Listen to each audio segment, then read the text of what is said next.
While most people are restricted to a single creature fusion, our hero breaks all the rules by merging with 9,999 god-tier primordial beasts. His very first fusion is none other than the king of monsters, Godzilla. The sheer radiation output instantly redlines every sensor in the vicinity. His second summon is a colossal titan, a mountain-sized behemoth towering over 1,000 meters. He even possesses the rare talent to synthesize his beasts into new forms. But enough talk. Let's dive straight into the action. A student stirs from a deep, disoriented slumber. He realizes he's been reincarnated. Wait, he's actually leaped back in time to the days just before his high-stakes college entrance exams? The realization hits him like a lightning bolt, and he bellows out in the middle of a quiet lecture. What on earth is happening? If I was going to be reborn, it should have been back to my glory days at university, not this prehistoric school era. Humanity had barely survived a cataclysmic event known as the Rift Invasion. These interdimensional tears lead to a realm swarming with lethal, magical entities. These beasts occasionally slip through the cracks to terrorize Earth. A single high-level predator can erase an entire country from the map. To defend the future of the species, scientists developed the Magic Beast gene system. By receiving an awakening serum, a human can unlock dormant genetic powers. Only these specialized warriors can protect civilization. Consequently, their social standing and lifestyle far outclass ordinary citizens. The world has shifted into a might-makes-right society. Raw power is everything now. You can lack wealth or luck, but your combat prowess must be elite. Context established. Soul transmigration complete, Hua. Status, martial arts aspirant. Initiating memory synchronization from the previous host. Returning to our protagonist, he's currently massaging his temples in total bewilderment. Hua, an unremarkable high schooler. A circle of classmates turns around to jeer at him. Look at this loser, Hua. What fairy tale is he dreaming up now? Ha! Imagine being that pathetic and still thinking you can pass the entrance exams. A girl sneers with even more venom. You're a joke, just pack your bags and go home. You're destined to be a bottom-rung manual laborer, or better yet, just rot in your room and wait for the end. The insults spark a flicker of indignation in his chest. He sighs, whispering to himself, typical. In every one of these scenarios, the hero always starts off getting harassed by some self-appointed queen bee. It turns out the original Hua was the class pariah. After his parents perished in a middle school tragedy, he spiraled into a deep depression and lost all drive. His top-tier grades took a nosebolt, dragging down the class average and making him a target for resentment. The girl mocking him looks disgusted. What are you glaring at? This is a martial arts session. You want to settle this with fists? He ignores her, staring into space as he muses. Am I even looking at her? I'm just lost in thought. The previous guy was a slacker, but I'm the one taking the heat. Turns out he literally died of a broken heart from all this relentless bullying. The instructor suddenly commands the room, listen up. The gene modification protocols are commencing. Have faith in yourselves. You've spent 3 grueling years conditioning your bodies for this moment. As for the slackers who wasted their time. Noticing the teacher's disapproving glare, Hua puts on a mask of focused attention. It's ironic. The guy who failed to prepare is gone, yet I'm the one feeling the second-hand embarrassment. A cold, predatory grin creeps across his face. Still, since I'm inhabiting this shell, I might as well take out the trash for him. Over at the injection facility, students are buzzing with nervous energy. What kind of beast do you think I'll get? Maybe a level 3 mountain crusher ape or a level 4 sky sunder dragon? Another student laughs. With your luck, you'll probably awaken a level 1 flatulent skunk. The teacher begins unlocking the high-security case containing the serums. Inside, glowing blue vials are arranged in precision-engineered rows. The tech looks incredibly sophisticated. The teacher explains, this is the genetic catalyst. It contains a synthesized library of every beast gene ever recorded by human hunters. Once injected, your DNA will bond with a compatible strain to trigger your awakening. Typically, the more robust your physical condition, the more powerful the beast's soul. Stay calm and embrace the transformation. Line up when your name is called. Tran Bang, Phi Miu, Duan Nak. The injectors hiss as they are pressed into the student's skin one by one. The air is instantly filled with agonized cries. Some students grit their teeth, others collapse while clawing at their throats, and a few simply pass out from the neural shock. Hua watches the chaos with a raised eyebrow. This looks incredibly painful. I guess power doesn't come cheap. He shrugs and plunges a needle into his own neck. No sense overthinking it. His vision blurs as his pupils snap wide. The teacher looks at him, appearing confused. Hua. There's absolutely no reaction, nothing. He blinks, asking, "Sir, are you sure this batch isn't expired?" The girl in the pink shirt struts over, dripping with malice. Ha ha ha! Look at the failure! Hua couldn't even trigger a basic awakening. Ha! A martial artist without a beast soul is just a wingless bird. You're useless. Doesn't that mean you're just waiting for the rifts to eat you? Ha! Isn't this perfect? You don't have to worry about fighting anymore. Just crawl back to your hole and wait for death. He grits his teeth. This girl is insufferable. She really is the ringleader of this circus. Suddenly, a white-hot agony rips through his veins. Wait, here it comes. Hear it. In Hua's mind's eye, a digital interface flickers to life. Infinite monster template initialized. Host, Hua. Physical constitution. B. Skills, basic vitality method, mountain blue strike, hardened chi, drawing monster template.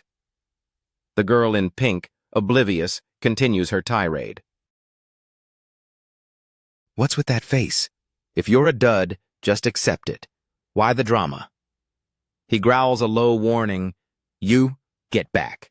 Now, she snaps. Or what, you'll cry on me? His eyes ignite with a terrifying blue luminescence, and his breath comes out in heavy, superheated puffs. If you don't move, I can't guarantee your safety. A heartbeat later, a monstrous azure phantom of Godzilla roars forth from Hua's unassuming frame. A tidal wave of raw kinetic energy slams into the room, tossing students aside like autumn leaves. Everyone in Hua's vicinity is swept off their feet, unable to withstand the crushing gravitational pressure. They scramble for handholds in a panic. The shockwave is insane! Who triggered this? I can't breathe under this weight! Help! The eruption draws the attention of the school's top prospects. A girl who just awakened a rare pyre-type gene turns back, her eyes narrow and wary. A boy with a new frost-type bloodline stops in his tracks, muttering with a hint of jealousy, "Could there be someone with a higher output than me?" A-rank template, legendary Godzilla. Bloodline traits, atomic breath, thermonuclear pulse, nuclear absorption. Evolution path, burning Godzilla. Requires 100% sync. Current synchronization, 3%. A rank? Godzilla? An infinite template system? So this is the legendary cheat code I was promised. He stares at his hands, which are flickering with blue static, feeling a surge of godlike power. Was that really Hua's doing? A nearby student gasps, eyes wide with terror. He leveled the room in a second! They look over at the girl in pink. Vung Dong Dong was sent flying, and she actually successfully awakened a level 2 desert lizard. What kind of titan did he just pull out of his DNA? Hua rubs the back of his head sheepishly. Sorry about the mess. The awakening was a bit more explosive than I expected. I did try to warn you, but everyone was too busy talking. The PA system crackles. All seniors have finished their injections. Proceed to the arena for official bloodline verification. The breakthrough analysis units will now determine your specific beast genus and combat potential. The scene shifts to the massive high-tech testing stadium. The students filed into the hall, and the scoreboard flickered to life. Li Tun Nguyen from our class managed to trigger the Grade 3 winged insect sequence. Talk about a lucky break. He was a total nobody before today, but now he's skyrocketed to elite status.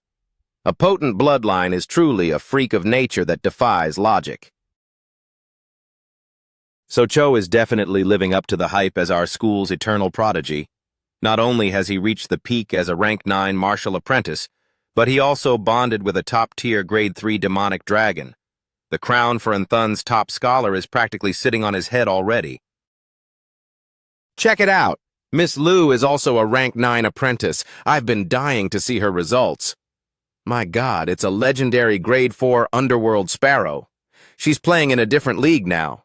A grade 4 beast can level half a city once it goes full throttle. Ordinary martial artists are just bugs to them. You'd need to be a grand martial master just to survive an encounter. He scanned the digital leaderboard, scratching his chin in confusion. Their beasts are ranked 3 or 4. Why is my system showing me an A-rank template? Next up, Class 12-7. Hua. Hua shifted uncomfortably under the gaze of the crowd. Is all this dramatic build-up really necessary? After his explosive performance earlier, Hua had become the man of the hour. Faces once filled with scorn were now glowing with admiration. That energy burst was insane. This guy is going places. I better get on his good side now so I can ride his coattails to the top. Our hero sighed internally, thinking, this world really does worship at the altar of power. Taking a deep breath, he stepped into the high-tech testing capsule. Here we go. Hua is up. That pressure from before was definitely high-end stuff.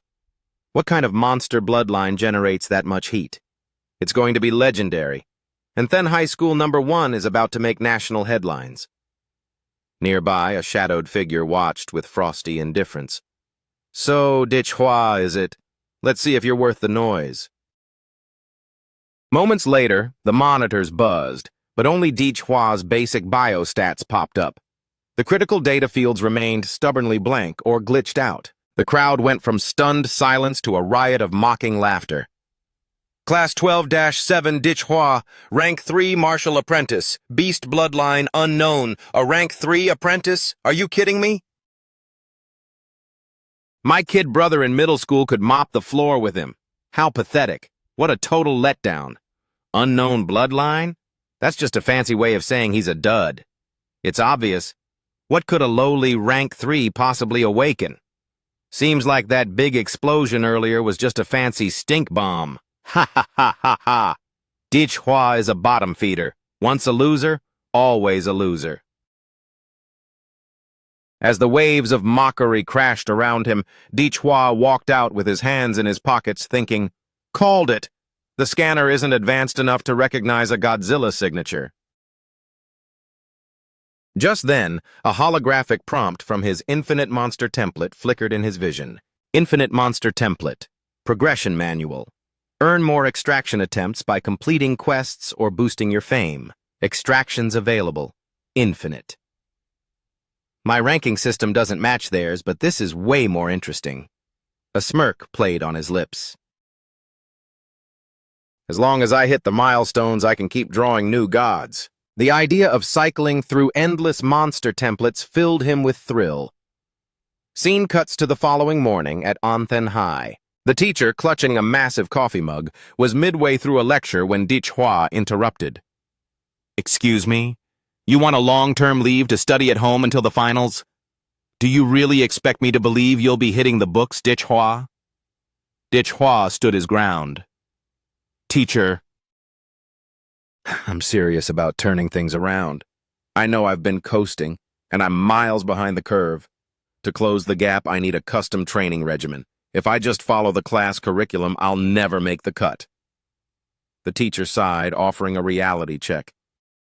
You have to understand, a university degree is your only ticket to the martial world. I know you awaken something, but your foundation is basically paper thin. You'll fail the physicals. Just accept your fate, take the year off, and try again when you're ready. Hua immediately activated his master manipulator gaze, eyes wide and brimming with fake emotion. Dripping with faux sincerity, he pleaded, Teacher, only a desperate final sprint can trigger a breakthrough. You might not see it yet, but my bloodline is a sleeping giant. With total focus, I can crush those exams. Please look at these honest eyes. I'm not playing games. The teacher blinked, momentarily dazed. Well, you certainly sound like you mean it. Fine, go. But if you blow it, I expect to see you back in this chair next year as a model student. Scene shifts to the bustling Anthen Martial Artists Center. Hua strolled through the wide, futuristic streets, his mind spinning with tactical calculations. I could liquidate the house. The insurance payout from the accident was $600,000, and with their life savings, I'm sitting on over $1 million. That's a solid war chest. Priority 1, boost my stats. I have 2 paths: grind my martial rank or sink resources into the Godzilla sink rate. He pulled up his system status. Standard templates start at 1% compatibility, but the legendary Godzilla was already at 3%. Where did those extra points come from? There's only one logical explanation. The Godzilla template devoured the energy from the Awakening Serum and converted it into sync points. This means the tech in this world can actually fuel my system. Forget years of grueling meditation. Buying my way to the top with high-end drugs is much more my style. He grinned like a shark. Time to go shopping for some gene-strengthening boosters. Entering the sleek facility, Hua swiped his student ID at the kiosk. The moment the gate clicked open, Hua's body stiffened. His pupils shrank and a cold sweat broke out as he scanned the lobby. The air was thick with the heavy, vibrating pressure of awakened energy. The room was packed with high-level warriors. He gasped under his breath. Every single person in here is a full-fledged martial artist with a combat-ready bloodline. Ever since I bonded with the Godzilla template, I've gained its predatory sensory suite, the biomagnetic field. It allows me to track life signatures with pinpoint accuracy. I can feel their blood pumping like molten iron and hear the echo of savage beasts roaring in their veins. The scent of monster blood. It's triggering a primal urge to hunt within me. Legendary Godzilla is the king of monsters, an apex predator that demands total submission from everything that breathes. But I'm still a cub. I have to swallow my pride and suppress this boiling instinct. I'll wait in the shadows until I'm strong enough to show the world who the true king is. A light tap on his shoulder snapped him out of his trance. You okay there, kid? It was a woman in a sharp, form-fitting outfit. She smiled, though her eyes were knowing. You shouldn't stare like that. It makes people nervous. Hua stammered. Sorry, big sister. I got distracted. She shrugged it off. No biggie. You're a fresh awakening, aren't you? It takes a while to stop the leaking energy from messing with your head. What brings a rookie to the center? He replied, I'm looking for gene-refining drugs, but this place is a maze. I'm a bit lost. Could a beautiful sister like you point me toward the pharmacy? She arched an eyebrow. Gene drugs? You're in a hurry to grow up, aren't you? Yeah. Is there a catch? He asked. The striking woman didn't mind playing mentor. A few. For starters, they'll bleed your bank account dry. Secondly, your body builds up a tolerance, so the more you take, the less you get back. Most pros wait until they hit a natural ceiling before using drugs to blast through the bottleneck. He leaned in. How much are we talking about per vial? She held up 4 fingers with an encouraging grin. For a beginner like you, you'll want the basic consolidation fluids. They run about 400,000 credits a pop. Hua felt his heart skip a beat. His wallet felt lighter just hearing it. That much? Even if I liquidize everything, I can't even afford a 6-pack. He bit his lip. Any chance of a new student discount? After a moment, she fished out a sleek business card. Tell you what, take this. If you're referred by a veteran, they'll shave a bit off the price. Hua snatched it up like it was made of gold. He waved a frantic goodbye as he hurried off. You're a lifesaver, thank you, she chuckled. See you around, little brother. All right, next stop, the local clinic, where his savings were about to vanish into thin air. Hua stood at a weapons shop counter, watching his balance plummet as he settled the bill for his gear. The scene shifts to Hua's apartment, where he was pushing his body to the limit. A visible layer of shimmering heat radiated from his skin as the chemical cocktail surged through his system, causing his muscles to scream in agony. The system interface flickered. Host, Hua, Physicality, B, 10 to 15, rank 7, martial apprentice. Is this what power feels like? This is incredible. But it looks like I'm hitting diminishing returns. Each shot used to give me 2 points. Now I'm lucky to get one. As I get stronger, I'll need higher grade fuel to keep this momentum. Still, I can't complain. In 10 minutes, I've achieved what takes normal geniuses 3 years of non-stop grinding, and this is just my base form. If I let the king out to play, ha-ha, and Then's top scholar award is as good as mine. If I can't dominate with these cheats, I don't deserve them. Time for a field test. The rifts. These anomalies are ranked E to S. The higher the letter, the more nightmarish the beasts inside. S-rank rifts are essentially death zones. If a breach happens there, it's game over for the planet. ManHwa slipped into the facility, unnoticed. And then number 3, E-rank. It's quieter than I expected. Makes sense. This place has been farmed for years. It's an old relic, all the good loot is gone, leaving just the scraps for rookies to sharpen their teeth on. Hi, checking in for my Rift number 3 reservation. The clerk slid a clipboard across the desk. Sign the death is my own fault waiver. Here's your key card. Good luck. A moment later, a massive, swirling azure fracture in space materialized before him. So this is the gateway to the hidden dimension? This is where my path to becoming the king of monsters truly begins. Without a second thought, he plunged headfirst into the rift. Here goes nothing! The moment he crossed the threshold of that mysterious sanctuary, the world as ManHwa knew it shifted from three-dimensional reality into something entirely different. He executed a perfect tactical landing, dropping into a low-profile kneeling stance he had practiced 1,000 times over. Deep within this celestial realm, the sky revealed neighboring worlds completely alien to Earth. High above hung the blue Orchid Star, the obsidian Dark Vi planet, and the radiant Thai Kim. He surveyed the horizon and whispered, "The textbooks can describe these dimensions all they want, but nothing compares to seeing this cosmic theater in person. It's absolutely breathtaking. Even the sky here is a different shade of blue." Squeak, squeak. Suddenly, a crimson blur darted from the shadows. It was a level 1 predator, a sword-toothed rabbit, tensing its muscles to lunge and tear into him. However, ManHwa's instincts were already screaming. He reached out with lightning speed and snatched the creature by its long ears. "Too slow!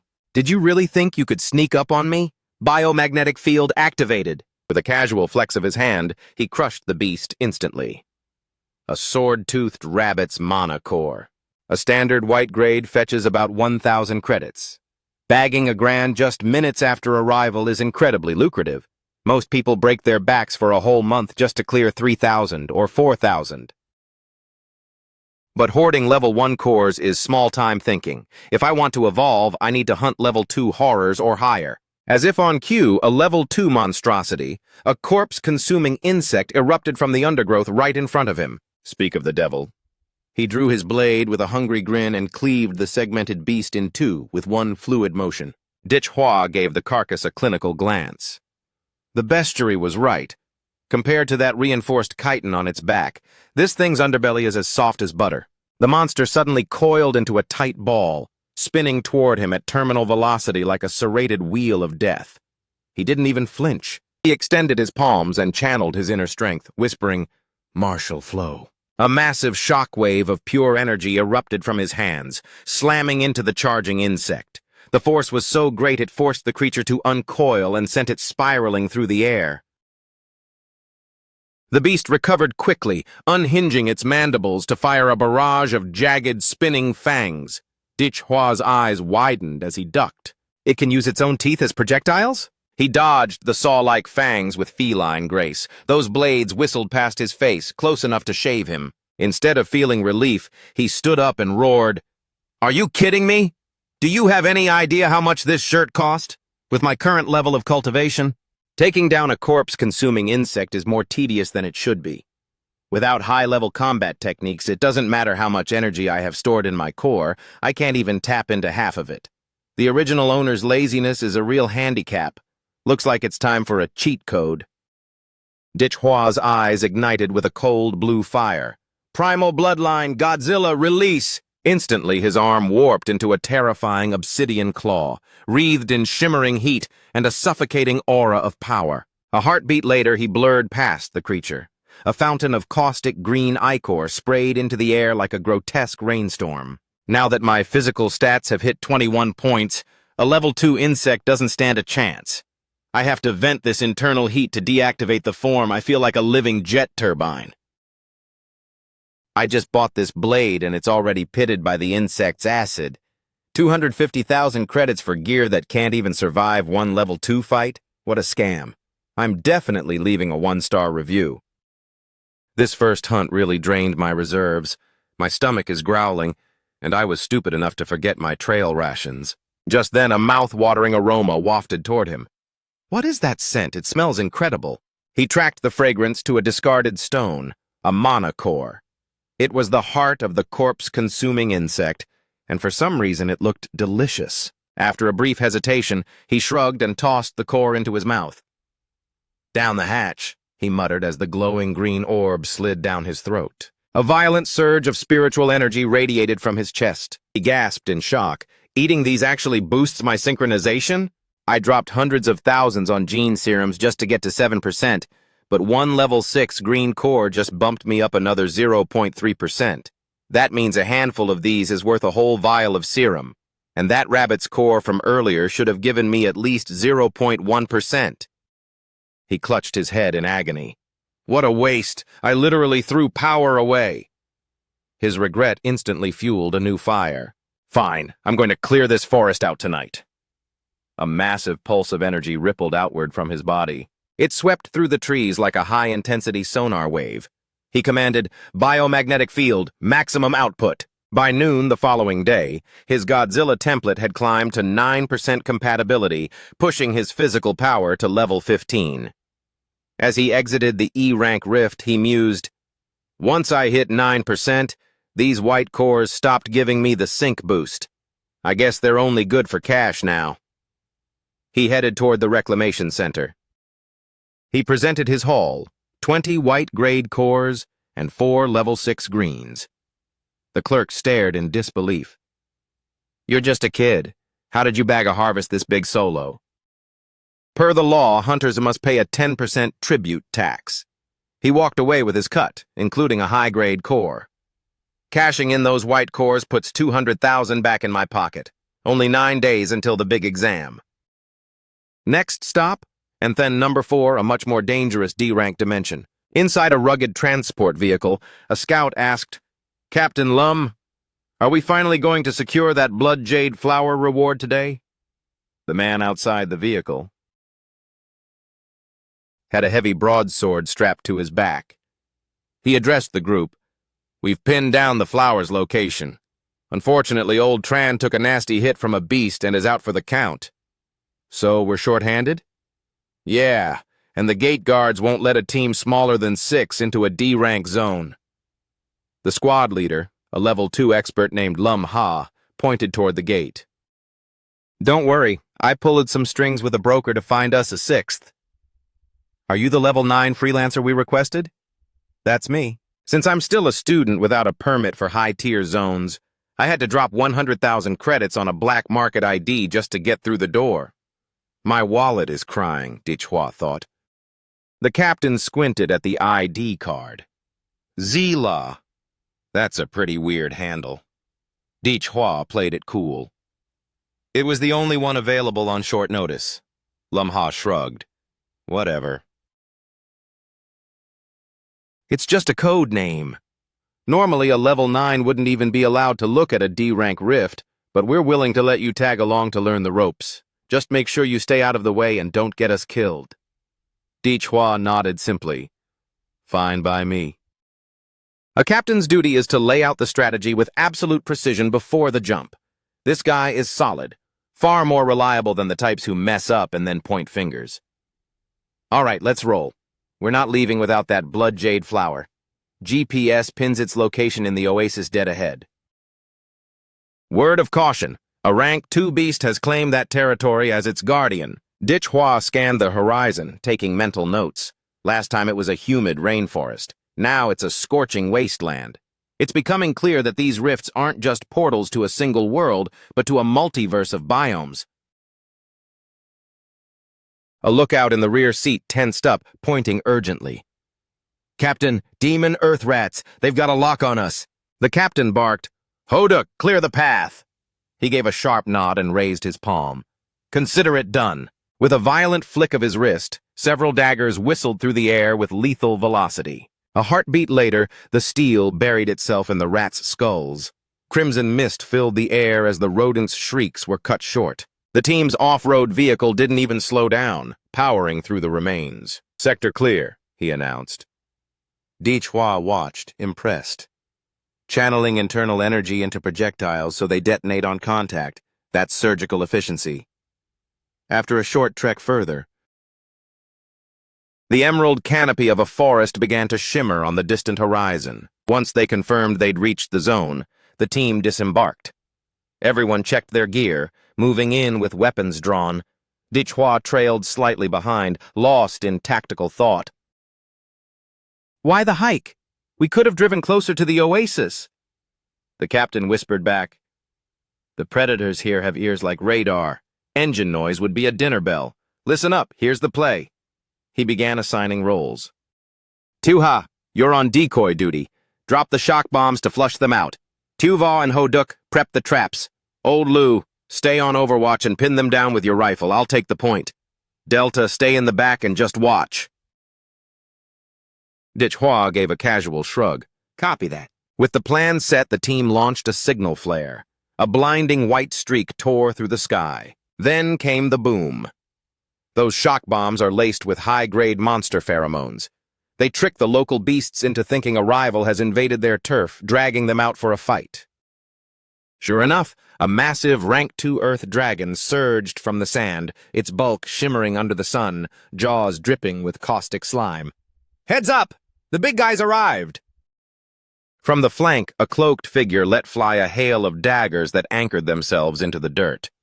Just as the beast prepared to strike, the captain moved like a blur, decapitating the dragon in a single, masterful sword stroke. A teammate cheered, "Captain Lum, clean kill!" "Keep your focus. Let's secure that blood jade fruit." He cut the celebration short and wiped his blade clean. Suddenly, a second monstrous claw tore through the shadows behind him. Panic flared. "Captain Lum, behind you!" Another figure launched into the air before anyone could blink.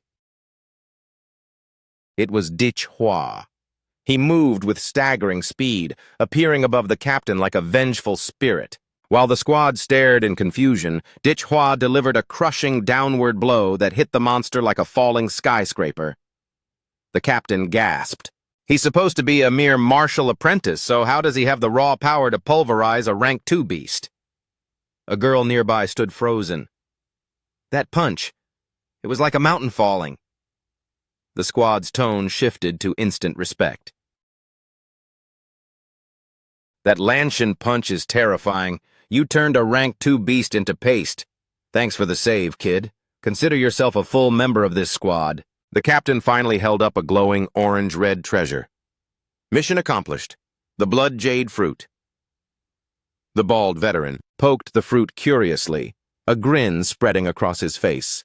"And we bagged the Earth Dragon's core to boot. This is a payday." Tuha leaned in, mesmerized by the glow. "Is this shiny thing really worth a fortune?" Key just stood back, thinking it looked like a mutant cherry tomato. The captain nodded. "Absolutely. This little beauty can skyrocket your template compatibility. It was a hell of a fight, but getting our hands on the blood..." In the moment of victory, the captain's world turned upside down. Hoduk, his own teammate, drove a blade through his back. "Hey, don't count the gold just yet, Captain Lum." The rest of the team watched in frozen horror. "Captain Lum, what the hell? Hoduk, have you lost your mind?" Another figure stepped out from the shadows to stand beside the traitor. "What are we doing? It's simple math. We're choosing the path that makes us rich." As the dust settled, a massive, intimidating brute stepped forward with a mocking grin. It was Hoak Bang, staring down at the bald man's agonizing betrayal. Dichhua leaned toward a teammate. "Who's the muscle?" "Hoak Bang. He's a notorious rift scavenger, specializes in murdering martial artists for their loot. He must have been stalking us from the start.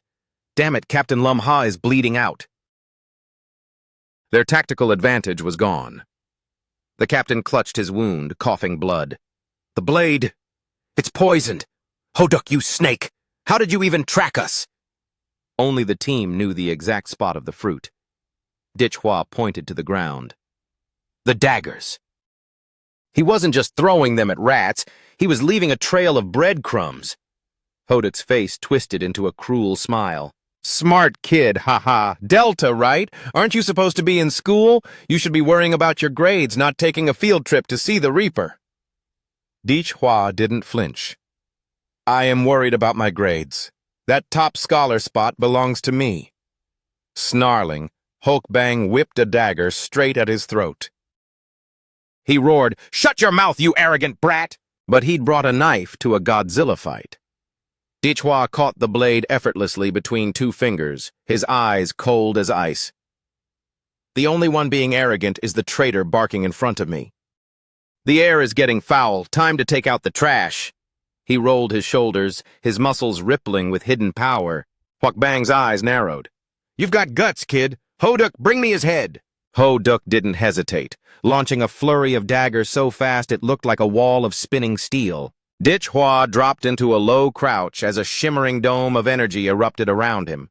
Every blade that struck the shield shattered like glass. The team yelled in warning, "Delta, watch out! He's gone invisible!" Hoduk had looped around, appearing in Dichhua's blind spot to deliver a lethal high kick aimed at his temple. Dichhua's forehead glowed as energy surged through his veins.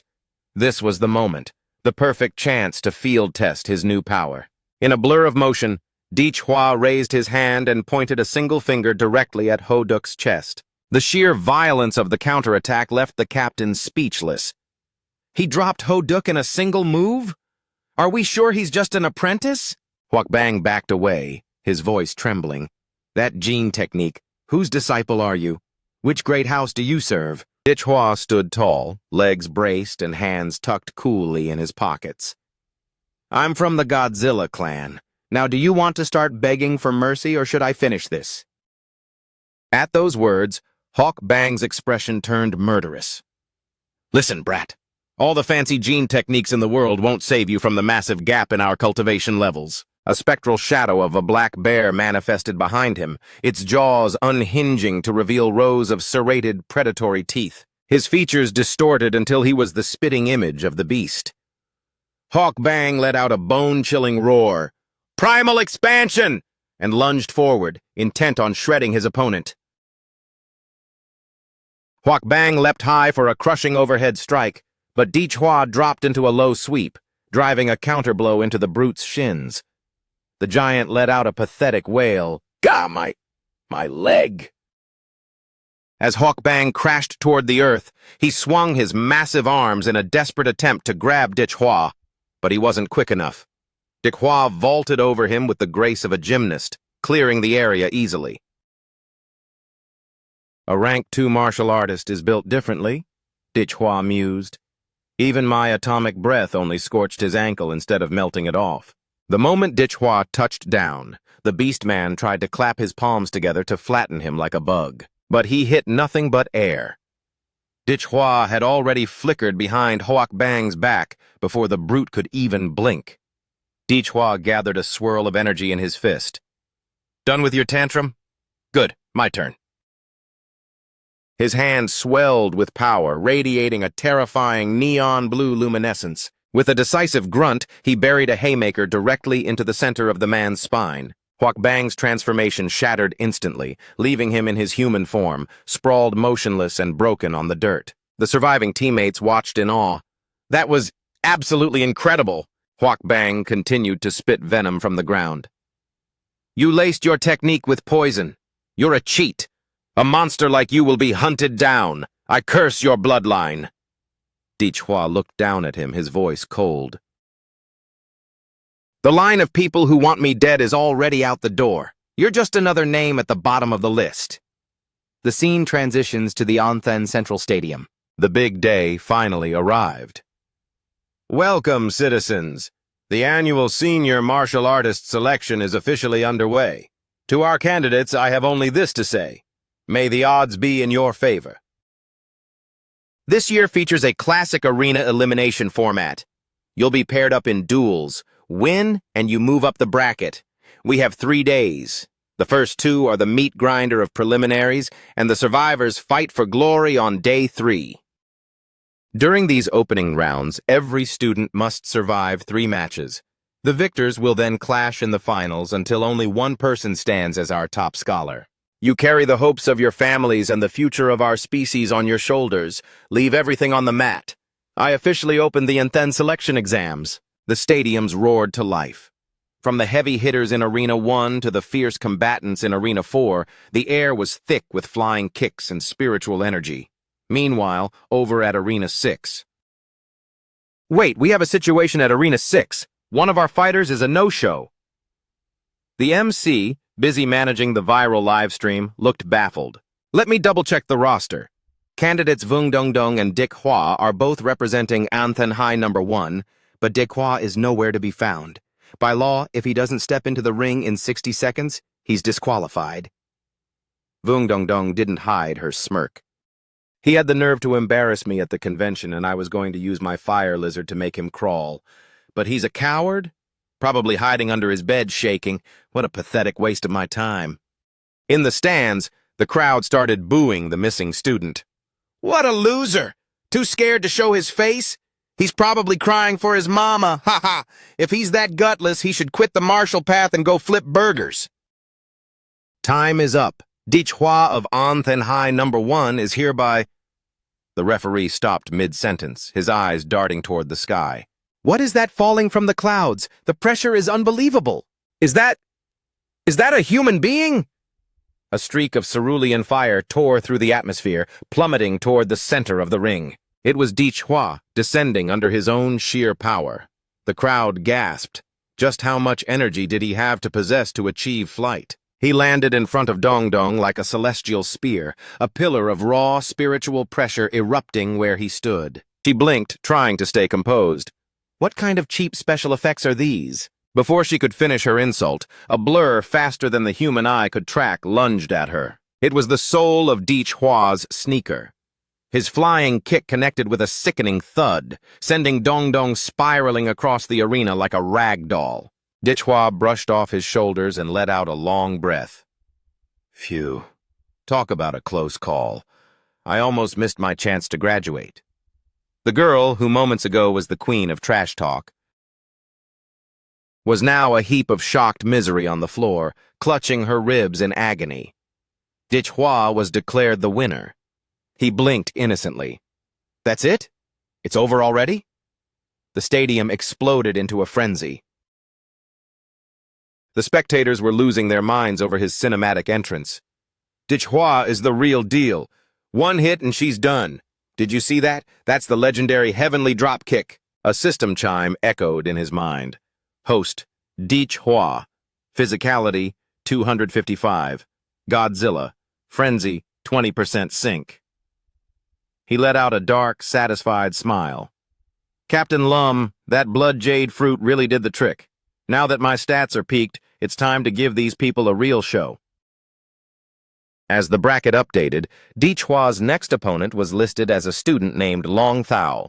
The speakers boomed, Anthen High number 4, Long Thao versus Anthen High number 1, Dick Hwa. Winner, Dick Hwa. Anthen High so bon? Long Thao versus Anthen High so mot, Dick Hwa. Winner, Dick Hwa. With every passing match and every flawless victory, the fans chanted his name louder, Dick Hwa, Dick Hwa. Every single fight ended the exact same way, one decisive, bone-shattering kick. The announcer was screaming into the mic, "Unbelievable! This kid is a one-hit wonder in the best way possible. Dick Hwa has swept his block and is moving to the elite rounds." The moment he stepped off the stage, recruiters swarmed him. "Student Dick Hwa, Taesun University would love to offer you a full ride." One more interview, Dichhua. Listen, we're a private institution, but our labs are top tier and our grants are unmatched. We need a powerhouse like you. Is there any school you've set your heart on? Dichhua stopped walking and looked at the cameras. When asked about his dream school, he didn't hesitate for a second.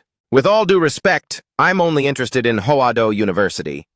The recruiters instantly went cold, turning away with audible scoffs. He wins a few local matches and thinks he's a god. When he fails the entrance exam for the elites, he'll come crawling back to us. Hey kid, call me when you fail. Dichhua scratched his head. Tough crowd. Why so much doubt? Actually, I get it, he thought. Hoado is the pinnacle, top 5 in the world. It's the sanctuary where legends are born.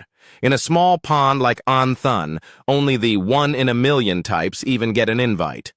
Well, let them talk. I'll let my fists do the negotiating until that top scholar trophy is in my hand. Later that afternoon, 2 officials blocked his path. Student Dichhua, we need a moment. There's been a request to re-verify your power levels. They looked at his updated profile and nearly dropped their tablets. Rank 9 Martial Apprentice? Dichhua, you were a Rank 3 barely 2 weeks ago. It's physically impossible to jump 6 ranks that fast. Are you using illegal stimulants? Our records show you've been sneaking into E-rank rifts. Why would a student risk their life like that?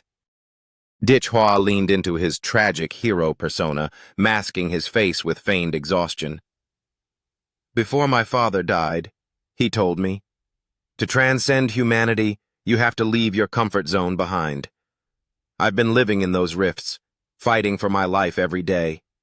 In the middle of a death match, my gene seal just snapped.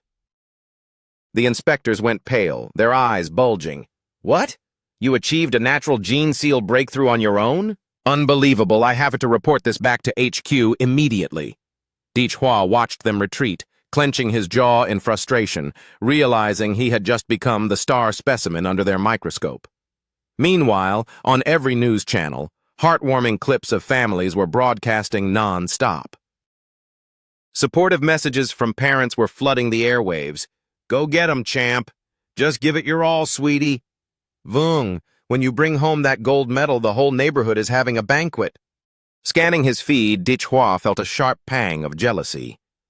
The media was even running live sit-downs with the candidates' childhood friends and proud parents. He stared off into the horizon, his mood sinking.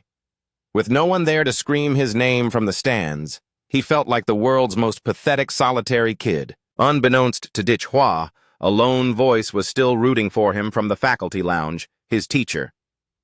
Bring it home, Dichhua. Show them what you're made of. Back at the stadium, the stakes were rising.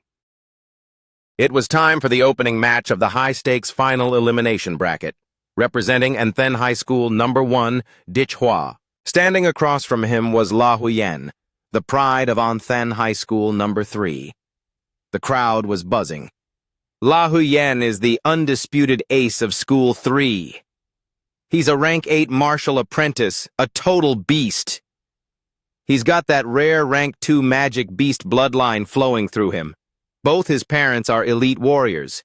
This Dichhua kid is about to get wrecked. Dichhua gave a dismissive wave. Go ahead, take your best shot. His opponent's face twisted in rage. What? Do you have any idea who you're talking to? Whether I know your name or not won't change the fact that you're losing. La Huyen braced himself, his spiritual pressure exploding in a violent aura. He was fuming. You've got a big mouth, but I'm the one walking away with the win. La Huyen balled his fists, glowing with a fierce radiance as he charged toward Dichhua. I hope you've got good insurance, because I'm planning to end this in 1 second. Mid-stride, his arm warped into a feral clawed limb. Those razor-sharp talons were inches away from Dichhua's throat, but Dichhua didn't even blink. He reached out with a casual, bare-handed grip and deadlocked his opponent's beastly claw mid-air.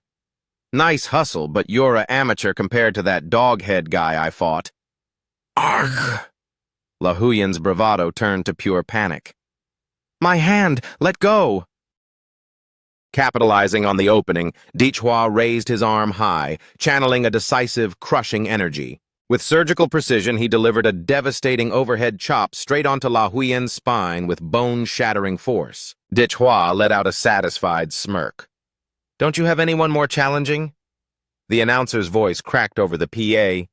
"Dichhua from school number. One takes it, another one-hit knockout. And against a top-tier seed like La Huyen, no less." La Huyen remained face down on the concrete, completely out cold. The spectators were stunned. No way!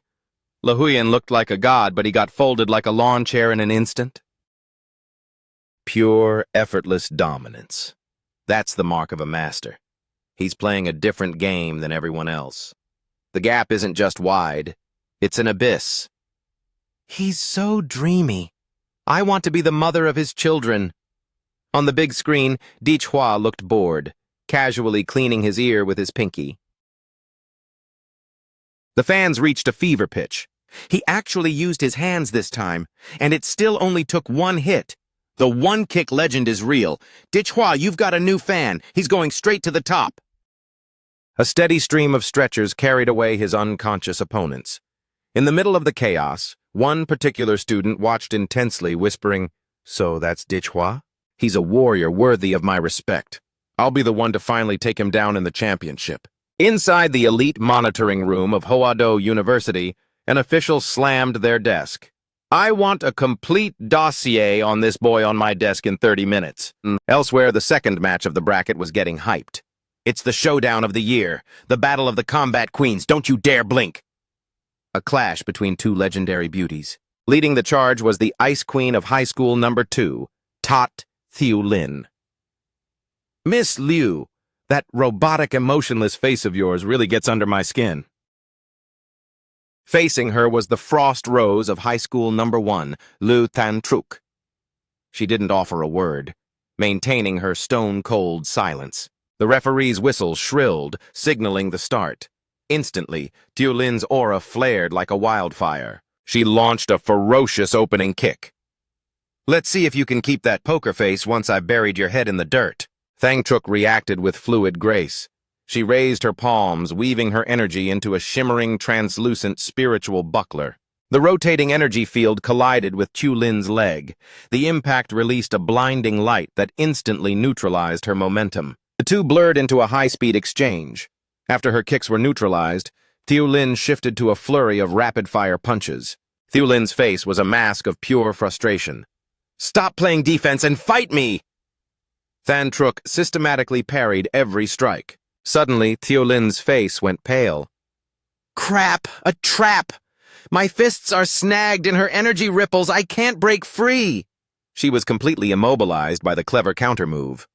This was the end game. Than Truk, silent as ever, gathered her spiritual essence into a single fist. The glow intensified, filling Thieu Lin with a sense of impending doom. The MC screamed, "Is that the Xuanhuang martial art? I can't believe a teenager has mastered a Xuanhuang technique. With talent like that, she doesn't even need this exam. She's basically guaranteed a direct ticket to Hoado University." Desperate, Thieu Lin triggered her beast transformation. A massive, ethereal tiger manifested behind her. This girl was a carrier of the legendary Rank 3 royal bloodline, the Shadow Strike Tiger King. A royal-grade lineage is notoriously difficult to tame, especially the violent shadow tiger.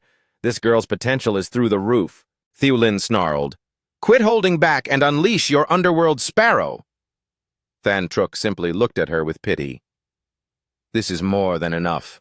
"Enough? You think basic martial arts can take down a Tiger King?"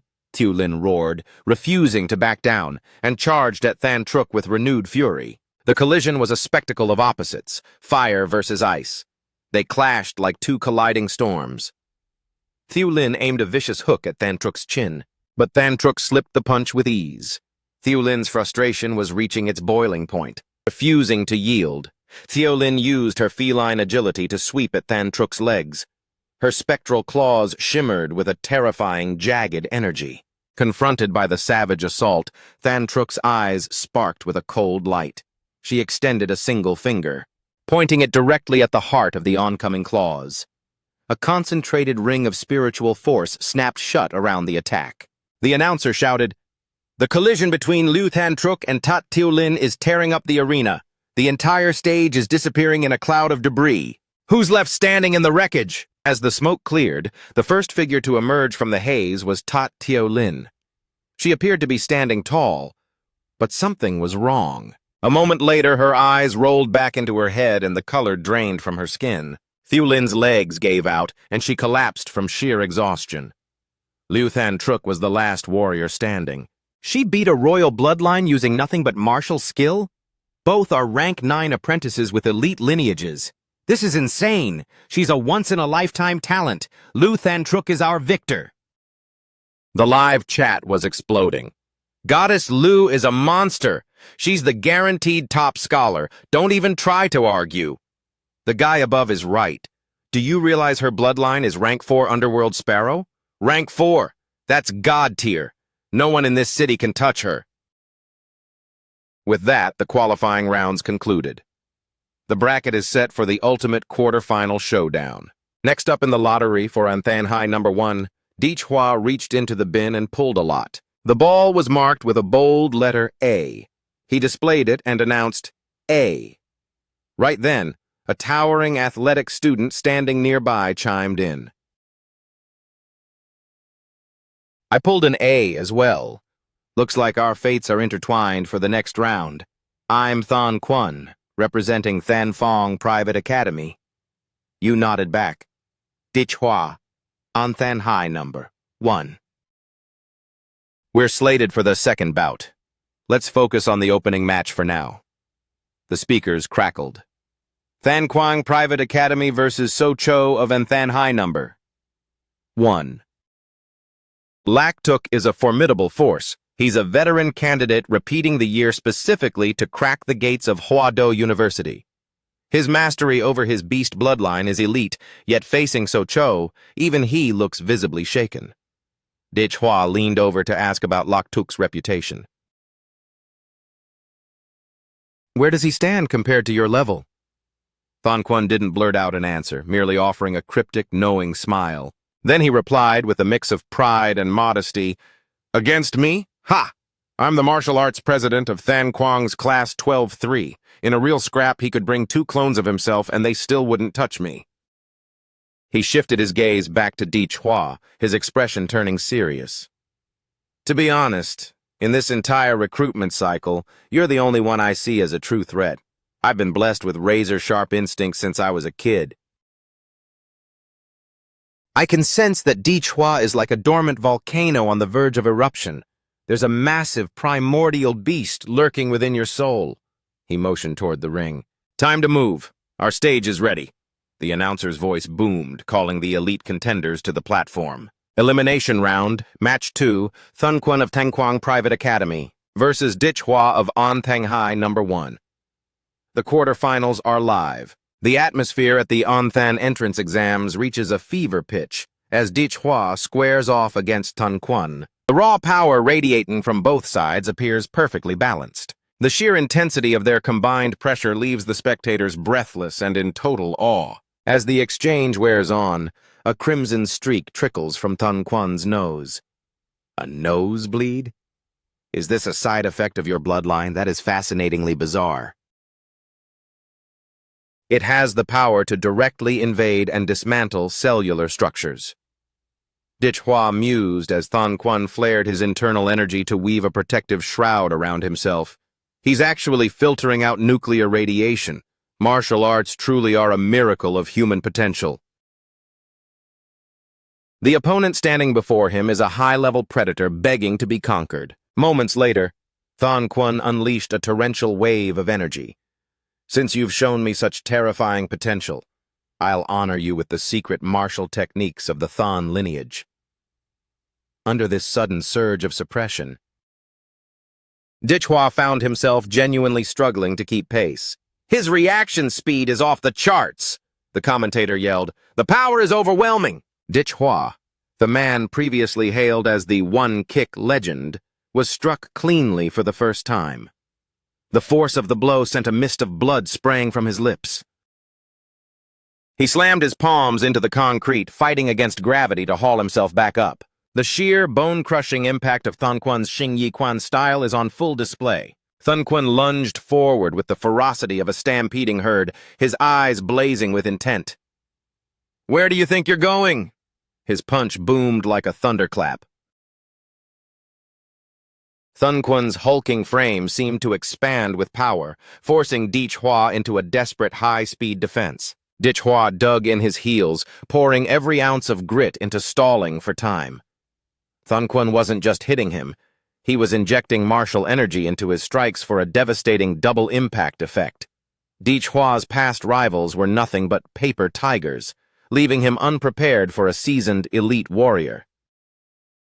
Just as he prepared to counterattack, he was suddenly snared in a brutal bear hug from behind by Thun Quan.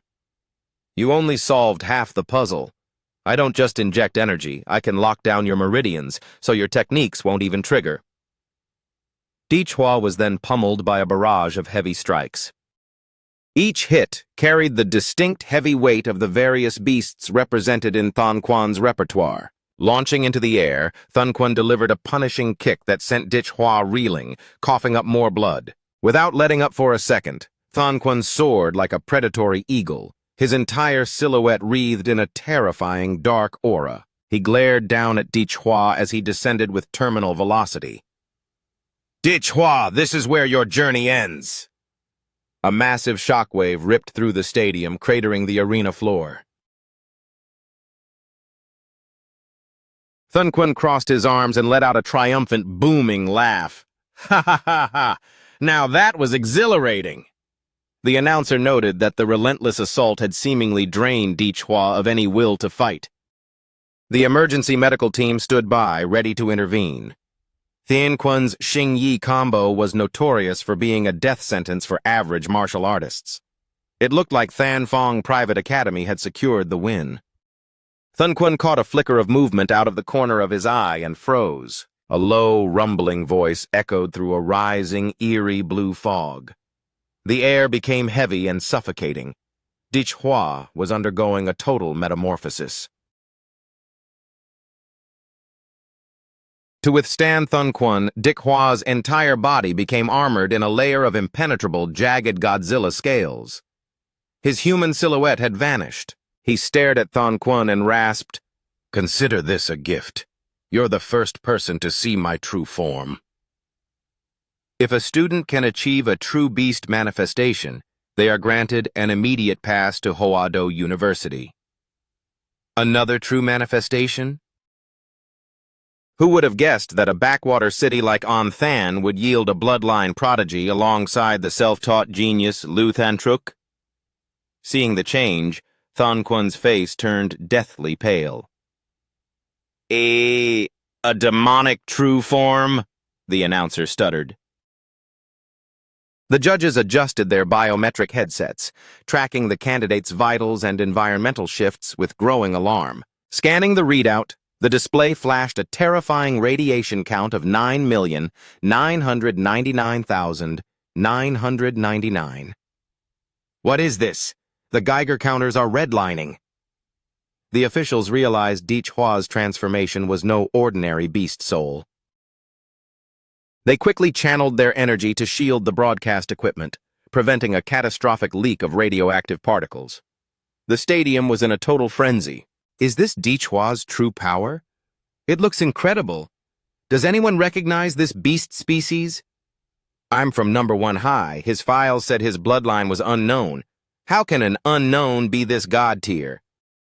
Key glanced at the crowd. It seems Godzilla doesn't exist in the legends of this world. No wonder they're clueless. Thun Quan wiped fresh blood from his lip. His nose had started bleeding again, more violently this time. My energy shield is brittle against Key's aura. I have to end this before I collapse. Thun Quan roared, his energy exploding as he revealed his own hidden ace, the gold-eyed demon ape transformation. Another king-tier bloodline. This year's exam is officially a clash of titans. Key didn't waste a heartbeat, charging forward like a blue comet. His fist crackled with neon blue lightning as he bellowed his technique. "Orchid Mountain Strike!" Thun Quan's arm was instantly painted red. Gah! My arm! If I hadn't rolled with the impact at the last millisecond, my bones would have been dust. Hua stepped closer, his face twisting into a predatory snarl. You put up a hell of a fight, Thunquan, but unfortunately for you, the script ends the same way.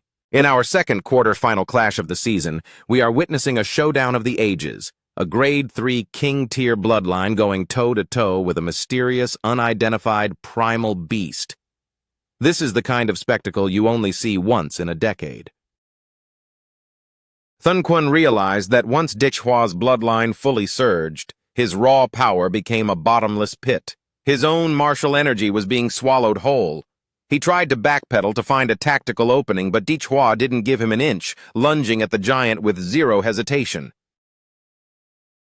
Eyes on the prize! Hua shouted, his monstrous claws crackling with neon energy. He rained down a barrage of shimmering strikes, exploiting every millisecond to keep Thunquan on the defensive. Thunquan retaliated with a deceptive corkscrew punch aimed right at his chest. Using the recoil of his strike, Thunquan snaked his arms around Hua's armored Godzilla limb, snagging him in a surprise clinch. I knew I couldn't move you head-on, but I only needed a split second to get behind you. With a violent burst of speed, he vaulted into the air. A heartbeat later, a massive leg loomed over Hua like a falling skyscraper, descending with bone-crushing velocity. Hua merely glanced upward, his expression one of mild curiosity rather than fear. Thunquan delivered a heavy, earth-shattering stomp intended to flatten his rival. The phantom silhouette of a giant limb slammed down, turning the arena floor into rubble. Yet, when the dust cleared, Hua was still standing tall, unmoving. He didn't have so much as a hairline fracture on his scales. Hua's eyes ignited. He stood with his arms folded, radiating pure arrogance. All right, kid. My turn to play. Hua thrust his left hand toward the sky, gathering a terrifying vortex of energy as he prepared to deliver a finishing blow. Just as he was about to unleash hell, his opponent dropped to his knees in a total surrender. Hua froze in mid-motion as Thunquan bowed his head low. Brother Dich, I throw in the towel. Hua felt a wave of irritation wash over him. Are you kidding me? I was just getting warmed up and you pull a stunt like this? That's a serious buzzkill, man. He let out a long, frustrated sigh. Whatever. Choking back this much energy is actually painful. By the book, once a fighter surrenders, all hostilities must cease. Hua powered down into his human form, and the officials called the match. Hua of An Then High School number 1 is the winner. Hua is the GOAT! Hua is the king! The stadium erupted into a chaotic chant. Before the fight, Thunquan had boasted of victory. Now he stood humbled. Forgive me for not being a big enough challenge to make Lord Hua go all out. The title of top scholar this year is already written in the stars for Brother Dich. Even the likes of Liu Tantruk or So Cho can't touch him. Meanwhile, in the VIP section for Thanfong Private High, a portly administrator in a yellow shirt turned a sickly shade of purple. Lok Tuk already flopped, and I bet my life savings on you, Thunquan. And you just quit? Do you have any idea how much capital we burned to train you? You ungrateful brat! You can kiss your university dreams goodbye unless you pay us back every cent. Thunquan stood up, looming over the man with a hand on his shoulder. You really don't get it, do you? I couldn't have blocked that last hit. I surrendered to save my life and my future. If you think I'm lying, go out there and try to catch one of his punches yourself. As for the tuition, I'll pay you back in time, but let me give you a free lesson. Never threaten a martial artist who can turn you into paste. The man's bravado vanished instantly. Right. Point taken. Let's just talk about the payment plan later. With the dust settled, the final 4 were set. And Then High School number 1 was the undisputed titan of the tournament, claiming 3 out of the 4 semifinal slots. The principal beamed with pride. It looks like Teacher Liu has been working wonders. A promotion is definitely in the cards.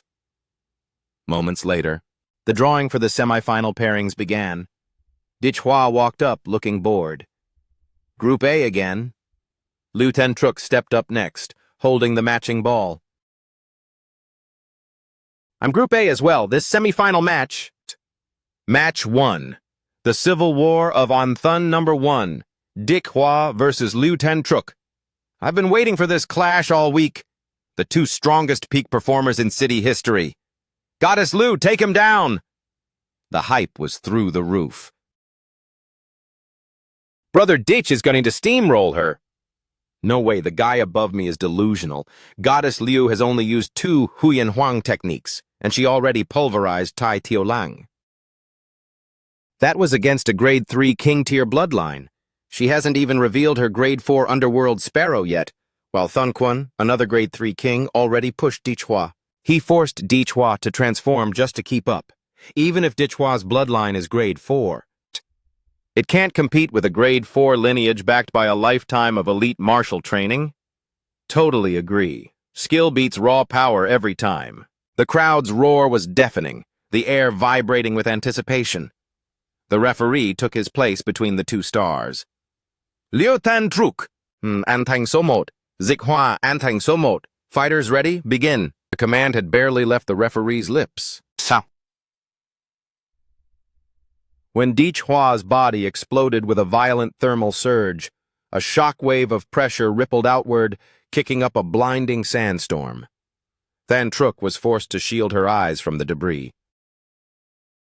A dark, predatory silhouette emerged through the haze, wreathed in a shimmering aura. Even the cold flower Liu Tentruk felt the weight of it. She felt a flicker of genuine intimidation, her heart skipping a beat before she steeled herself and locked eyes with him. Hua, for your sake, I hope you're as strong as you look. Hua versus Liu Tentruk, the battle for the ages. The bell hadn't even finished ringing when Hua released a massive cloud of superheated steam, obscuring the entire arena. What's going on? Where did they go? I can't see a thing. The announcer shouted, "The prodigy of the Liu clan, Liu Tentruk, is being engulfed by the Dark Horse's smokescreen. Is Hua making his move already? Is the beast coming out?" Hua tracked her silhouette through the thick fog. When it comes to refined techniques, she's light years ahead of me. If I let her use those fancy moves, all my power won't mean a thing, he realized. A genius like her will read my patterns in minutes. The longer this drags on, the more dead I am. I have to end this with one overwhelming strike. A predator's grin spread across his face. A flash of energy illuminated his cunning smile. But Liu Tentruk was far from defenseless. She sensed the incoming threat and raised her guard. A frontal assault? I'll use my internal energy shield to parry and counter. Suddenly, the expected punch never came. Hua flickered out of her line of sight with terrifying speed, whipping his massive Godzilla tail toward her in a blind spot strike. The lashing tail curved through the air like a tidal wave of bone and muscle. Tentruk snarled as she scrambled to adjust. "You sneaky brat!" He actually pulled a fast one. He feinted a punch, only to strike with a tail as lethal as a steel whip. Without skipping a beat, Hua dropped all pretenses of restraint, fully unleashing his Godzilla-like traits. He coiled his muscles, ready to pounce and overwhelm Liu Tentruk. Hua is so devious he actually resorted to a dirty trick. Where's the honor? Poor goddess Liu. Though in a life-or-death duel, all is fair. This is bad. The goddess's flow is being completely wrecked by that suffocating aura. Hua's pursuit is relentless. Liu Tentruk found herself with zero room to breathe. Hua unleashed a surge of martial energy, blasting her backward with explosive force. This time, however, she managed to twist mid-air and regain her footing. He lunged again, arm extended like a battering ram. "You won't get away that easily!" Tentruk was forced into a desperate, retreating dance. She gave ground continuously, focusing every ounce of energy on evading his devastating power. His fists were white-knuckled and a fierce, triumphant grin split his face. She felt a flicker of panic, but her eyes remained sharp, locked onto his every move. Claws of wind, sharpened by pure martial energy. An instant later, she narrowly escaped the shredding strike with a masterful, fluid contortion. Seizing a microsecond of opening, she launched a lightning-fast counter-strike. But luck was not on her side. Hua had seemingly vanished and reappeared right in her shadow, his eyes burning with a predatory glint. "Don't run away now, classmate Lu." Capitalizing on the proximity, he unleashed a flurry of blows, pinning Lu Thantruk into a purely defensive shell. How can he maintain this high-intensity assault without tiring? His endurance is monstrous. I possess two Huyan Huang level techniques. One is my family's defensive secret art, Fleeting Flower, Shifting Shadow. Between the Fleeting Flower, Shifting Shadow defense and my offensive Han Nguyen Ngok Chi, I just need one opening. If I can land either, I can break this suffocating pressure Hua is putting on me. But he isn't giving me a single second to breathe. If I don't act now, I'll be driven right off the arena floor. A resolute thought flashed through her mind. It's time to play my final card. Pushed to the brink, Lu Thantruk activated her hidden power. A single ethereal purple feather materialized in the air. It was her ultimate trump card. She cried out, "Bloodline Awakening!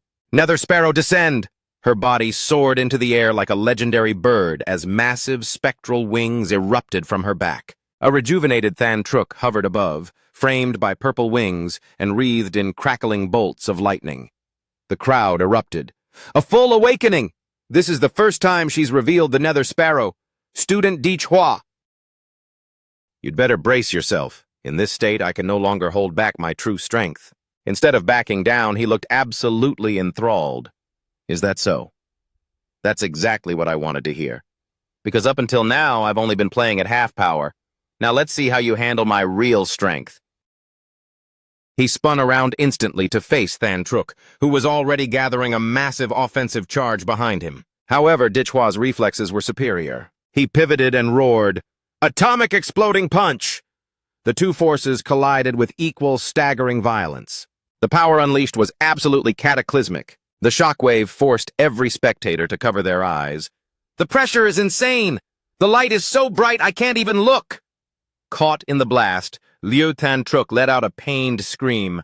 "Ah!"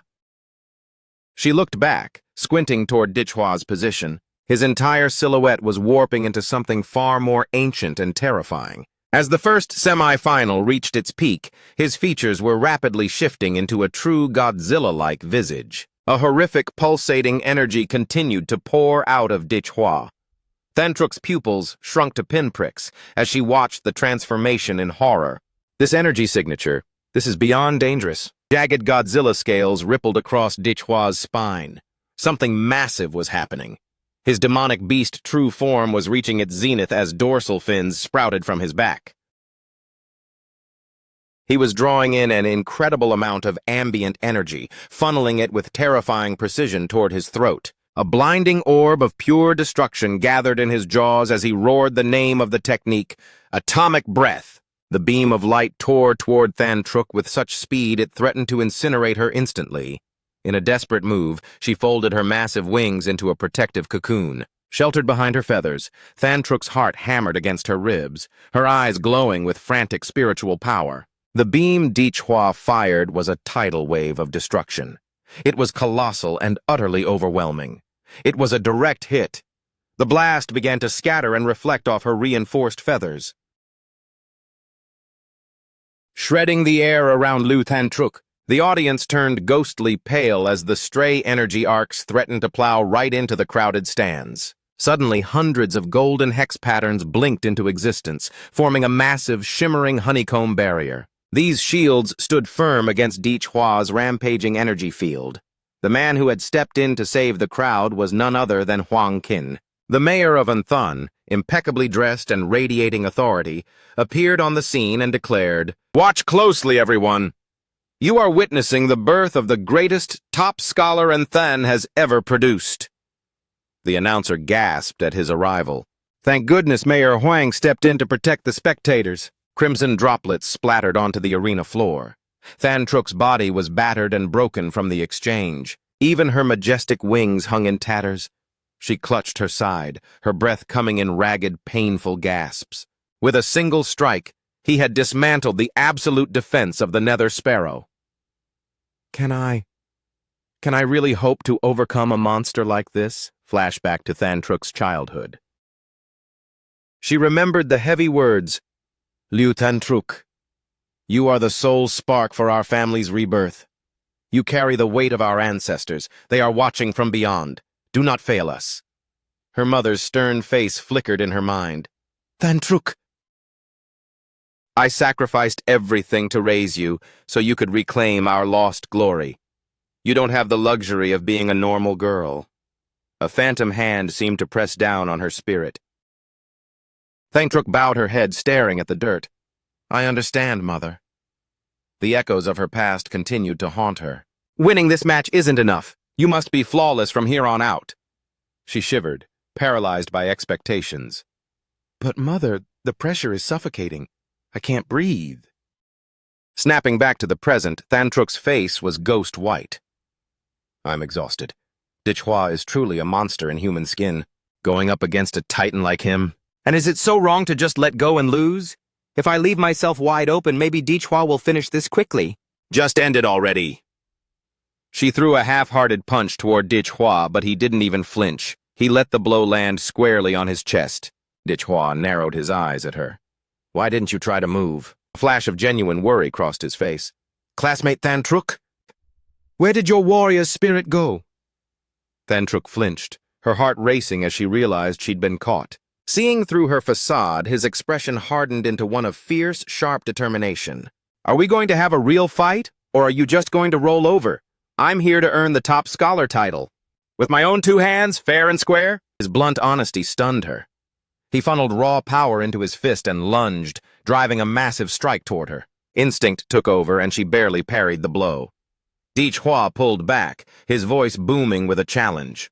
Wake up and fight me for real! He unleashed a rapid-fire barrage of strikes. Are you in the game yet? Are you? Talk to me!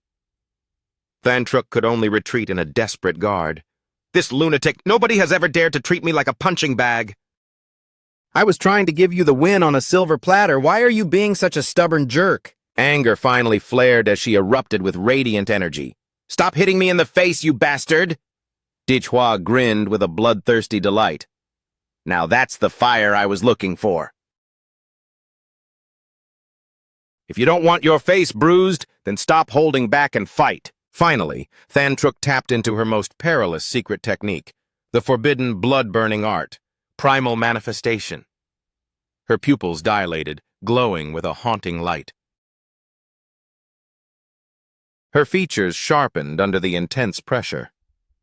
Dichhua, if you want a war, you've got one.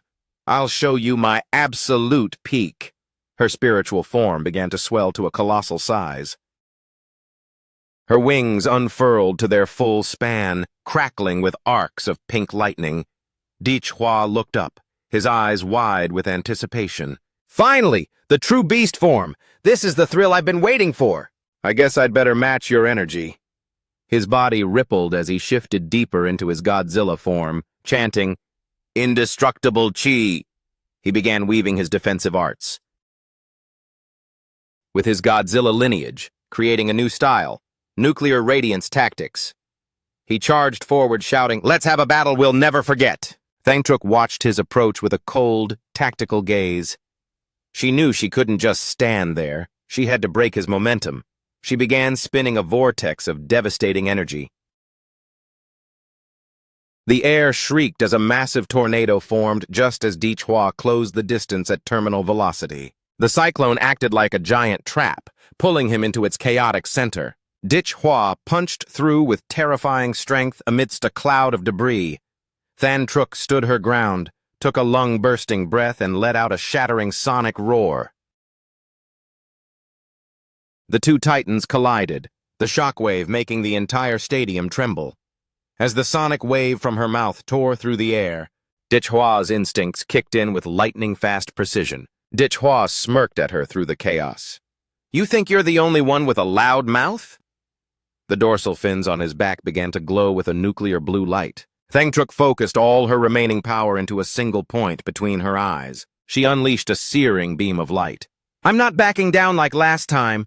I'll trade my defense for the Liu family's ultimate strike. I'm meeting you head-on, bloodline secret nether blood thorn, she screamed, launching a concentrated orb of energy at him. Dichhua met it with a devastating blast of atomic breath, and the two titanic forces, the atomic breath and the nether blood thorn, clashed in a violent struggle for dominance. The commentator turned pale, shouting into his mic, "This is catastrophic! If these two energies explode, it'll be way beyond what these students can handle." The mayor realized the danger and immediately performed a high-level seal. Gene Art unleashed. Aegis of the Earth Vein! In an instant, a colossal stone rampart erupted from the floor to separate them. The barrier struggled to contain the blast, barely managing to siphon off the deadliest of the pressure. The crowd watched with bated breath. That shockwave was insane. Did the mayor just save us with that wall? Is he trying to call a draw? If he hadn't jumped in, half the stadium might have been leveled. The mayor watched the dust settle with a grim look. The earth vein walls were a desperate measure, far less durable than his usual work. No one predicted this year's exam would produce two literal walking disasters. As the smoke cleared, Than Truk's arm was a mess of blood. Her hand was dark with bruises, and the light in her eyes faded as her true form's energy bottomed out. "I can't stop now. I have to keep—" Dichhua walked through the wreckage toward her, his voice low and steady. "My blast hit her dead on, and she's still trying to stand? If I don't vent the nuclear radiation from your system right now, you'll be paralyzed for life." She looked at him, trembling and confused. "I never wanted to take it this far. Why did you have to push me to the edge like this?" The tension between them finally started to melt. Dichhua leaned in close to speak with her in a low, grounding voice. "Was it really that you didn't want to fight? Or was that just a shield? A way to deny your own competitive fire? Back there, when I was putting my life on the line against you, I could feel your hunger for the win." Than Truk's eyes widened, her mind going blank as she processed his words. He's right, she realized. In that moment, I truly wanted to stand over him as the victor, which is why I gambled everything on that final desperate strike. But what is wrong with me?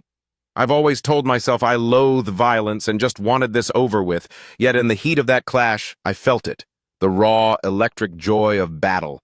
It wasn't for my family or my mother, it was for me. He placed a reassuring hand on her shoulder. A sudden uncharacteristic wave of shyness washed over Than Truk's face. "You're carrying too much baggage into the ring, that's why you faltered."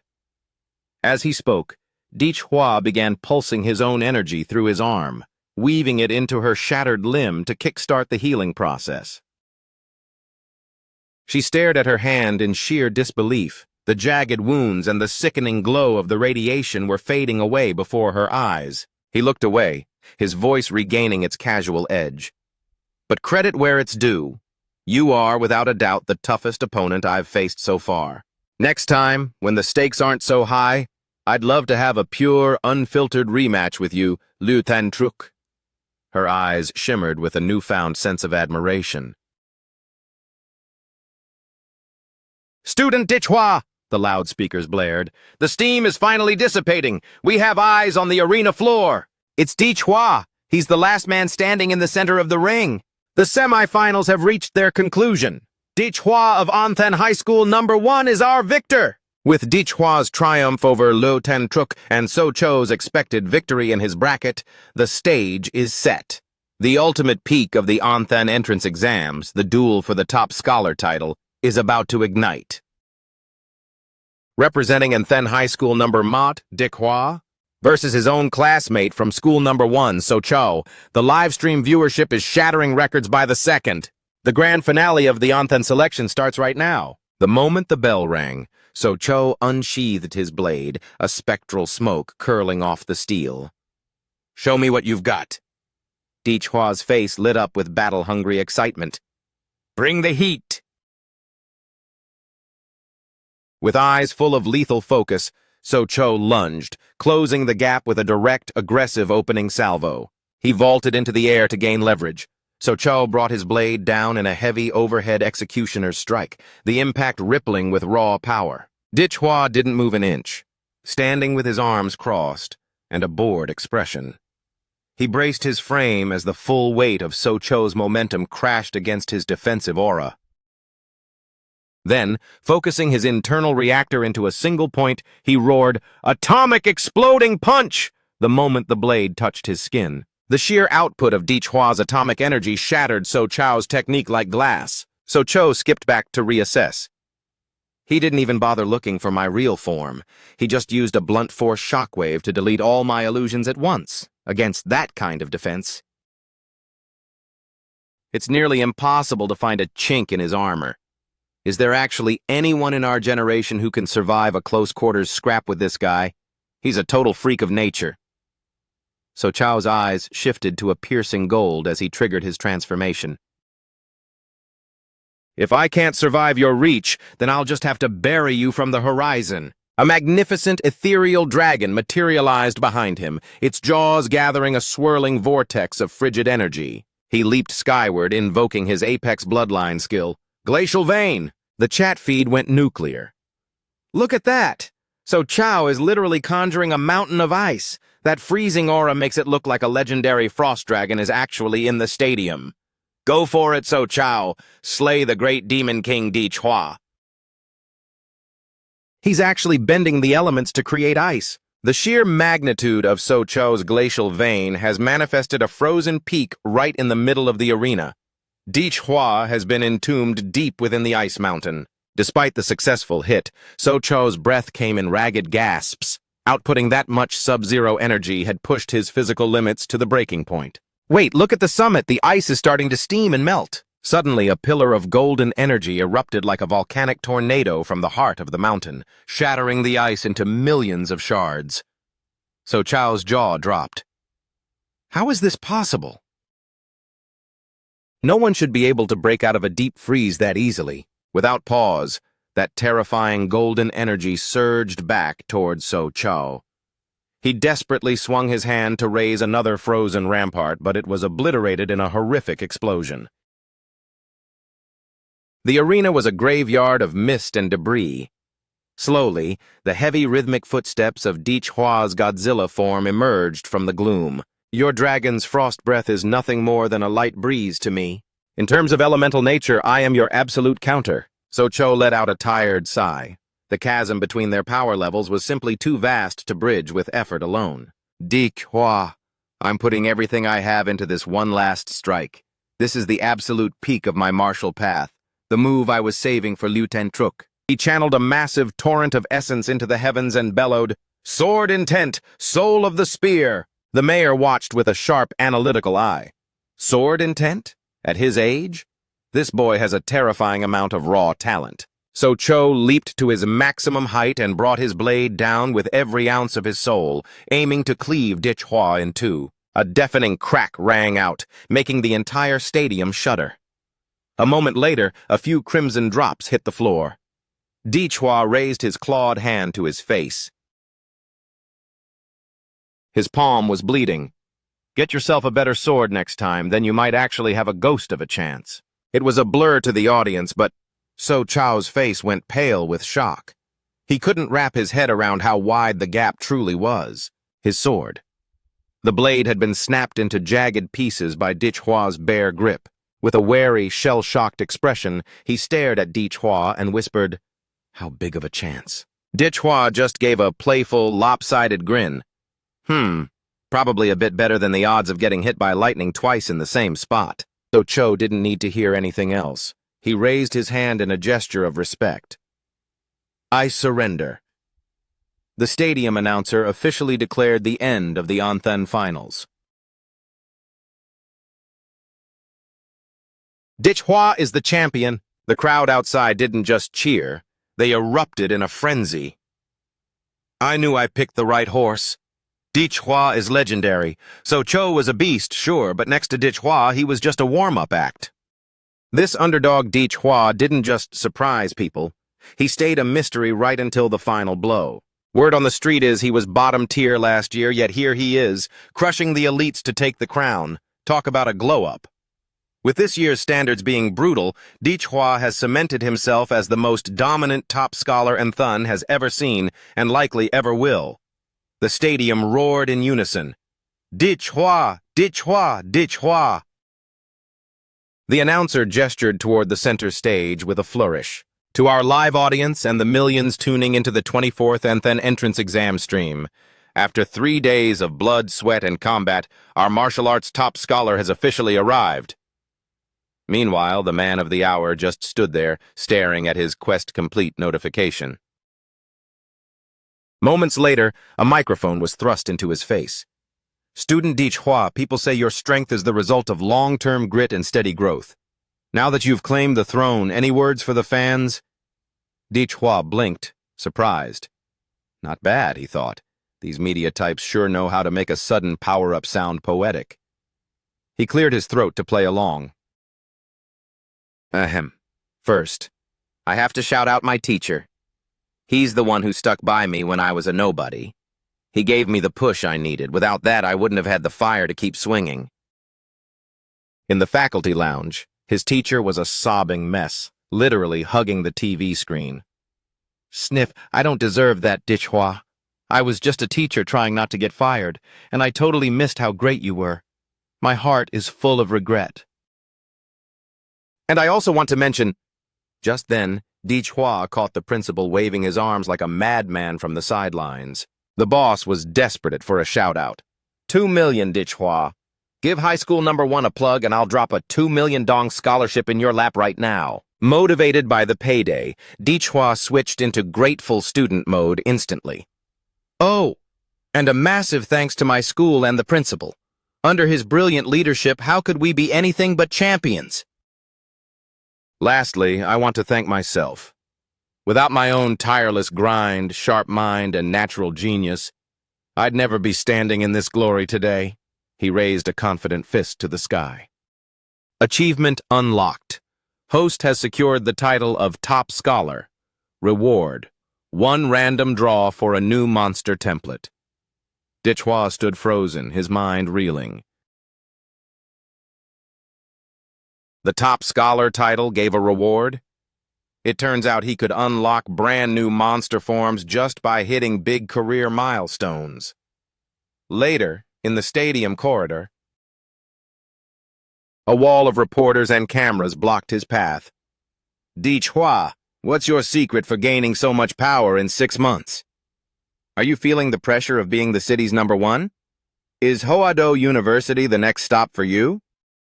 He started sprinting, yelling over his shoulder, "Stop following me, I've got a bathroom emergency."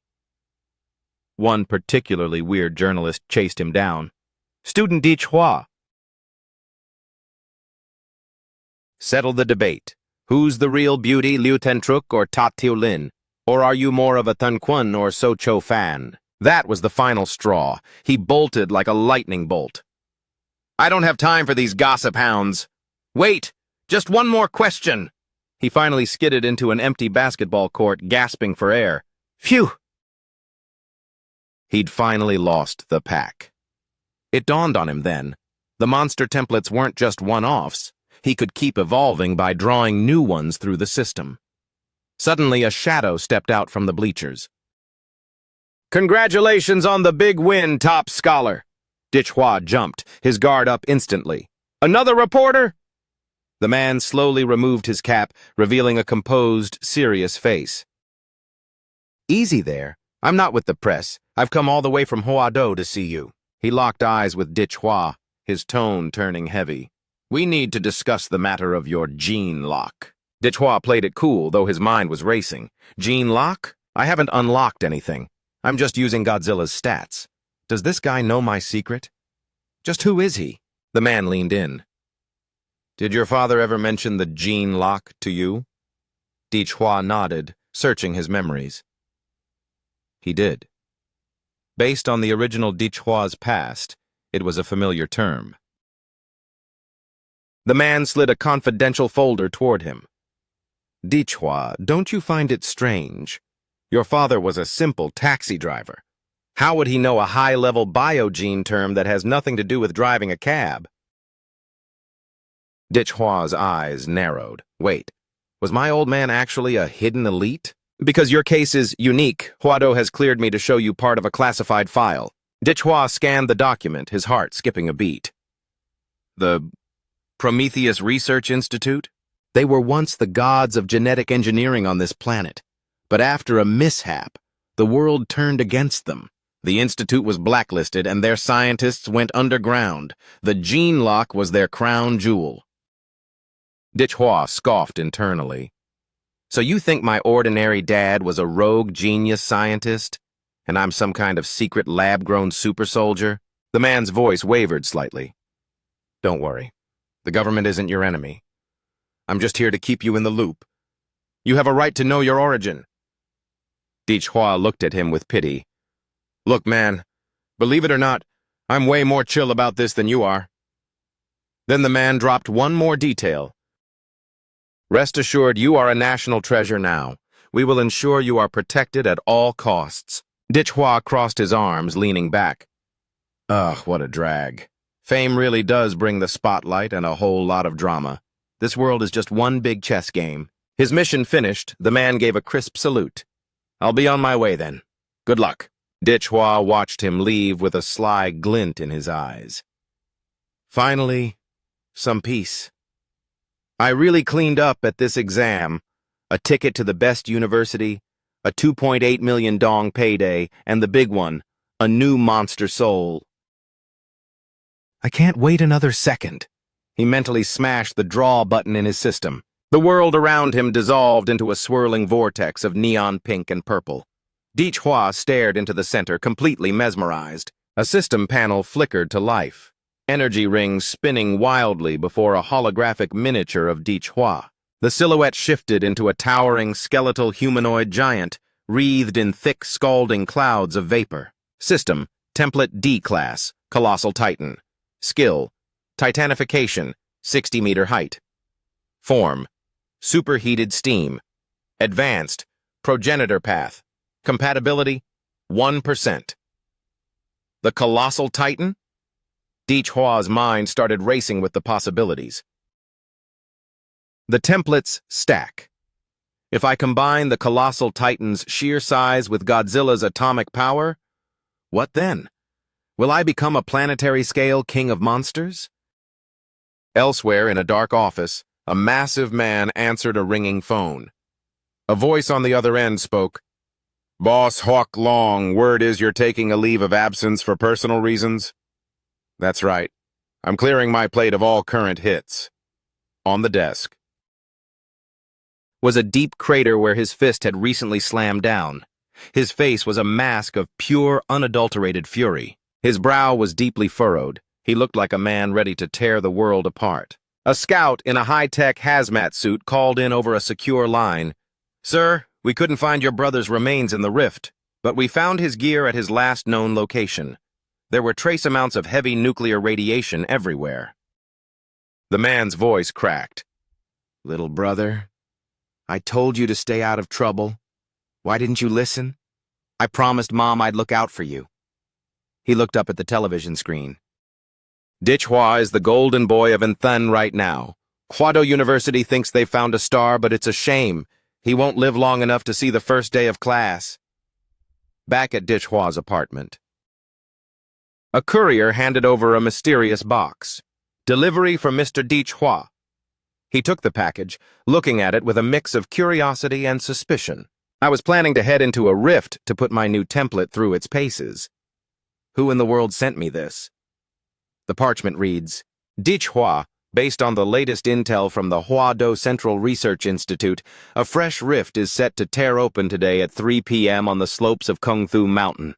It's projected to be a Rank C anomaly. I'm looking to scout it out. Would you care to watch my back as a teammate? After skimming the note, he couldn't hide his utter bewilderment. No way. Man, what century is this? Physical letters in this day and age? Is this guy a Victorian time traveler? Over at the Kungthu mountain range, a massive sea of people had already swarmed the foothills. Everyone was mentally bracing for a brutal, high-stakes skirmish. Hua scanned the horizon in shock. There are so many people here! At least 1,000 warriors have shown up. I guess a virgin rift is always the ultimate prize for hunters. Just as he arrived, he bumped straight into So Chao. So Chao offered a knowing smirk. I see you've leveled up again. Hua laughed awkwardly to himself. Man, so Cho's instincts are terrifyingly sharp. I spent my prize money on high-grade gene serums and bumped my colossal Titan compatibility to 35%. I guess these D-class templates have one perk. They're incredibly easy to boost. After a beat, he asked, "So, Cho, which academy are you heading to?" So Cho replied with calm certainty, "Hoado University." Dichhua's eyebrows shot up. "Well, looks like we're going to be roommates then." However, he noticed a flicker of unease crossing So Chao's face. Suddenly, the monitors blared, "The rift is tearing, stand by!" Erupting from the void, a gargantuan, multi-headed Hydra beast reared up, its eyes burning with primordial malice. Then, a three-headed vulture emerged, casting a massive shadow as it unfurled its wings and dove straight toward the assembled hunters. A veteran commander pointed a blade at the sky and roared, "The gate is open! Brothers, slaughter that beast and storm the rift!" The crowd surged forward as one, resembling a tidal wave crashing through a dam. A lesser monster watching the charge was absolutely petrified. "Screech! This is a nightmare! I fought so hard to crawl out of the void, so why are there so many humans? Roar! Retreat! Abort mission! I'm stuck! I can't get back in!" In less than 60 seconds, the poor creature was sliced into ribbons by the mob. The scene shifts deep inside the Kung Fu mountain rift. The exterior crowd flooded the interior like a deluge, with Dichhua right in the thick of the chaos. Suddenly, a sharp metallic scent stung his nostrils. "That stench, it's a beast tide! These monsters were lying in wait for us!" Bursting from the shadows were hordes of fleshy, skull-faced abominations. Far from being scared, the newcomers lunged at them with hungry eyes. Every warrior flared their spiritual energy, ready for a bloodbath. "Attention all hunters, by national decree. Focus on exterminating the magic beasts and holding the line against the tide." An chaotic dance of offense and defense began. Over where So Chao stood, he channeled his core essence and screamed, "Bloodline unleashed!" In an instant, the ground beneath the monsters crystallized, trapping them in a sub-zero prison. But in a fleeting moment of distraction, a scavenger monster lunged from his blind spot for a lethal strike. Dichhua vanished and reappeared, intercepting the blow with a nuclear demolition punch. His fist hissed with rising steam. While casually flicking the debris off his hand, he nudged So Chao to stay sharp. Dichhua remarked with total indifference, "The monsters in this rift are nothing but cannon fodder." When So Chao looked around, his jaw dropped. The earth was painted red, littered with the mangled remains of magic beasts. Dichhua cleared all of these already, the way they died. It's like their very cells were liquidated. He's using wide-spectrum radiation that bypasses most armor. The most terrifying part is how it systematically dismantles a creature from the inside out.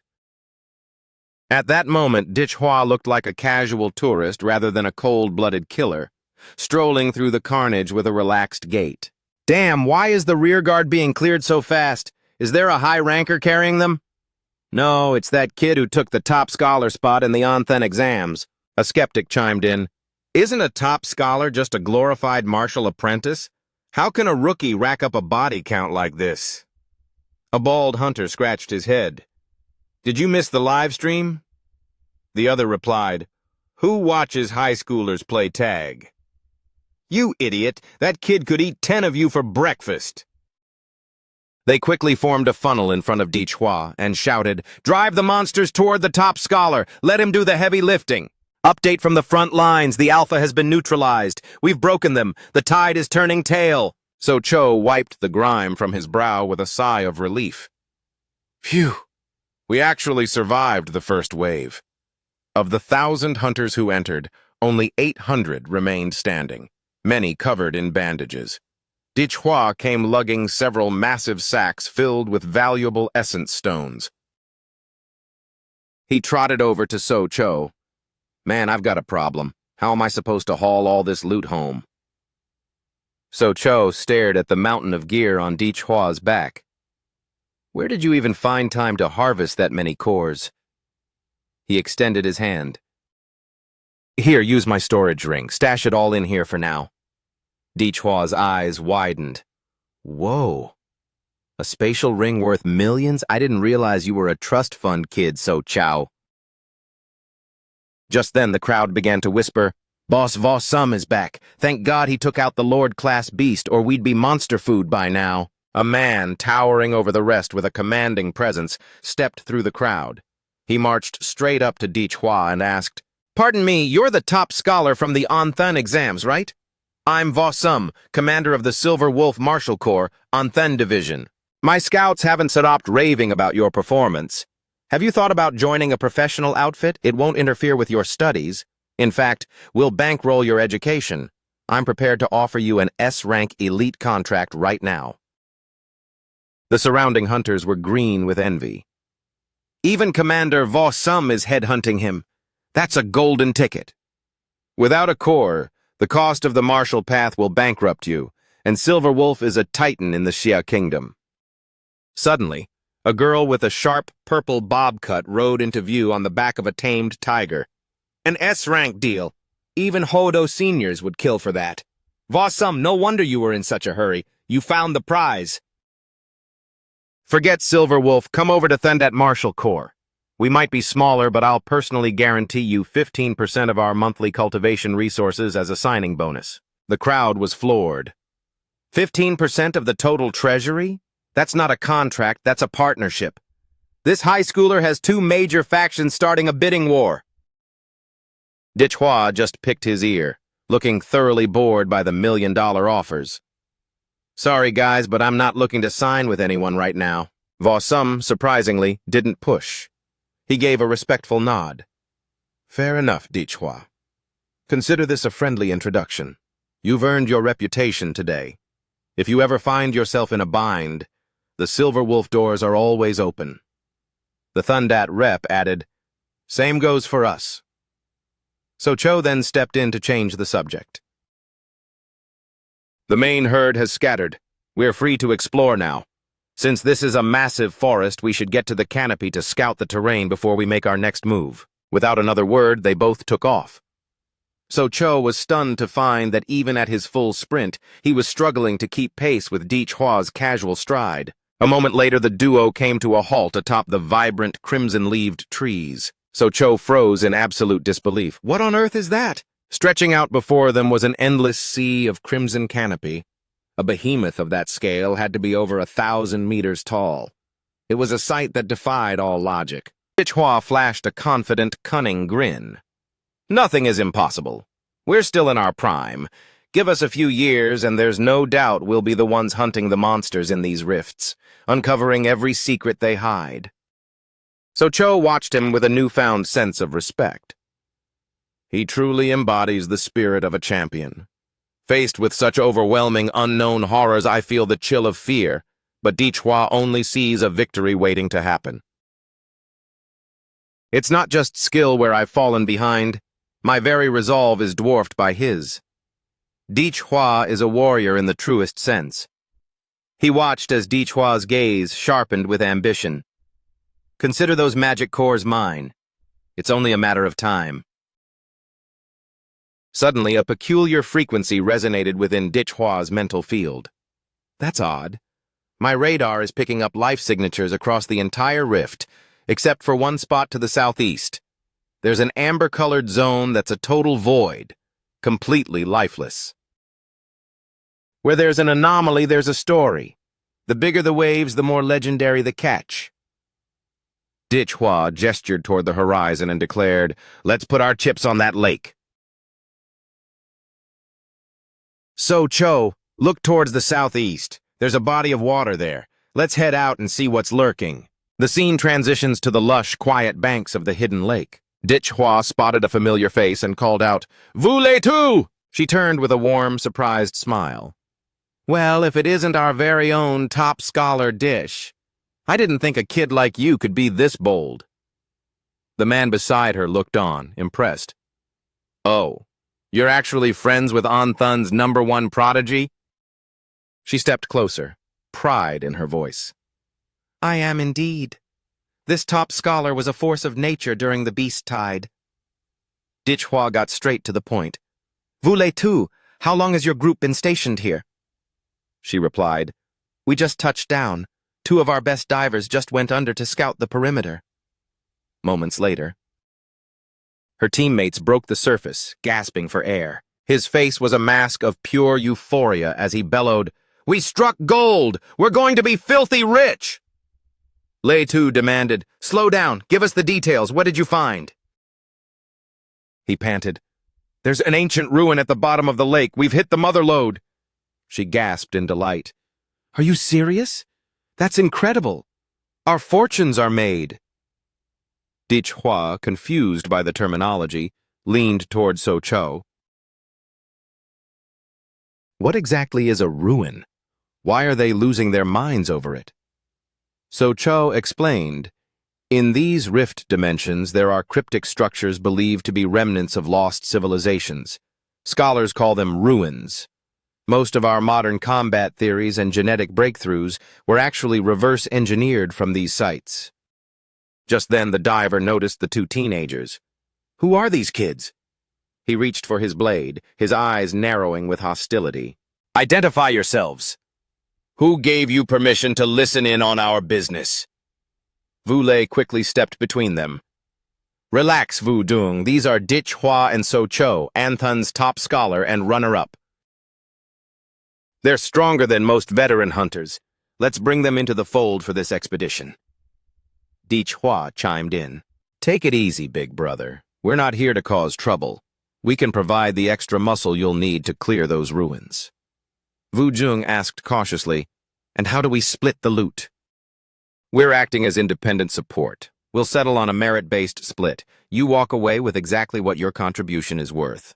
Hua stood his ground, echoing the terms. Independent support. Merit-based split. Finally, Vu Jung turned away, his greed warring with his caution. Fine. You're in for now, but keep your hands visible. A future star and a top 3 candidate are big names. I'd rather not have you as enemies. Without another word, they plunged into the water, following the path Vu Jung had marked. The party made their way through the depths and into a hidden grotto. Vu Jung pointed ahead. Just past this cavern, that's where the ruins are hidden. He scanned the area, his brow furrowed. That's weird. Where's Levy? I told him to hold this position. The bald man scoffed. He probably found something shiny and went ahead to keep it for himself. Vu Jung shouted into the darkness, Levy, stop playing around, answer me! Gazing toward the tunnel entrance, Vu Lei felt a pang of dread. When you first found this cave, did you scan for predator activity? No need. Levy and I set out bait to lure anything out, but we didn't see so much as a shadow. Her voice trembled as a cold realization set in. This place feels like a tomb, and now Levy is gone. Maybe we should turn back? Vu Jung's eyes flashed with desperation. No, we move forward! Fortune favors the bold. If you shy away from this now, you'll be a bottom-tier martial artist for the rest of your life. If you're scared of a little risk, leave. If you want to retire wealthy, follow me. If no one is walking away, then let's move. The others, swayed by the promise of riches, followed him deeper. All 6 explorers pushed further into the abyss, choosing to ignore the ominous silence of the cave. Hua watched them with a cynical squint. His instincts were screaming, and a web of suspicion began to form. Something's rotten here. He caught So Chao's eye, who looked just as skeptical. The timeline is impossible. Vu Lei said they reached the lake 10 minutes ago, yet they supposedly scouted a lake, found a cave, crossed it, and mapped a secret route already? It was like they were playing with the fog of war turned off. It's a blatant setup. Should we pull your friend out and bail? So Chao signaled. Hua replied with a cold, predatory smirk. Let it play out. I've still got an ace up my sleeve. Eventually, Vu Dung led them to a chamber draped in thick moss, where jagged stalactites hung like rows of teeth. Look at this magic core. It's completely dull. The energy has been siphoned off. No wonder the lake felt empty. Something's been feeding on everything here. Vu Lei looked around, confused. Vu Dung, I thought you said the ruins were right here. Behind her, the other girl's breath hitched. She pointed a trembling finger into the shadows. That's Levy! Oh God, he's dead! The color drained from everyone's faces as they saw the grisly remains of their companion. Wujung gripped his head, his mind fracturing. Where are the ruins? They were right here. Where did everything go? Levy, how could this happen to you? Suddenly, a pulsing, rhythmic mass erupted from his own scalp. Vines. I can feel them.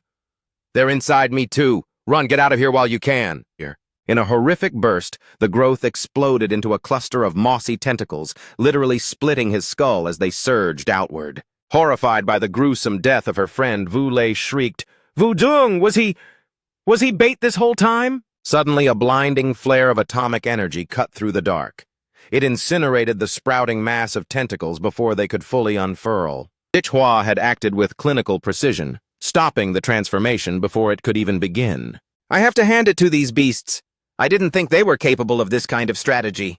It killed 2 of your scouts, then puppeted one of their brains to lure the rest of the pack into its larder. We didn't find a ruin.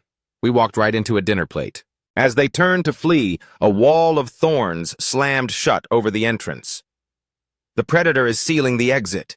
It has no intention of letting its meal walk away. So Cho's gaze turned grim as he identified the threat. I recognize this from the bestiary.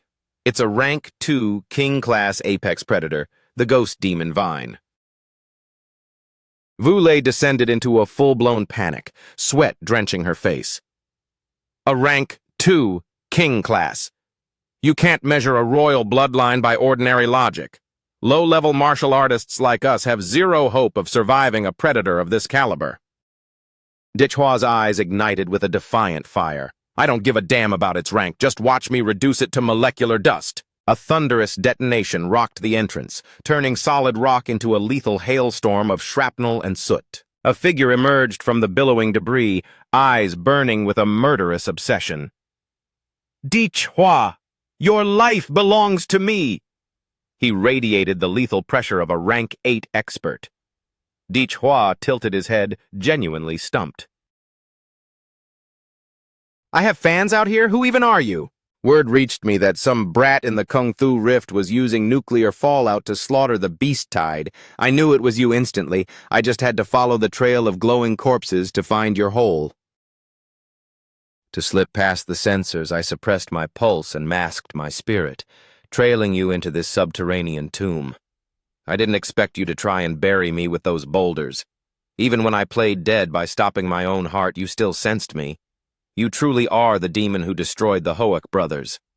He stared at the man with a look of pure, unadulterated confusion. Wait, look, Gramps, you just crashed the party and started a monologue. Do I actually know you, or are you just off your meds?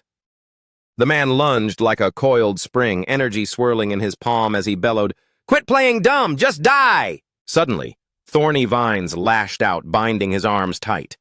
Is this a ghost demon vine nest? You lured me into a monster's larder just to do your dirty work. I was already seeing red. Now you're just begging for a slow death. Damn you! Is this whole ambush part of your twisted game, Dichhua?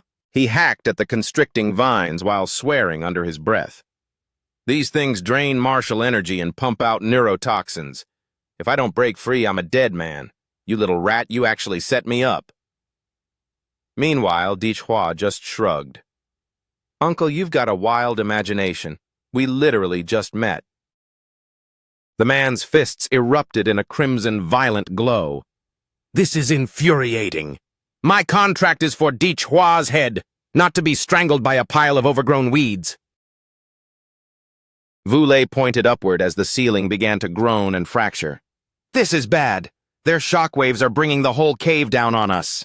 A sharp command echoed from behind the group. Move now! Dichhua surged back into his Godzilla form. He arched his neck back, a terrifying blue luminescence building deep within his throat. In a split second, he unleashed a concentrated pillar of atomic fire directly at the ceiling. The blast vaporized a massive section of the cavern roof.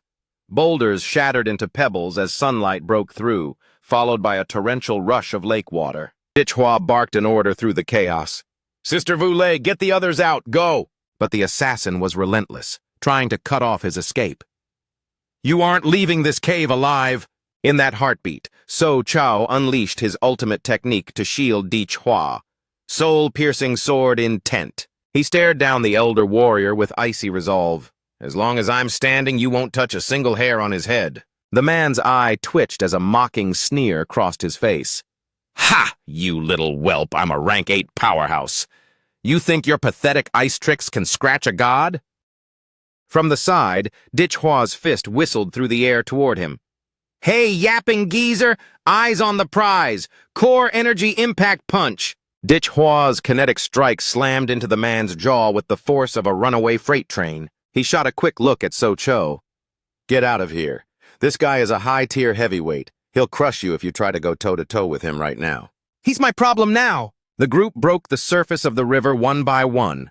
Below them, the ghost demon vine had spiraled into a murderous frenzy, churning the lake bed into a whirlpool of mud and carnage. As Socho treaded water, Vule scanned the surface frantically. Where's Di Chua? Did he make it? He looked back down into the churning, dark depths. Deep below, the two shadows were locked in a violent, high-stakes dance of death. Seeing that his friends were finally clear, Di Chua finally felt safe enough to toggle his newest system upgrade, the Colossal Titan template. A moment later, the would-be assassin bobbed to the surface, his body a broken, bruised mess of internal trauma. So Cho caught a fleeting glimpse of something impossible beneath the waves, a gargantuan skeletal silhouette. He rubbed his eyes, trying to make sense of the nightmare. Looming in the mist was a monolithic figure made of steam and bone, wreathed in flickering bolts of red lightning. Di Chua climbed out of the river looking a bit sheepish. Hey, So Cho, can I borrow a spare set of clothes? Mine didn't make it. So Cho's mind was spinning. What was that massive shockwave? Di Chua lied through his teeth. That psycho must have pulled a plasma flash bomb out of his pocket to take the vine down with him. So Chow frowned. A plasma bomb? That's high-level military tech. How did a hitman get that? Besides, that blast felt way more powerful than a standard explosive. And in the steam, I could have sworn I saw a giant. Di Chua's face went pale as he doubled down. No way, man. The shockwave probably just rattled your brain. You were seeing ghosts. Phew. Close call. I can't have them connecting me to these monster forms. He thought to himself, I might have overdone it.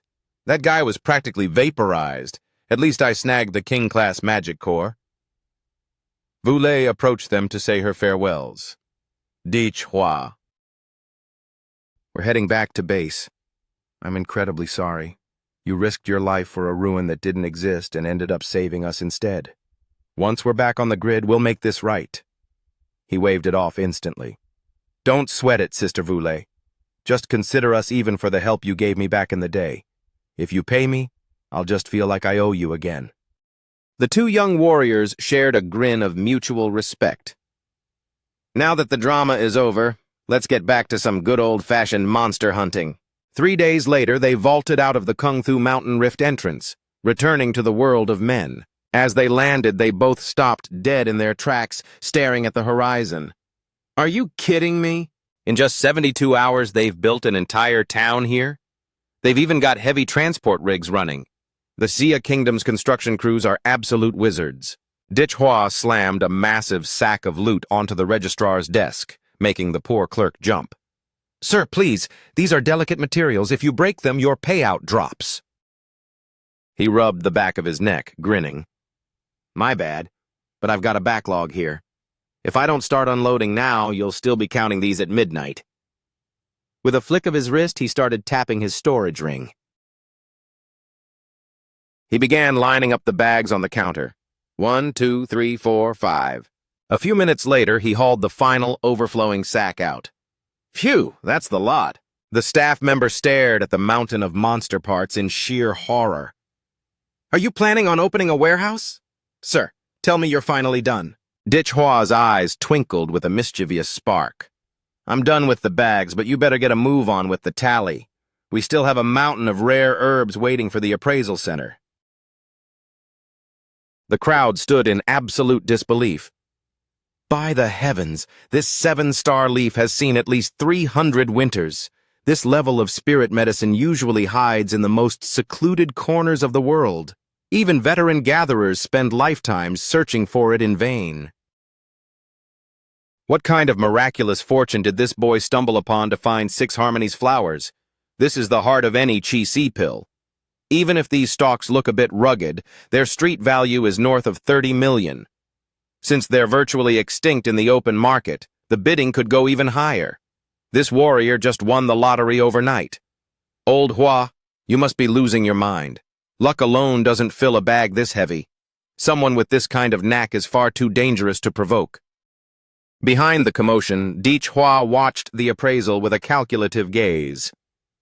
Now that common green and white monocores have hit their limit for my progression. Cashing them out is the only logical move.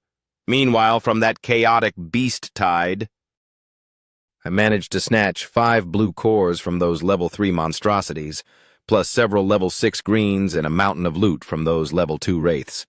That was my true payday. My bank balance has officially climbed to 27,507,000 cores, processed and paid. Now I just need to find a high-stakes collector to take this pile of certified spirit herbs off my hands. Moments later, a sleek, jet-black luxury supercar glided to a halt right beside him. A distinguished elderly gentleman stepped out, radiating an air of quiet wealth. Greetings, friend Hua. I am Li Hu Dian, the proprietor of ManHwa Pharmacy. Rumor reached me that you hauled a legendary bounty of herbs from Kung Thu Mountain. I don't suppose you'd be willing to part with them for a premium well above the market rate? Hua eyed him with a healthy dose of skepticism. Privacy really is a myth these days. My contact info must have leaked the second those old-timers at the center saw the goods. Ah well, no harm done. I needed to move this stock anyway. Having a buyer hand-deliver a deal saves me the legwork.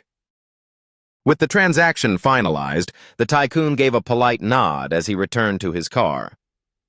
Next time you stumble upon something exotic, Hua, make sure I'm your first call. A quick check of his phone confirmed the deposit. 74,500,640. This fortune is better spent pushing my evolution by another 10%.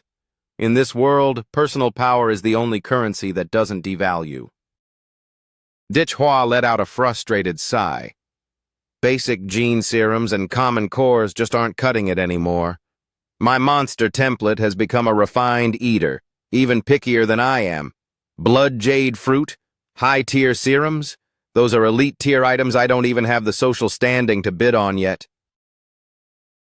His eyes lit up as a sudden realization struck him. Of course, there's still the other path, the way of martial arts. In the entrance exams, I dominated people like Liu Tantruk purely because my frenzied Godzilla template is a force of nature. But when it comes to pure combat techniques, I'm a complete amateur compared to those high-born prodigies. What I need now are some truly oppressive martial arts to bridge the gap. With a burst of speed, he sprinted toward his destination. Inside the principal's office at Anthun number 1 high. Hey, old man, I'm here to dig for some hidden treasures, huh? The principal sat composed, pouring a fresh cup of tea as he regarded his star pupil. Cough, Hua. I honestly didn't think you'd remember your old school so soon after your victory. Hua chuckled awkwardly. Sir, please, drop the formalities. Formalities? You're the top scholar of Anthun. You're the pride of this academy and a beacon of hope for every teacher and student in this city. Hua produced a rare bottle of wine and slid it across the desk. This is premium medicinal wine from Lee's Pharmacy. Consider it a token of my respect for my mentor. Preserving these traditions is what our nation is built on. The principal's eyes twinkled. Oh, Hua, you've grown up. A man of both strength and character, honoring the bond between teacher and student. You are a role model indeed. Hua leaned in to talk business. Actually, I'm looking to master some high-tier martial techniques. Do you have any leads? Since university hasn't started yet, my only hope is gaining access to the martial clans. The principal looked thoughtful. You've already secured your spot at Hoa Do University. Your future is set in stone. Why the rush? You could learn anything you want once you're on campus. His eyes shimmered with a desperate intensity. Principal, I want to reach the peak before I even set foot there. Seeing such unyielding ambition, the old man finally relented. Very well. I'll pull some strings for you. You're a once-in-a-generation talent. As an educator, it's my duty to nurture that spark, not let it flicker out behind a desk. Dichhua leaned in close to whisper the specifics. The principal chuckled. Rules are rigid, but people are adaptable. Having a student as savvy as you is a blessing for any school. You flatter me too much, sir. Ha! By noon the following day, his phone rang. Dichhua, the path is cleared. You can head out now. Dichhua replied eagerly, Thank you, Principal. So which clan am I visiting? His jaw nearly hit the floor when he heard the name. The Liu family? The great Liu clan of Anthan is actually opening their secret archives to me? The scene shifts to the outskirts of the city. A young man on a high-powered motorcycle is tearing through the streets with a blonde girl clinging to his waist. The two were caught up in their own little world. Ankiet, you're so fast. You're amazing. This is just a warm-up, baby. I've got plenty more power where that came from. Suddenly, Dichhua's voice drifted over his shoulder like a ghost. Hey, brother. Eyes on the road. Speeding like that is a quick way to make your family cry at a funeral. The biker jerked his head around and snarled, What the? Are you insane? You nearly gave me a heart attack. You're on a public rental bike and you're trying to drag race me? The couple laughed and gunned the engine, leaving Dichhua in their dust. Did a peasant like you really think you could keep up with a young master like me? Ankiet, you're so tough and manly. Dichhua watched them pull away, a look of mild annoyance crossing his face. A moment later, a massive shockwave of displaced air exploded behind the bike, nearly knocking the couple off the road. It was Dichhua. He was funneling raw martial energy into his legs, pedaling with enough force to warp the bicycle's frame. He pulled up right alongside the roaring motorcycle and offered a casual, Let's pick up the pace, shall we? The couple's faces went pale as they broke into a cold sweat. Is that a bicycle? How is he moving like a fighter jet? Dichhua finally hit the brakes and looked up at his destination. As expected of a legendary martial lineage, before him loomed a sprawling, opulent estate that screamed of ancient wealth. As he expanded his life magnetic field, he sensed several overwhelming auras within the walls. The steady clip of footsteps approached as a girl stepped through the grand gates. It was Liu Tantruk. Having put their rivalry behind them, she waved a gentle greeting. Welcome, Dichhua. Dichhua smiled and couldn't resist a bit of teasing. Classmate Tantruk, you don't look exactly thrilled to see me. She blushed, looking away. No, it's not that. He grinned. So you're saying you're actually delighted to see me? My mother sent me to fetch you. Let's not keep her waiting. She didn't answer directly, lowering her head as she led the way inside. The two of them walked in silence through the breathtaking gardens of the manor. A striking silhouette stood silhouetted against the inner gate, waiting for them. Mother, Dichhua has arrived, Liu Tantruk announced respectfully. A woman stepped forward, her heels clicking on the stone. She had cascading waves of platinum blonde hair that caught the light. With a presence that commanded the room and a beauty that was truly ethereal, she was the matriarch of the Liu clan. Tanlam greeted him with a graceful smile. Welcome to our home, student Dichhua. Her beauty was so overwhelming it was impossible for anyone to ignore. Even Dichhua was momentarily stunned. Prime Minister, I finally understand. Liu Tantruk stood before her mother, fidgeting with a hint of hesitation. Her voice was tight with an underlying tension. Mother, However, Tanlam gave a gentle wave, cutting her off. I watched the recording of your duel with Dichhua. You fought with honor, and frankly, Dichhua's strength would make him a champion even in the Huado trials. There is no shame in your performance. Thangtruk remained silent, processing her mother's words. The matriarch's expression turned solemn. Your younger brother's potential is limited. He isn't built to carry the Liu name. In your generation, the weight of our family's legacy rests solely on your shoulders. After sharing a few words, she tenderly rested her palm on Tan Truk's chin. At the end of the day, you are still a young woman, and a stunning one at that. Your father was taken from us too soon. Without a grandmaster to serve as our bedrock, the Liu family was forced to retreat to a backwater like Anthun. If a powerful clan demands an arranged marriage, we lack the leverage to say no. That would mean our family is devoured, and our century-old legacy handed over to strangers. I'm hoping you and Di Chua can become close. What are your thoughts? The suggestion caught her completely off guard, and a subtle, rosy flush spread across her cheeks. Her mother's gaze remained unwavering. Di Chua is exceptional. Boundless talent, a clean slate, and a future without limits. From what I've seen, he isn't a man driven by cold, wolfish greed. You don't have to decide this second. Just spend some time with him and see where your heart leads. She turned to the guest with a welcoming smile. Welcome to our home, Di Chua. Di Chua replied with a polite clearing of his throat. Hello, Auntie. I brought a little something as a token of my thanks. The principal told me you're looking to master some high-tier martial techniques. She looked at him with an all-knowing glint in her eye. Tan Truk, why don't you show him the way? Di Chua was stunned by her easy compliance. Wait, she's just going to let me in like that? She continued. Tan Truk will guide you to the Liu family's martial library. The scrolls and records within are strictly forbidden from leaving the premises, so you have exactly 1 day to absorb what you can.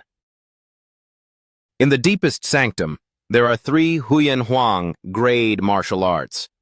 Whether you can wrap your mind around them or not is entirely up to your own innate potential. Hearing those words, he bowed deeply. Thank you.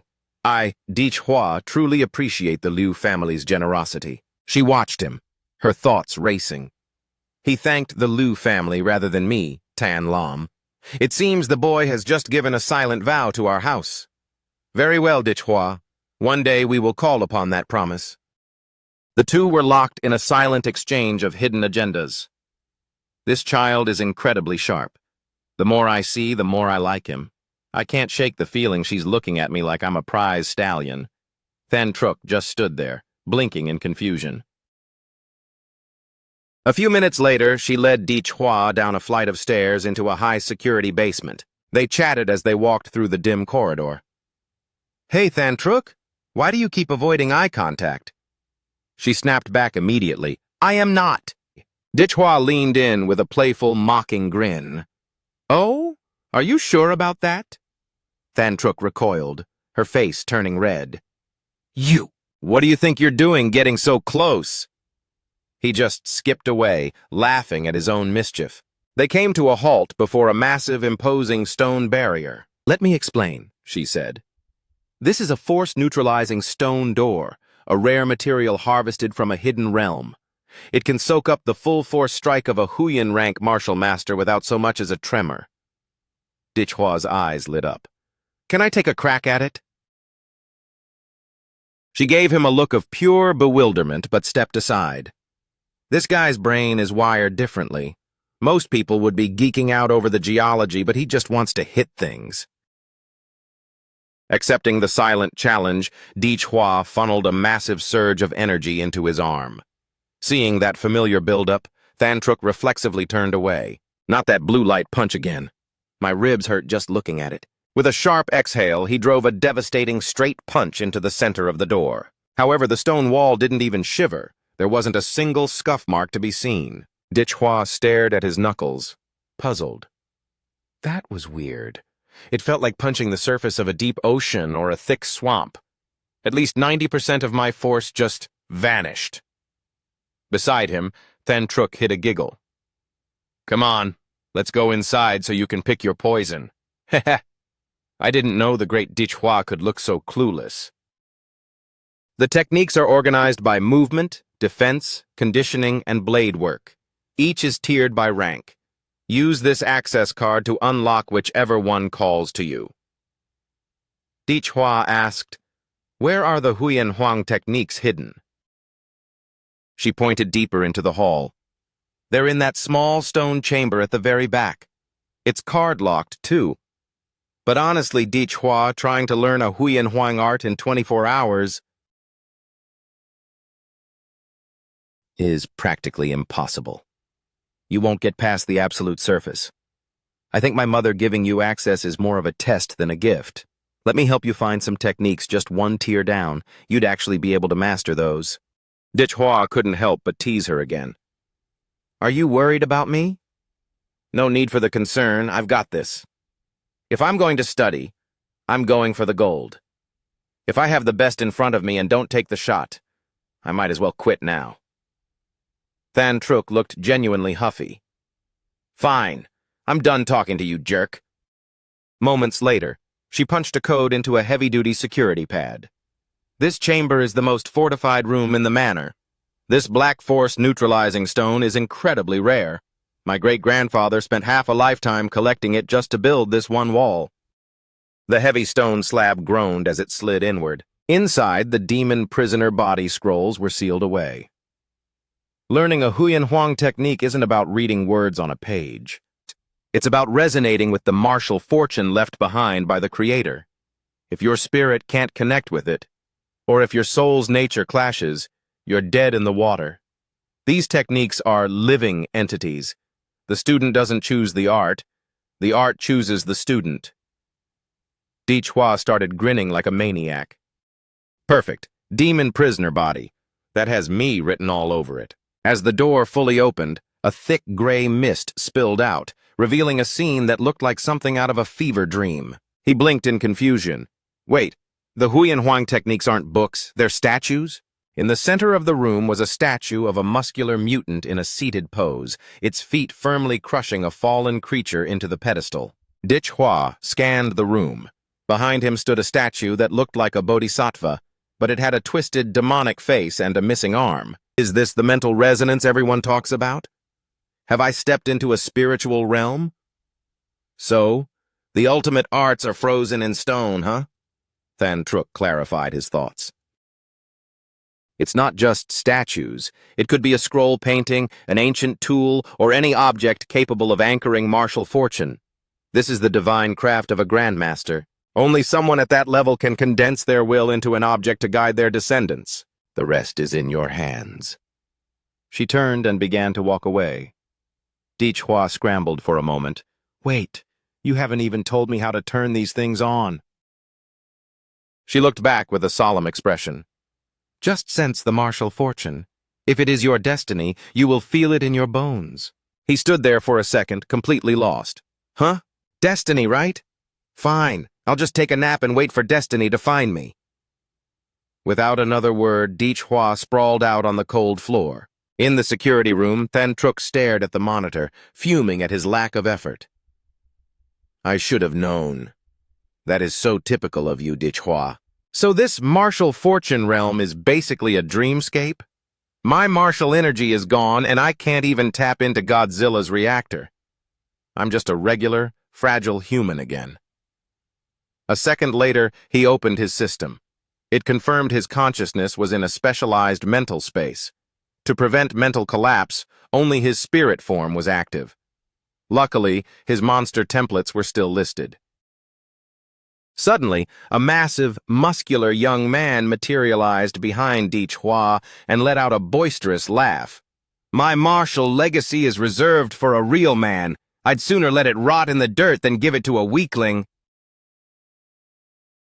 Hey, kid, prove to me you've got the heart of a lion.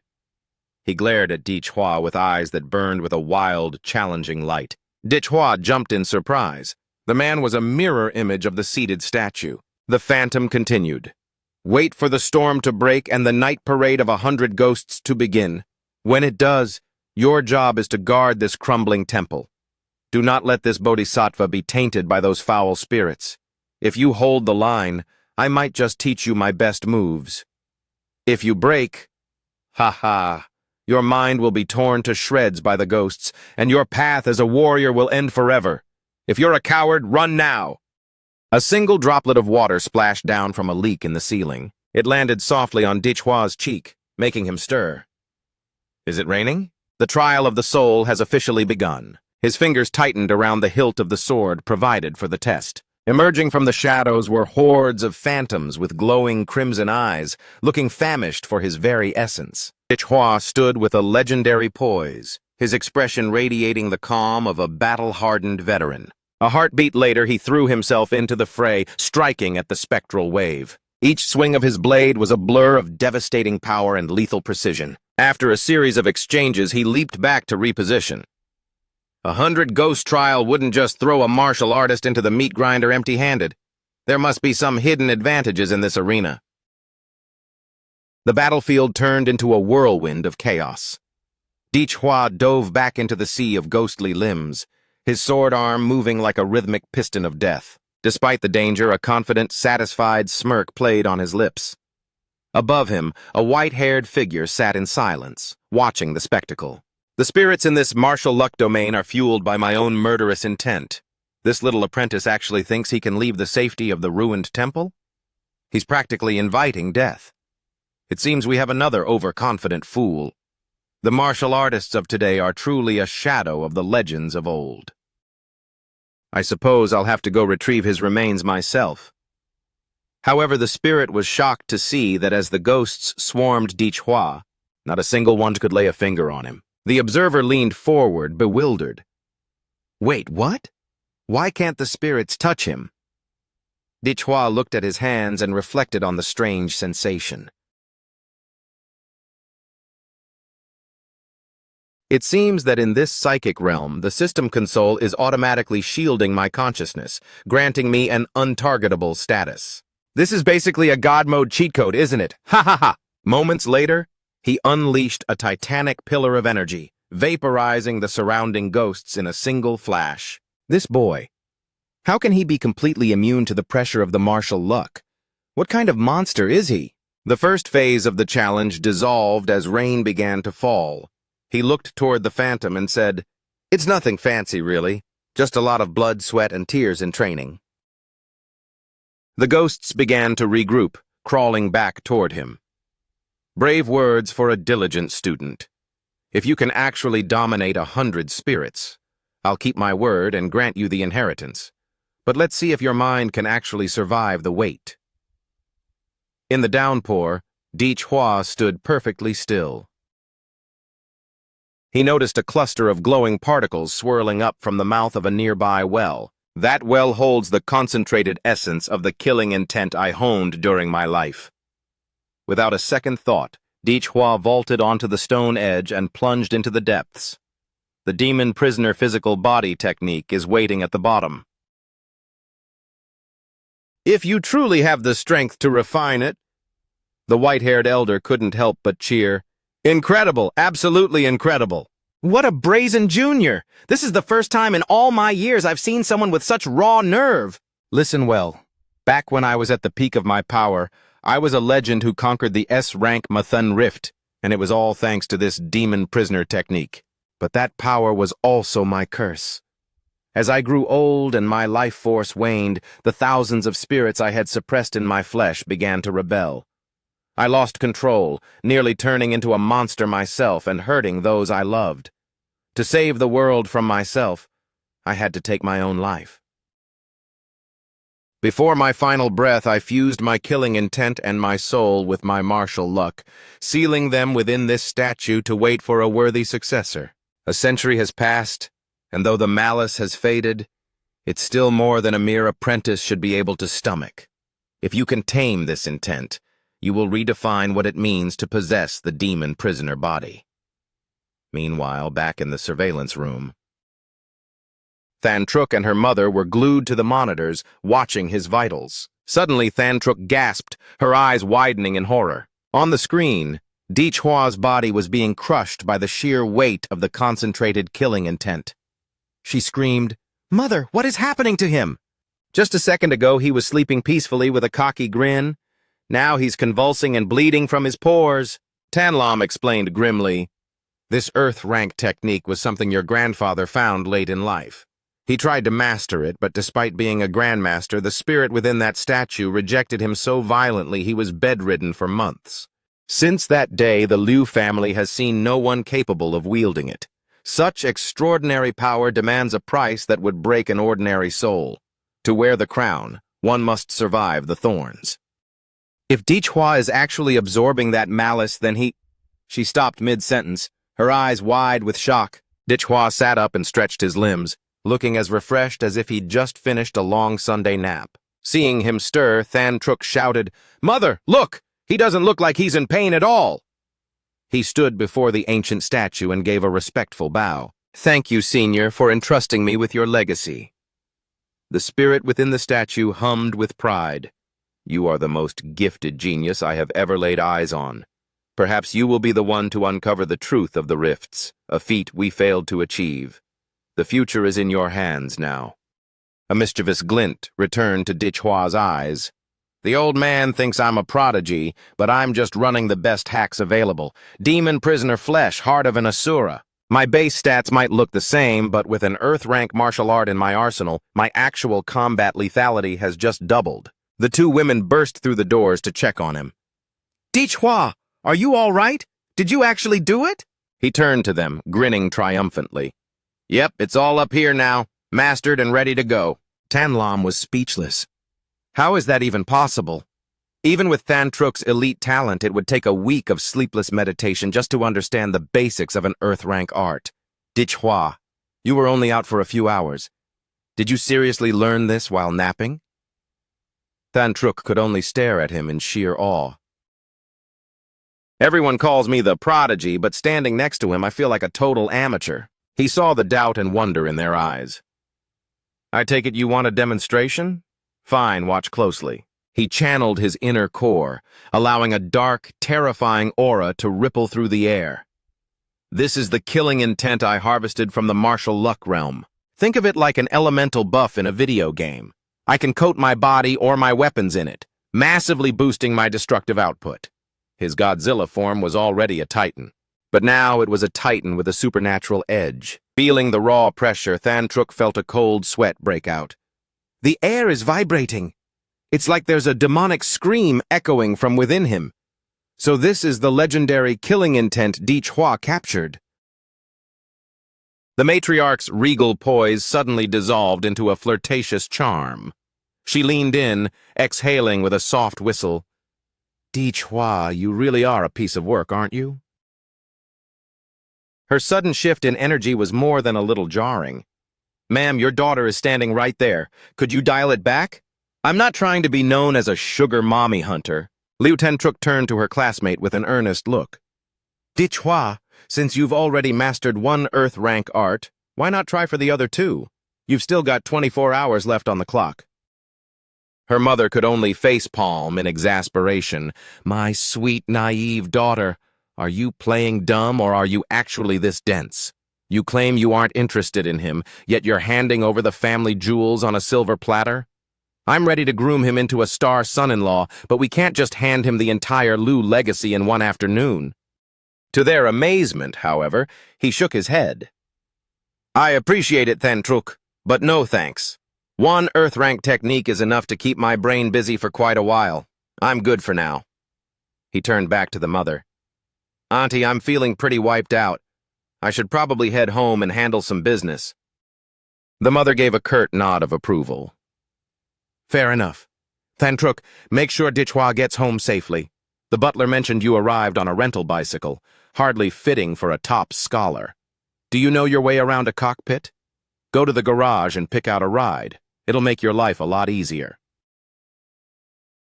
The mention of high-end wheels reminded him of his earlier run-in. "A vehicle? You know, I did see a guy on a pretty sleek motorcycle earlier today. Definitely had some style."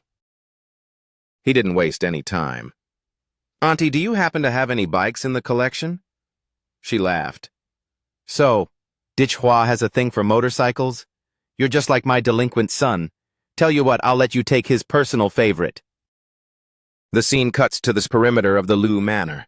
A young man paced back and forth, muttering under his breath, "Butler Hongdi told me Mom invited another potential husband over. I need to see this clown for myself. My sister is the crown jewel of Anthun. No bottom-tier scrub is touching her. That pest on the rental bike earlier was the worst, ruining my flow with that girl. I hope I never have to see his face again. In a blur of chrome and engine roar, Hua suddenly tore past the young man on a top-tier custom superbike. The young man froze, his face turning ghostly pale. Wait, wasn't that the loser on the bicycle? And wait a damn minute. That's my bike he's riding. Hua pulled up to his apartment. The custom machine looked completely out of place, parked in the gravel lot. Back inside, he laid out his haul of blue magic cores on the table, flanking them with a variety of gourmet seasonings. Swallowing these raw last time was like eating unflavored gelatin. This time, I'm adding a dash of soul sauce to really make the flavors pop. He started with a blue core, lifting it with his chopsticks and popping it into his mouth like a premium cut of Wagyu beef. The holographic display flickered to life. Host, Hua. Overall stats, 23.8, Godzilla. Template, 21% sync. Colossal Titan template, 85% sync. Attribute points pending. He grinned at the numbers. The stats are climbing. Time to invest. Back in the rift, the Titan form hit 50 meters. That's massive for a common beast. But against those mountain-sized terrors in the rifts, I'm still a shrimp. I need more scale.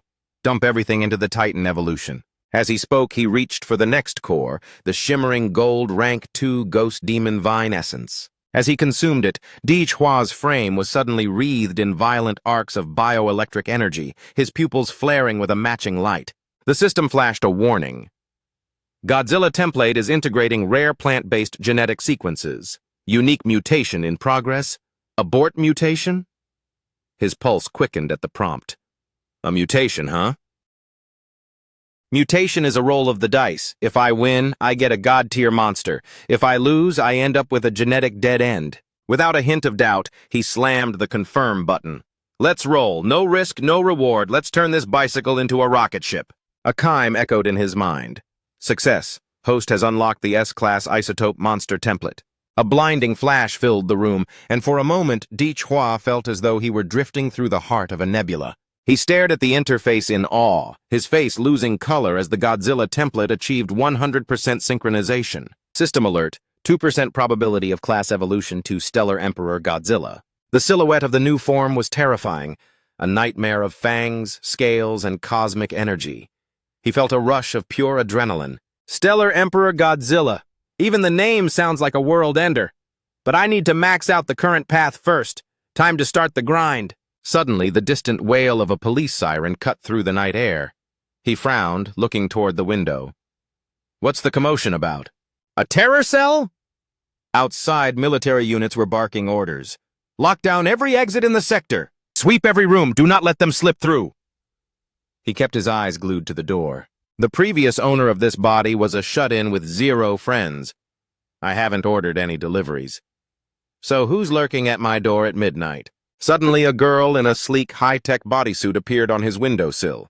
He whispered to the system, "Any idea who our guest is?"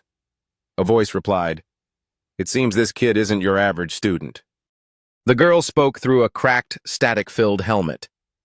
"Look, I just wanted to stash something here and wipe your memory, but since you've seen my face, things are going to get a little messy for you." Hua just sighed. "Just try not to run away. Besides, I've got enough in the bank to buy a new place if you wreck this one." She blinked, confused. What was that? He slowly turned toward her, his expression turning cold and hollow. I said, "You're already a ghost." Down on the street, a man was desperately holding back a police cordon. Facing the authorities was a wounded youth with a snarl of defiance. The police captain shouted, "He's flagging! Open fire!" The youth bit back a groan of pain, whispering, "Nie mai, you have to get the golden gene to safety. I, Chu Nia, will be the wall that breaks their charge." Suddenly, his skin began to glow with a sickly red aura. With a manic laugh, he lunged forward. "Come on, then. I'll take every one of you to hell with me. Burning blood-forbidden art." Just as he was about to clash, a heavy thud from above startled him. "Another one?" Tumbling from the rooftop was his partner, Mai. "Wait, your nanosuit was pearlescent white. Why does it look like you've been through a furnace? Sister, I'm out here dying to give you an opening. What happened in there?" Mai gestured frantically. Chungia, the package is safe. We need to vanish, now. They slammed smoke canisters onto the pavement, vanishing into a thick gray haze. The scene shifts to a desolate back alley under a flickering streetlight. They leaned against the brickwork, gasping for air. We finally shook the heat. Thank God for this nano armor. It absorbed that impact like a sponge. Hua stepped out from the shadows, his footsteps heavy and deliberate. You haven't explained why you thought my bedroom was a good place for a pit stop. You two have clearly miscalculated the situation. I was going to let destiny pick a lucky neighbor, but I ended up with you two. Breaking and entering is a crime that needs a proper reward. Let's have some fun. The man jumped back, screaming, "How the hell did you track us?" Hua didn't bother explaining that he could smell the nuclear isotopes clinging to Key ManHwa like a beacon. He locked eyes with the man. If you can fight, stop talking. I've been looking for a punching bag to test the limits of this demon prisoner body. Without uttering a single syllable, he instantly unleashed the raw power he had just inherited. His opponent frantically raised both arms in a desperate guard. This is bad, really bad! Hua's energy erupted like a localized sun, scorching the air. Caught in the wake of the impact, his opponent's face drained of all color. He doubled over, hacking up a thick spray of crimson. Standing there in the shadows, Hua looked every bit the part of a cold-blooded elite executioner. Refusing to let up, he followed through with a series of pulverizing blows. Key ManHwa watched from the sidelines, her eyes wide with pure, unadulterated terror. That technique is monstrous. Kid, who is the master behind your style? Hua glanced at her and gave a mocking smirk. Heh, I'm a direct disciple of the Emperor Godzilla. She blinked, completely lost. Emperor Godzilla? Never heard of him. I didn't think a tiny place like Anthan was hiding such a freakish expert. Suddenly, Key ManHwa's voice sharpened. Don't get cocky, brat! In a flash, her partner triggered his demonic beast true form. His muscles surged and distorted until he resembled a prehistoric rhinoceros, complete with a lethal obsidian horn. I'm a rank 6 warrior. You're not dealing with some amateur student anymore. With a guttural roar, he bellowed, 5-step-year knowledge! Seeing the transformation, Hua's interest finally spiked. Now we're talking. Finally, some real sport. Meanwhile, the invisible Key ManHwa began to creep toward his flank.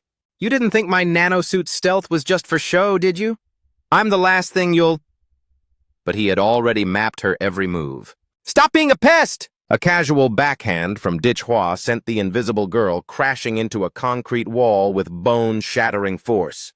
The Rhino Man let out a howl of fury. Pathetic! Even Key ManHwa's shadow step couldn't catch him off guard. He deployed an array of jagged spikes across his spine. It's just you and me now. Hua met his gaze with a proud, mocking stare. Bring it!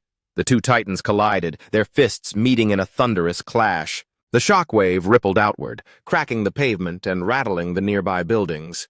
Hua felt a strange resistance. Unlike the mindless beasts he'd hunted before, this man's hide was reinforced with a layer of sophisticated martial energy. The man sneered through the dust. Kid, my iron-crowned rhino form can shrug off tank shells like they're pebbles.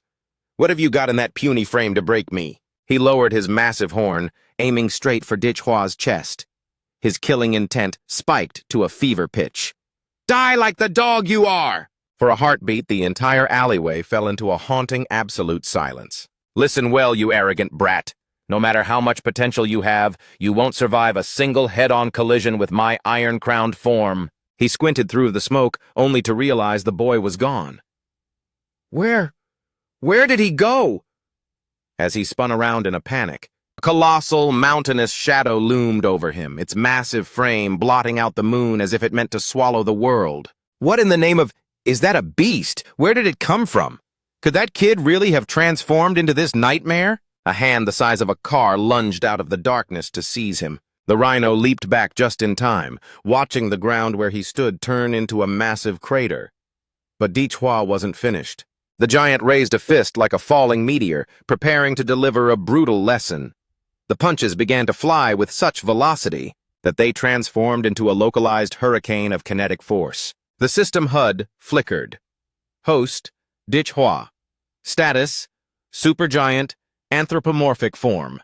Power level: 238,294. Mai, slumped against the wall, could only stare at the carnage in a state of catatonic shock. I'm an idiot. Why did I ever think we could hunt this monster? If this keeps up, the boss is going to be turned into paste. There's no escaping this. It's either a miracle or a suicide mission. Desperate, she scrambled up the side of a nearby skyscraper. She threw herself off the ledge, diving toward the giant while gripping a weapon made of glowing orange filaments. The wires coiled tightly around the Godzilla form's throat. These are molecular-grade nanofibers. They can slice through high-density alloys like butter, no matter how big you've grown. Biology still has its limits. Your flesh won't hold up against this. Mai put her entire weight into the pull. She gave the cords a final murderous jerk. Did I actually get him? She exhaled, her heart hammering against her ribs. A sudden blue glow illuminated the air, catching her in its center. It's a monster! The final memory of Mai's life was an infinite, blinding sea of cobalt fire. A heavy shroud of ash and ozone settled over the alley. Hwa shifted back into his human form, walking calmly through the settling dust. He found the Rhino Man, now just a green-haired human again, slumped against a wall, coughing up dark fluid. Cough, hack! Hwa stood over him, his shadow long. Your turn is over. The man looked up, his face a mask of blood and defeat. You're not human! You're a monster! In his fading vision, the boy looked like an apex predator. A hunter has to be ready to become the prey. It's the only law that matters. Even at death's door, the man let out a jagged laugh. Ha ha!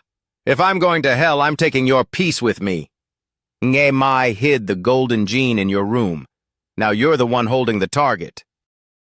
Then you'll know what it's like to be hunted by every power in the country. Ha! I'll see you on the other side.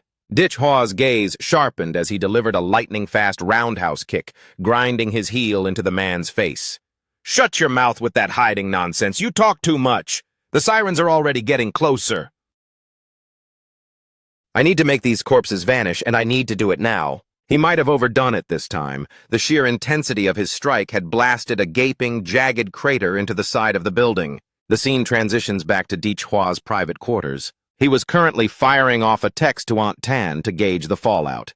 Aunt Tan, what did the authorities want to know? The response flashed on his screen. It's nothing major, but the streets are restless, Hwa. Keep your head down and stay out of sight until it's time to report to Hoado University. He remained unfazed. Don't worry, Aunt Tan. You know me. I'm the picture of a model citizen. It's a good thing I ran interference through Aunt Tan first. If I hadn't, the police would have eventually linked that distinctive nuclear signature back to my atomic breath. Later, he sat holding the mysterious artifact, turning it over in his hands with a curious squint. So, is this the golden gene those two were willing to die for? I recognize this crest from the Prometheus dossiers the Hoado recruiter gave me. This belongs to the Stormbolt Bird Corporation, one of the titans of the biotech industry. Looks like those two pulled a heist on Stormbolt Bird and spent their final days running from corporate assassins. His thoughts drifted back to the dying man's sneer. Based on his last words, he's already made sure the blame for this theft falls squarely on me. Time to ditch this place. I'll lay low in a hotel for the night while I figure out my next move. Moving to a B-rank danger zone, deep within the heart of the Swan Lake secret realm. A group of hunters was busy mopping up local monsters.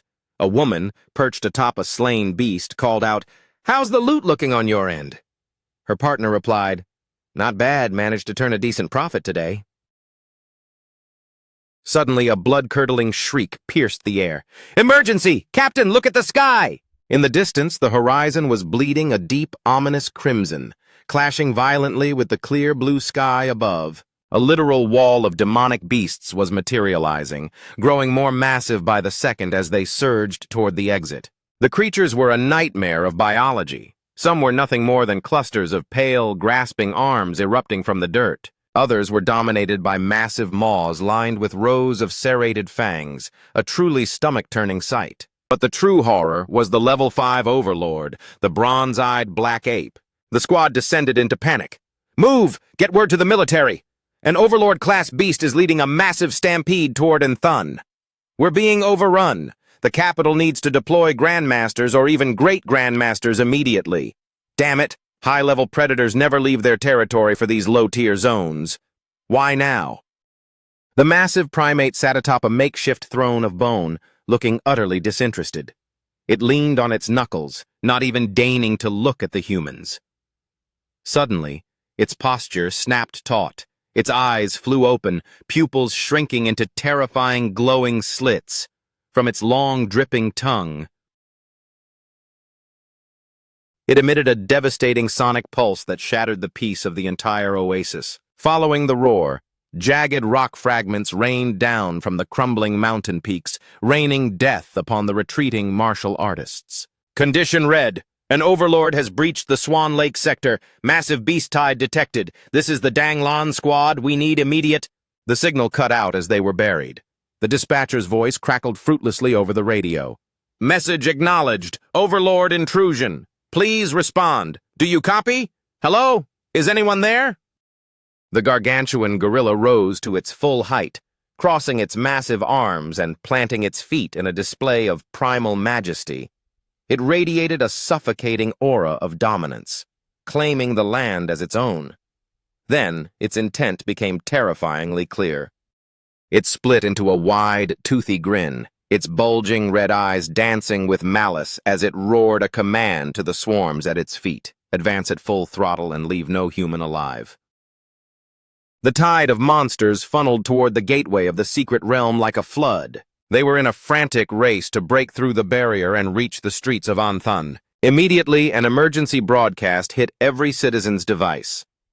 A catastrophic beast tide from the B-rank Swan Lake realm is imminent. The city was instantly gripped by shock. The military was in full mobilization. Estimates suggested the monsters would reach the city limits in 20 minutes. Frontline divisions were already being deployed into the meat grinder. Calling all registered martial artists in Anthun for immediate reinforcement. We need every sword and gun on the line. Citizens, do not panic. Follow the evacuation routes. The tide is upon us. Evacuation trains were being prioritized for the youth. The children are our only hope. If Anthun falls today, we must ensure its future survives elsewhere. At the mayor's office, he barked at his secretary. I told you to call for aid from the neighboring sectors. Who's coming? She replied shakily. Sir, it's not just us. Warnings are popping up across the provinces. Everyone is hunkering down. The cities that aren't under attack yet are refusing to move a single soldier, claiming they need to bolster their own walls in case the disaster spreads to them. He stared at the tactical map, his voice low. What about Hoa Do? Did they say if a Grandmaster or anyone with real power is coming to save us, even just one person? When that S-rank rift opened near the magic capital at Quan Sun, every high-level fighter from the Imperial capital was diverted there to contain the breach. We're out of time. The siege of Anthun has begun. We're on our own. The scene shifts to the So mansion. In the private courtyard, Dich Hua was still locked in a fierce, disciplined sparring session with So Chao. Dich Hua was in high spirits, raining down strikes with infectious energy as they both lost themselves in the rhythm of combat. Dich Hua's face was lit up with pure adrenaline.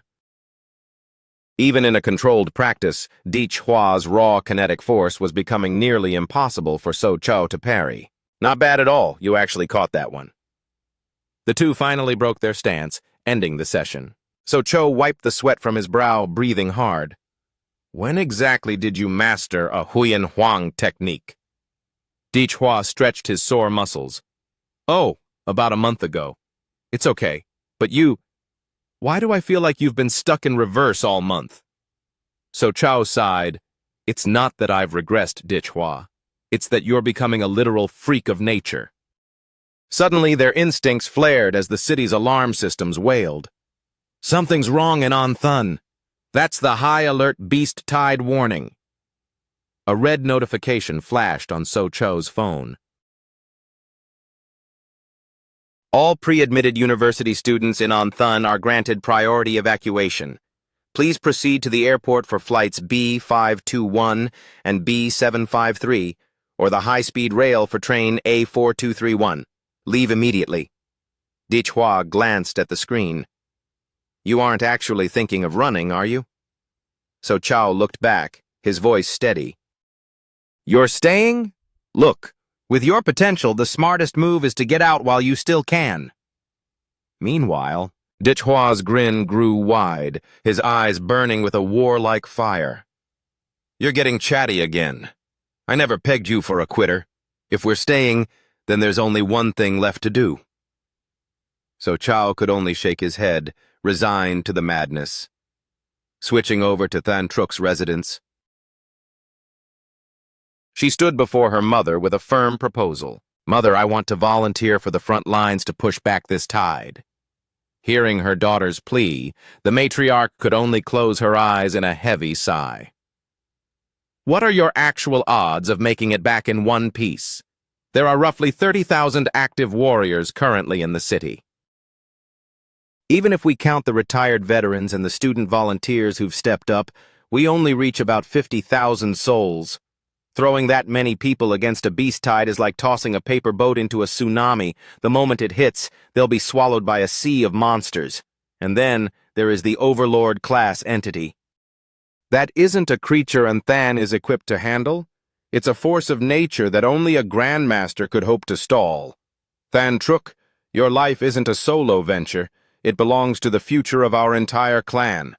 Yet if a martial house lacks the courage to stand against these demons, perhaps its era has already ended. Than Truk offered no rebuttal, falling into a hollow silence. Though her heart was a storm of conflict, she turned on her heel and departed, weary of the argument. Aunt Tan lit a cigarette, the smoke curling around her as she tried to steady her fraying nerves. She finally spoke to the shadow behind her. Aunt Hong, let's begin the evacuation from Than. Aunt Hong hesitated. And what about that student, Dichhua? At the mention of his name, Tan's expression darkened with gravity. Send him a final alert, even if he's already made his choice. The scene shifts abruptly to the chaotic entrance of the Swan Lake secret realm. Old Tran, you're pushing 60. Why are you out here looking for trouble? Get your granddaughter and run, the man shouted. The old veteran snapped back. You old dog, shut your trap. Old Trung, if you can show up with that tumor of yours, why can't I fight with 2 good legs? Ha ha ha ha. Who would have thought that after 30 years, we'd be back on the same line, staring down another invasion? 30 years? That's right. You gave a leg for this city back then. Tell me, Trung, if we survive this, are you still heading to Kimdo to live with your son? It's a fancy place. Won't they laugh at a rough old man like you? Trung chuckled. I'm not going. I'm staying right here to keep beating you at chess. I was born in these streets. I'll draw my last breath in them, too.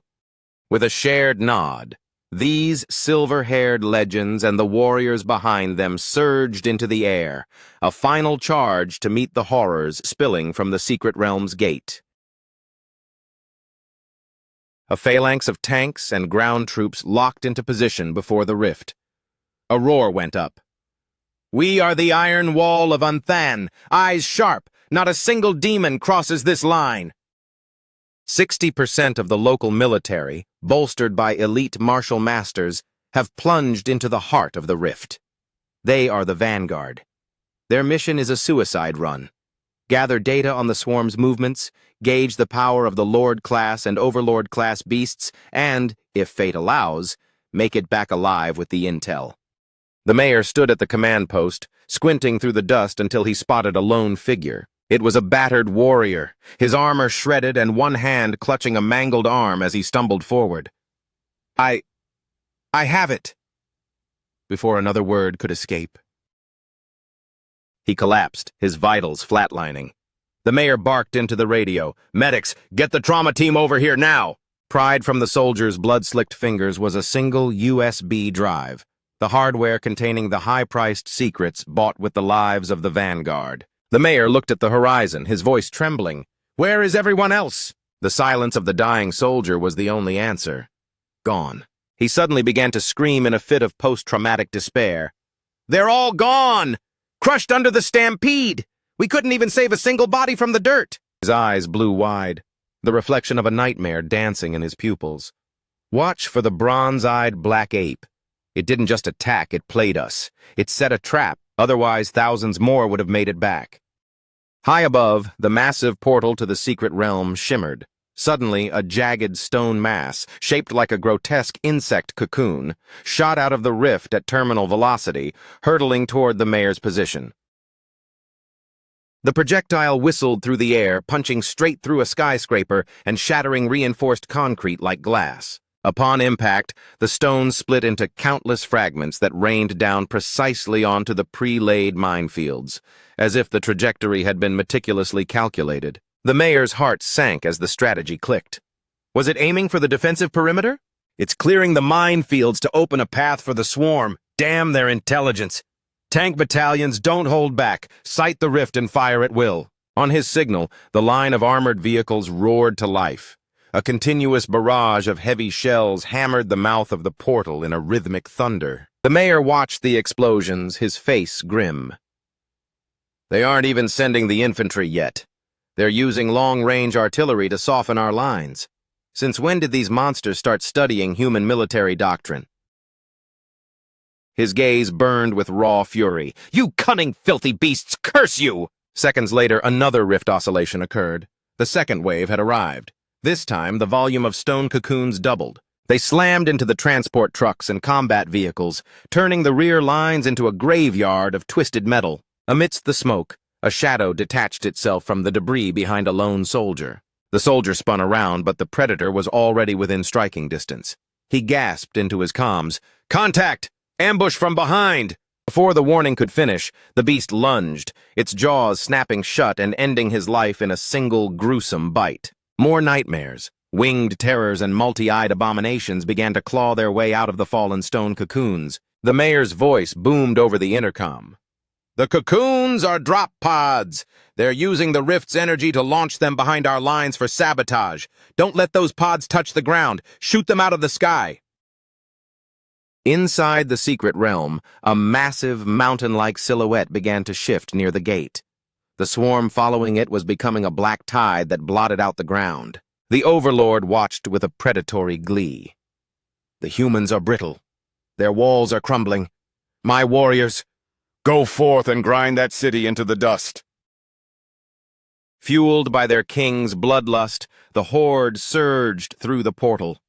The earth groaned under the weight of the stampede. The white ape leading the charge moved like an unstoppable force of nature. It swatted away tanks like they were toys, obliterating entire battalions as it carved a path toward the city center. High above the carnage, ManHwa perched on a skyscraper, surveying the unfolding disaster. He let out a heavy sigh. "After today." And then might just be a name on a map. I've only been in this world a few months, but I've grown surprisingly fond of this place. I worked too hard for this piece to let a bunch of overgrown animals burn it down. It's time to clock in. He triggered his evolution, the sleek Godzilla battle armor shimmering into existence around him. He bared his teeth. "Let the harvest begin." Over in District 1, a warrior turned to his partner who had just sent a beast flying with a powerful kick. "La, you're on fire. That's 5 kills already. Nice work." Nearby, Thai Tiu Lin had chosen to stand her ground. "Boasting over a few low-rank scavengers? La Huyen, is that really the limit of your skill? The number 1 of high school number. 3 is sounding like a joke." As she spoke, the sound of light, steady footsteps approached. It was So Cho, casually tossing a glowing blue monocore in his hand. One of the students gaped. "So Cho, is that a blue core? Did you seriously solo a rank 3 beast?" He replied calmly, "Surprised to see you all here. Nobody took the coward's exit?" "Our parents are out of there bleeding for this city. As their sons and daughters, how could we live with ourselves if we ran?" Suddenly, one of the teens pointed frantically at the sky. A desperate warning. "Heads up! Incoming!" A multi-ton tank was whistling through the air, thrown like a projectile toward their position. The monsters had fully breached the outskirts and were now swarming the residential sectors. Back with So Chow's group, one of them spat a curse. "You've got to be kidding me! Who throws a whole tank?" So Chow's hand moved in a blur, gripping the hilt of his blade. With a single, effortless stroke, he sliced the flying armored vehicle clean in half, the two pieces crashing harmlessly into the alleyway. Two jagged fragments of the tank slammed into the pavement, making the ground shudder violently. Thulin's face paled as she scanned the perimeter. Look at that sheer size. Is that the first Lord-class predator to break through the rift?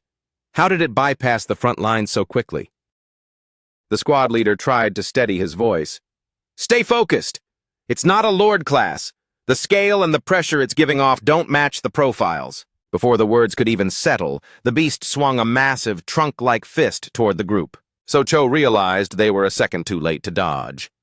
"Brace for impact!" Suddenly, a blinding streak of high-density energy tore through the air, heading straight for the giant ape.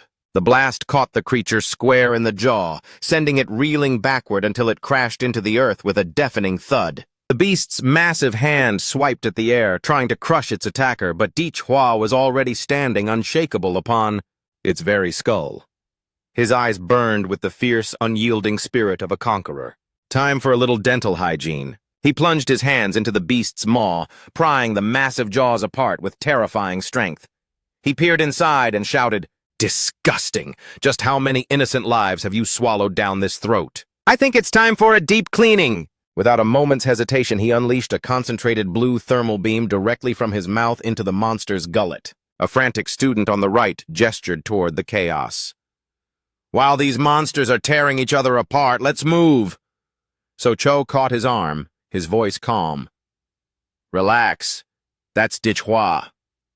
The student gasped. Hua? You're telling me that beast-slaying dentist is our top scholar?" The very same. With him on the front lines, Anthun might just stand a chance against this nightmare. Hua glanced back, offering a nod of silent trust. "So Cho, hold this sector with the others. I'm moving out to reinforce the collapsing zones." He leapt from the beast's head, soaring into the sky with explosive force. From his high vantage point, Hua surveyed the hellscape that Anthun had become. The air was thick with smoke, punctuated by the thunder of explosions and the haunting harmony of human screams and monster roars. He used acoustic resonance to map out the densest clusters of the enemy. "Found the swarm!" Suddenly, a winged horror lunged from the shadows, forcing the nearby military garrison into a desperate defense. "Standard rounds are bouncing off its hide! Bring up the heavy ordnance now!" When the bullets failed, the soldiers drew their blades, charging in a synchronized suicide run to halt the ferocious creature's advance.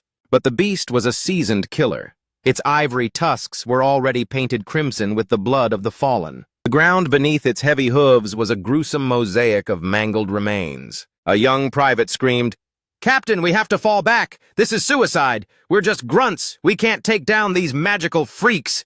The captain gripped his hilt, his voice a gravelly roar. "Stand your ground!" With a desperate surge of strength, he swung his heavy sword and sheared the head clean off a charging monster. "We are the shield of this city. We hold this line until our last breath or until the martial artists arrive." As they struggled, an eerie blackened crimson aura began to envelop the battlefield. What is this dark energy?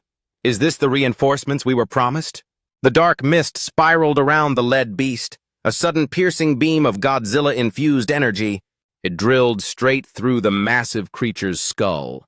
Its eyes bulged in a final moment of agony before its colossal frame slumped lifelessly to the dirt. Seeing their leader fall, the smaller scavengers were gripped by a primal panic. Their high-pitched shrieks filled the air. Hua descended from the clouds like a falling star, a living, breathing, tactical nuke. Nuclear rage, martial octave. The surrounding low-rank beasts were vaporized or tossed like autumn leaves by the sheer force of the impact. The shockwave mimicked a nuclear detonation in neighboring sectors. What? The monsters abruptly abandoned their fights with the human defenders. One fighter wondered, "They're retreating? It feels like they're being summoned elsewhere." A girl in his unit checked her tactical scanner. "It's Hua. The top scholar is drawing them in. The entire swarm is converging on his position to overwhelm him." A veteran warrior turned back toward the epicenter. "No, we can't let him be torn apart like Master Lu's team. Move out. He's just a kid, but he's the only hope Then has left." He sprinted toward the blue light. He raised his blade, shouting to the scattered troops, "Ambush the swarm! Keep the pressure off the top scholar!" Another sapphire beam carved through the air, obliterating half of a charging monster's face in a spray of bone and gore. The surrounding area had become a grim graveyard of shattered bones and steaming viscera. More beasts flooded the streets, drawn like moths to the pillar of blue radiance. The young commander ordered, "Heads up! A Lord-class predator is closing in on Hua. Form a perimeter. You think you can pick off our best hope? You'll have to go through us first. Fight on. Humanity isn't finished yet. Send these bastards back to hell." "Hold firm. The top scholar is leading the charge. You old fossils. Are you really going to let a teenager outshine you? Don't give the kid a reason to laugh at us. We don't wait for him. We win this now. Eradicate every last one of them." A rhino beast thundered forward at a bone-shattering speed. Suddenly, a massive, shimmering shield erupted from the earth, causing the beast to crash headlong into it. Massive, reinforced pillars of earth shot upward to reinforce the line. Their surfaces were etched with glowing, swirling vortex sigils. The mayor had finally entered the fray. "Earth Vein Divine Wall. This barrier could only bottleneck the swarm. To end this nightmare, the Overlord must fall." But the White Ape Overlord was clever. It began to scale the pillar with terrifying agility. It lunged at the mayor, its jaws wide enough to swallow a man whole. The mayor stood his ground, channeling his ultimate technique into his palm. Then from his palm he erupted a brilliant golden pulse that seared the demonic beast's face. A split second later, his focus shifted behind him. Materializing right beside the mayor was a threat he could no longer easily counter. The gargantuan beast serving as the Monkey King's personal mount. It flicked out a razor-sharp tongue, lunging into his personal space. He realized he was facing a nightmare opponent. The Deep Mountain Great Crocodile, a level 4, Lord-class royal species and the loyal steed of the bronze-eyed black ape. Now that the Overlord's mount has entered the fray, it seems that Monkey has finally lost his patience. He slammed his palms into the pavement, bellowing, "Gene Technique, Mountain Rock Tsunami!" In an instant, the very foundation of the city buckled as geological plates shattered and surged in massive rolling stone waves, carrying entire skyscrapers along, all to barricade the Secret Realm's portal. The beast's eyes narrowed, its pupils pinpricking as it sensed that the human before it was also a master of the earth element. At the heart of the stone surge, the debris began to compress and spiral inward, coalescing into a colossal sphere of solid rock. He vaulted into the air to close the distance. "Are you wondering why I'm attacking with the Earth style you're most familiar with?" Its myriad of eyes locked onto him. "It's a feint just to get within striking range." A majestic, spiraling aura detonated from his core. The force pierced through the beast like a drill, crashing into its hide. The giant crocodile's roars of agony and fury reverberated through every street in Anthan.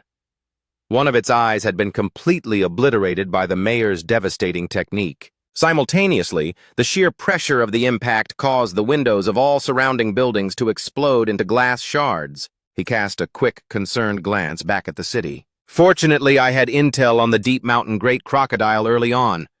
I managed to pull it away from the other warriors. Otherwise, the death toll would have been catastrophic. If your whole body had made it into Anthan, I might be at a 30% disadvantage. But since you only poked your head through, you're nothing but a lamb to the slaughter." Immediately after, he transformed, multiple spectral arms sprouting from his back. Each limb blurred through a sequence of mudras to amplify his power. His ultimate technique rained down a relentless machine gun barrage of strikes upon the crocodile's snout. The beast's eyes darted frantically as it struggled to track the onslaught. The mayor finally ascended high into the clouds, bracing himself to endure any incoming counter-damage. Suddenly, countless obsidian spikes erupted from the crocodile's snout, making it look like a monstrous armored porcupine. I expected no less from a king of the earth attribute, growing stone quills directly from its own skeletal structure. From the shadows of those stone spikes, the Monkey King watched him with a murderous glint, coiled for a lethal surprise. An ambush! The mayor spun around, but the predator was already on top of him. A massive hand clamped down, instantly crushing his entire head in its grip. Insignificant human, what exactly do you think you're doing to my pet? The mayor's eyes finally registered the true horror before him, his mind reeling in panic. It's the bronze-eyed black ape. It was hiding within the stone quills the whole time. The ape's eyes flared a sinister blood red. Now I shall crush your skull to remind you how utterly meaningless your kind is to me. With a contemptuous snarl, it hurled him toward the earth with such force that the impact sent shockwaves through the city's foundations. The impact zone and surrounding buildings were instantly impaled by jagged pillars of stone. With a savage grin, the Monkey King declared, "You avoided the direct explosion at the last second, but it doesn't matter. I've confirmed it. There isn't a single soul stronger than you in this city. Now the slaughter begins in earnest." After the dust settled, the mayor's uniform hung in tattered ribbons. He glared up at the overlord with eyes burning with unadulterated loathing. A moment later, he channeled every ounce of his remaining energy into his hand. A golden aura swirling into the ethereal form of a dragon manifested around him. Seeing this, the Monkey King simply shook its head in judgment. "Human, your struggle is futile. You are merely negotiating for a few more seconds of life. This battlefield is devoid of any real threats. It has become my personal playground. A game designed to drown humans in dread. I can't wait to see the light of hope leave your eyes. Ha ha ha!" As he finished, the mayor's dragon-shaped energy lunged toward the Monkey King in a final desperate strike. However, the destructive wave hit the ape and didn't leave so much as a scuff mark on its fur. It even had the audacity to critique him. Speed is a perfect 100, but the power is laughable. Feeling the gap in strength, the mayor triggered a massive tectonic shift, causing the city streets and skyscrapers to flip and buckle. The ape closed its eyes, unimpressed. Now the power is a 100, but you've become far too slow. In the blink of an eye, the ape vanished and reappeared, closing the distance with terrifying velocity. Its face twisted into a look of pure irritation. "Neil, I despise it when lower life forms look me in the eye." The sudden explosive leap caught the mayor completely off guard. Without saying another word, the Monkey King buried a bone-shattering punch into his gut. "Wait, what?" The ape's gaze shifted back toward the mayor in genuine surprise. Despite taking a hit that turned the ground into a crater, he stubbornly forced his trembling legs to stand tall once more. The beast paused, genuinely puzzled. "Why is there no terror in your eyes?" The mayor pressed his palm into the dirt, weaving a final seal. "You think you're the hunter, beast, but your arrogance blinded you. You're nothing more than a rabid animal caught in a snare." A surge of crimson energy erupted from his hand, ensnaring the monster. "Forbidden art! Blood ignition!" The Ape King was violently sucked into a spiraling vortex of kinetic force. "You purposefully baited me into this trap?" The Ape King snarled, feeling the swirling currents of the vortex grinding away at its endurance. The creature let out a guttural shriek of agony as it found itself completely immobilized. As the earth began to swallow its massive frame, it hissed, "Is this your final play? To bury me alive?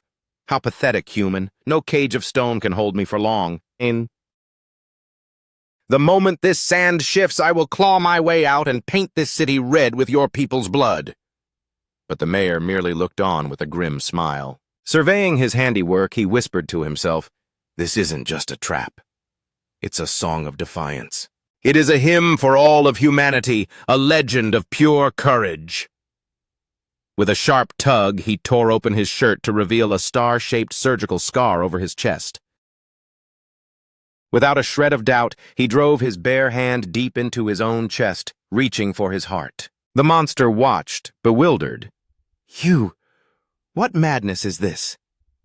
From the second the first siren wailed, I buried Anthun's only tactical nuclear warhead beneath the bed of Swan Lake.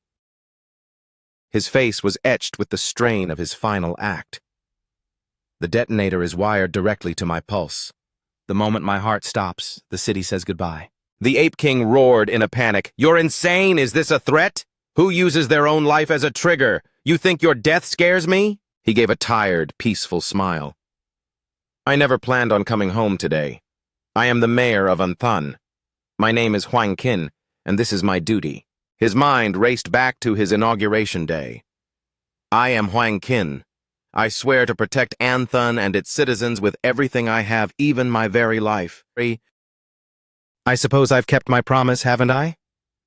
Without hesitating a second longer, he crushed his own heart, triggering the atomic payload linked to his life force. His silhouette was instantly consumed by a blinding, transcendent light. The shockwave rippled through the skyline, vaporizing everything in its path as a titanic wall of smoke and fire rose toward the heavens. The scale of destruction was reminiscent of a world-ending conflict. An urgent transmission flashed on every soldier's HUD. "Danger! Immediate evacuation! Clear the Swan Lake Rift perimeter! Tactical nuke initiated! Retreat now! Move! Move!" The soldiers stood frozen for a heartbeat, realization washing over them. They knew exactly what their mayor had done for them. Every man and woman in uniform snapped a sharp, tearful salute. The martial artists bowed their heads in a heavy, respectful silence. As if marking a hero's resting place, a colossal mushroom cloud billowed into the air like a monument of fire. The warriors who made it to the safe zone looked back with profound reverence. This wasn't just an explosion. It was a state funeral of fire and ash. The atomic blast left nothing but a gargantuan glass-lined crater where the gate once stood. The Ape King's flesh had been scorched away, leaving nothing but a blackened skeleton. Suddenly, a flickering sphere of spiked flames descended from the sky, hovering over the Ape King's scorched remains. In a grotesque display of vitality, fresh muscle and sinew began to knit themselves back onto the charred bones. Skin, fur, and features rapidly regenerated as the creature's biology fought back against death itself. The monster's eyes snapped open, glowing with malice as it surveyed its smoking, partially restored body. To think a mere insect of a human almost extinguished my flame. It let out a roar of pure, unbridled rage. "I will pull the life from every human in this wretched city. They will beg for the end." The Ape King stood, hunched and ready to unleash hell. Suddenly, a cold, steady voice rang out from the shadows. "And just where do you think you're going?" The beast spun around to find Hua standing tall in his terrifying Godzilla-armored form. He was a silent sentinel of destruction. The beast recognized him. "I remember you. The greatest thorn in our side during this invasion. The human prodigy." Hua's eyes flared with a predatory blue light. "I finally found you. It's a shame I wasn't here a moment sooner to save him." He charged forward like a freight train, channeling every ounce of his fury into his fist. "Nuclear impact strike!" The force of Hua's punch was astronomical. You could feel the raw desire to avenge Anthan's fallen hero in every joule of energy. However, the beast's resilience was far greater than he had anticipated. The Ape King lunged through the dust cloud, claws bared. "You arrogant little genius! Instead of hiding like a coward, you come to me? This is the perfect chance to snuff out humanity's last hope." Hua wiped a trail of blood from his lip, a cold smirk on his face. "If you'd run, my smaller form might have missed. But now, you're getting the full experience." "You humans truly don't know when to die." Hua shifted into his super-colossal state, jagged, corded muscles rippling across his frame as he grew. A mutated titan, he loomed over the battlefield like a god of ruin. Hua unleashed a nuclear-level burst of energy. The explosion rocked the foundation of the city, engulfing the surrounding blocks in a blue haze. From a distance, the survivors were confused. "Look, another blast? Is that a second bomb? Mayor Huang Qin really did think of everything. What a man." When the smoke cleared, the Ape King was scorched black, its regenerative powers pushed to their absolute limit. It looked up at the towering shadow and could only wheeze out one word. Monster." Standing over the broken king was Hua's final form, a massive, armored nightmare with gleaming fangs and indestructible Godzilla scales. He prepared his ultimate move. "Emperor Armor Titan!" The Ape King stared up at the living mountain of muscle and realized its end had arrived. The beast stammered in disbelief. "How is your aura more demonic than mine? Even a true Lord-class predator shouldn't possess a presence this suffocating." Dichhua merely looked down with cold, judging eyes. "Do not compare me to a flea-ridden primate like yourself." In a blur of motion, his massive, taloned hand lunged forward to intercept the beast. The weight of that colossal limb crushed the ape into the dirt. The impact was so violent it seemed to fracture the very air, sending plumes of grit and soot billowing into the sky. The Ape King was tossed aside like a broken doll, tumbling far across the ruins. Dichhua's palm began to hum with a gathering surge of kinetic force, coiling for a follow-up. "Running so soon, little monkey, Blue Mountain Fist?" On the other side, the Ape King snarled, refusing to back down. "Damn you, don't you dare mock an overlord!" Both titans threw their punches simultaneously. The sheer volume of energy ignited between their knuckles was astronomical, carving a localized hurricane into the fractured pavement. Crimson droplets began to leak from Dichhua's hand. He had to respect the rank. Even a shriveled, half-dead overlord was still a king of beasts, even in this Emperor Godzilla Titan state. My physical stats have surged past the 30-point threshold, yet I still haven't completely overpowered your raw tenacity. You actually managed to draw blood, but you're still not worth my full concentration. The Ape King's flesh was charred to a crisp once more. "I gave that strike everything I had, yet you're knitting yourself back together in seconds." The reality of the boy's monstrous potential finally sank in. "I can't win. This genius is a freak of nature." Terrified, he dropped to all fours and scrambled away.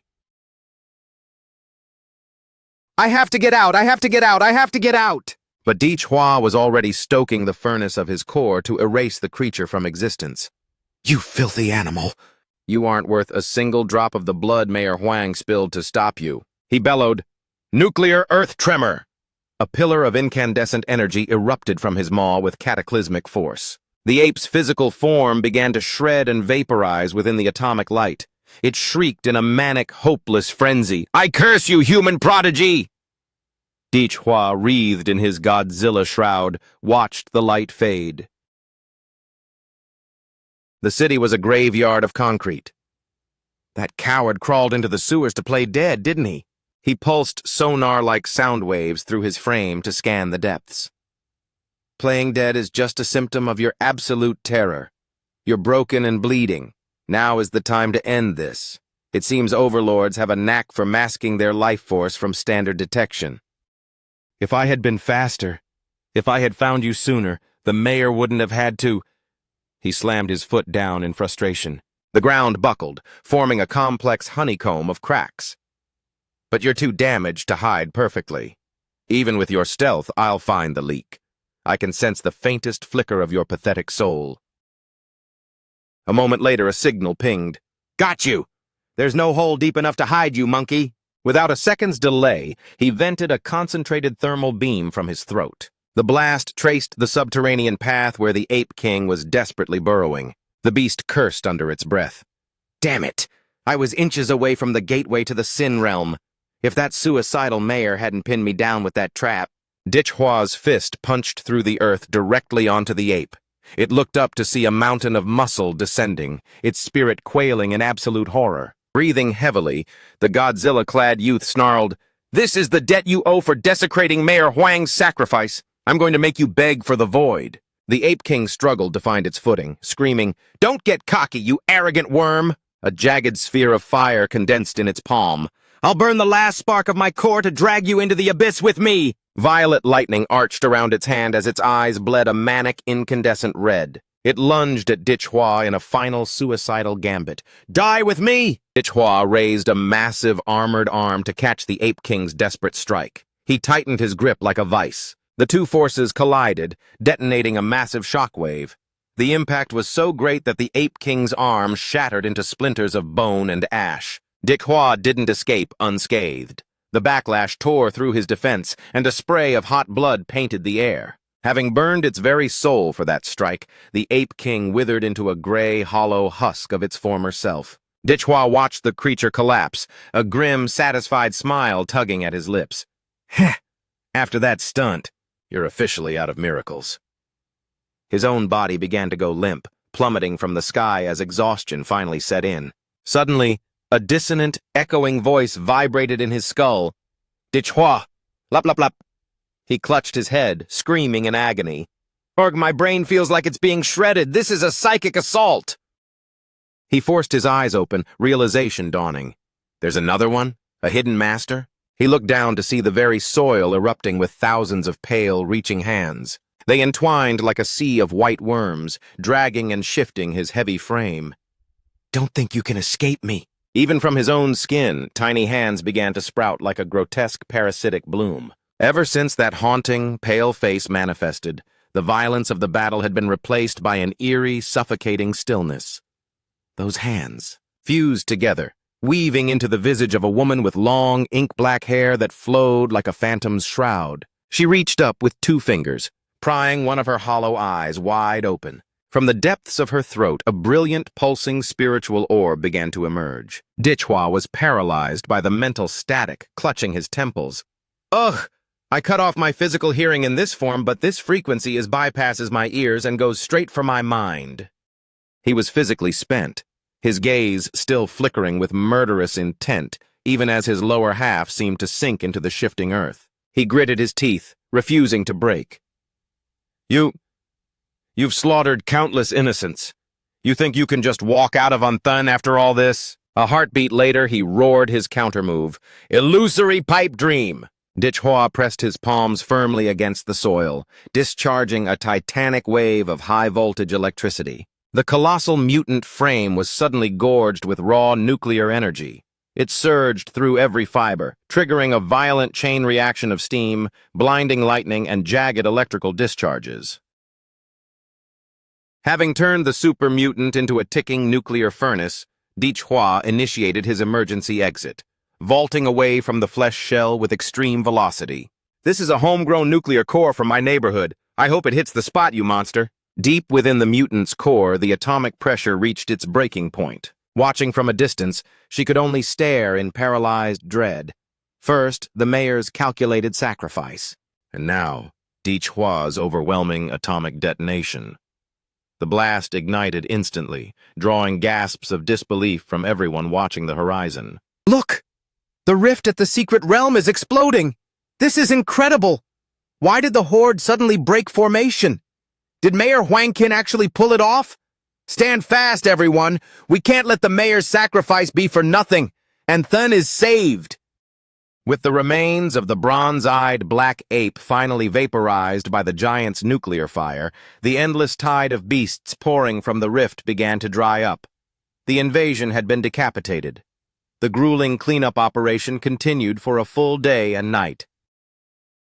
Only after the last thermal signature of a demonic beast was snuffed out did the bone-weary martial artists finally lower their weapons. Unthan emerged victorious, though the cost was staggering.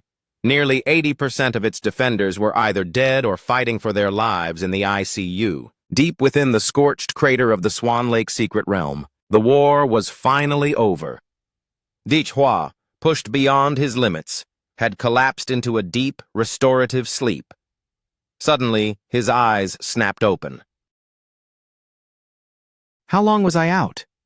Even though I drained my core into the supergiant to trigger that blast, this entire crater is saturated with radiation and fission energy. It's like my battery hit 0, and I just plugged myself directly into the source. That was a hell of a fight.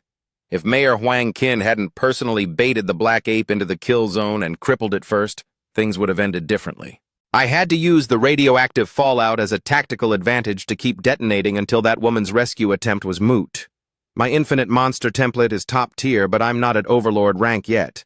This was a win built on timing, geography, and a hell of a lot of luck. He rose, looking up at the serene blue sky. Given time, I'll eventually become the ultimate weapon of the Ha Nation. But with these high-tier rifts going haywire, slow and steady is a luxury I don't have. I need more mana cores to fast-track my evolution.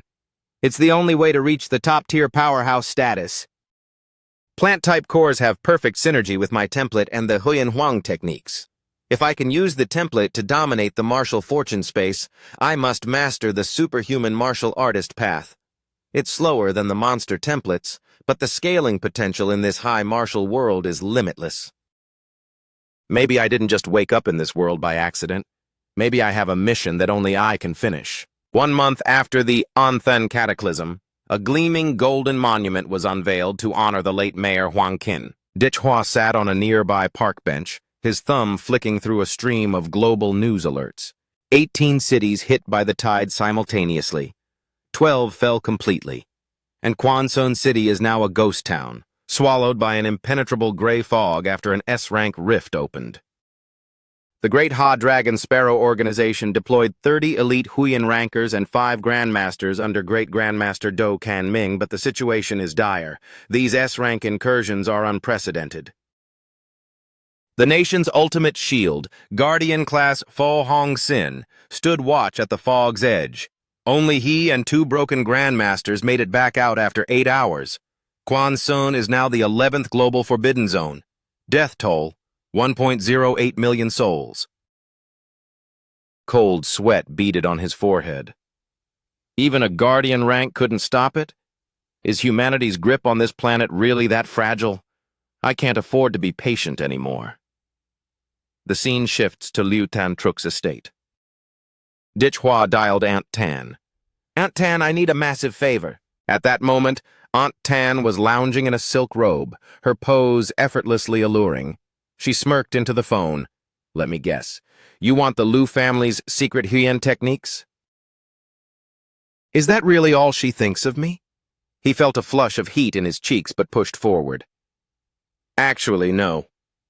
I need you to source some top-tier plant attribute mana cores. Blue grade at minimum, but purple lord class would be better. She sat up, her tone sharpening. Plant-type beasts are rare enough, but lord class cores? You've got an expensive palette, kid. If you want me to liquidate that kind of capital, what's in it for me? He leaned into his pitch. Hoado University holds a freshman secret realm tournament every year. I'll partner with Liu Tan Truk and guarantee she takes the top spot.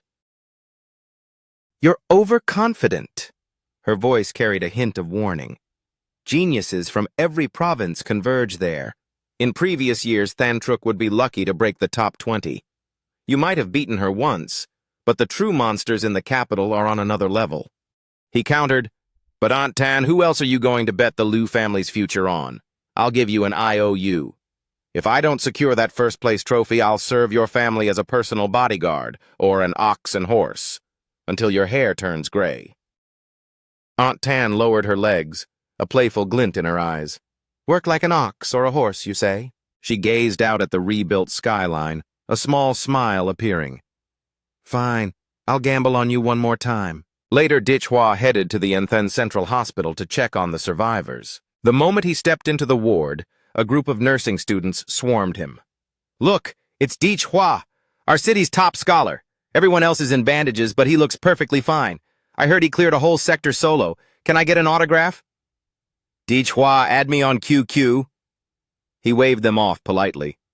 No, thank you. I'm just here for a friend.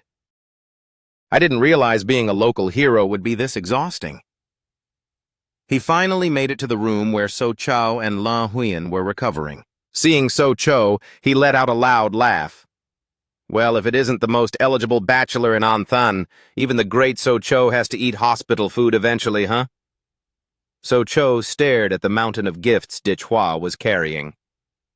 I appreciate the visit, but why are you carrying enough snacks to feed the whole wing? Dichhua shrugged. Fans wouldn't let me pass without taking them. From the adjacent bed, La Huyan gave a weak wave. Hey, Dichhua! Dichhua blinked, trying to place the face. And you are? La Huyan's face fell slightly. La Huyan. Your first opponent in the qualifiers? Man, you forgot me that fast? Dichhua's gaze dropped to the empty space under the hospital sheets. La Huyan had lost a leg in the siege. Hey, don't give me that pity look. It hasn't fully healed yet, but it's not the end of the world. I'm scheduled for limb regrowth surgery. If that fails, I'll just get a high-spec combat prosthetic from Stormbolt Bird. Dichhua went quiet, a wave of genuine respect washing over him. To sacrifice a limb at 17 to save the city, La Huyen was a better man than most. Suddenly, a frantic ringing interrupted the moment. He pulled out his phone with a groan. I've been getting harassed by telemarketers all day. It's driving me insane. But the phone persisted, ringing with a stubborn official urgency that couldn't be ignored. The voice on the other end was explosive. Dichhua, why on earth did you block the admissions director from Hwado? Unblock them this instant. He pulled the phone away from his ear. Relax, old man. Principal. I'm on it. A high-priority notification popped up. Hello, Dichhua. This is Vung Dao, admissions head at Imperial University. Due to the national emergency, the semester starts a month early. A private transport will arrive in 3 days.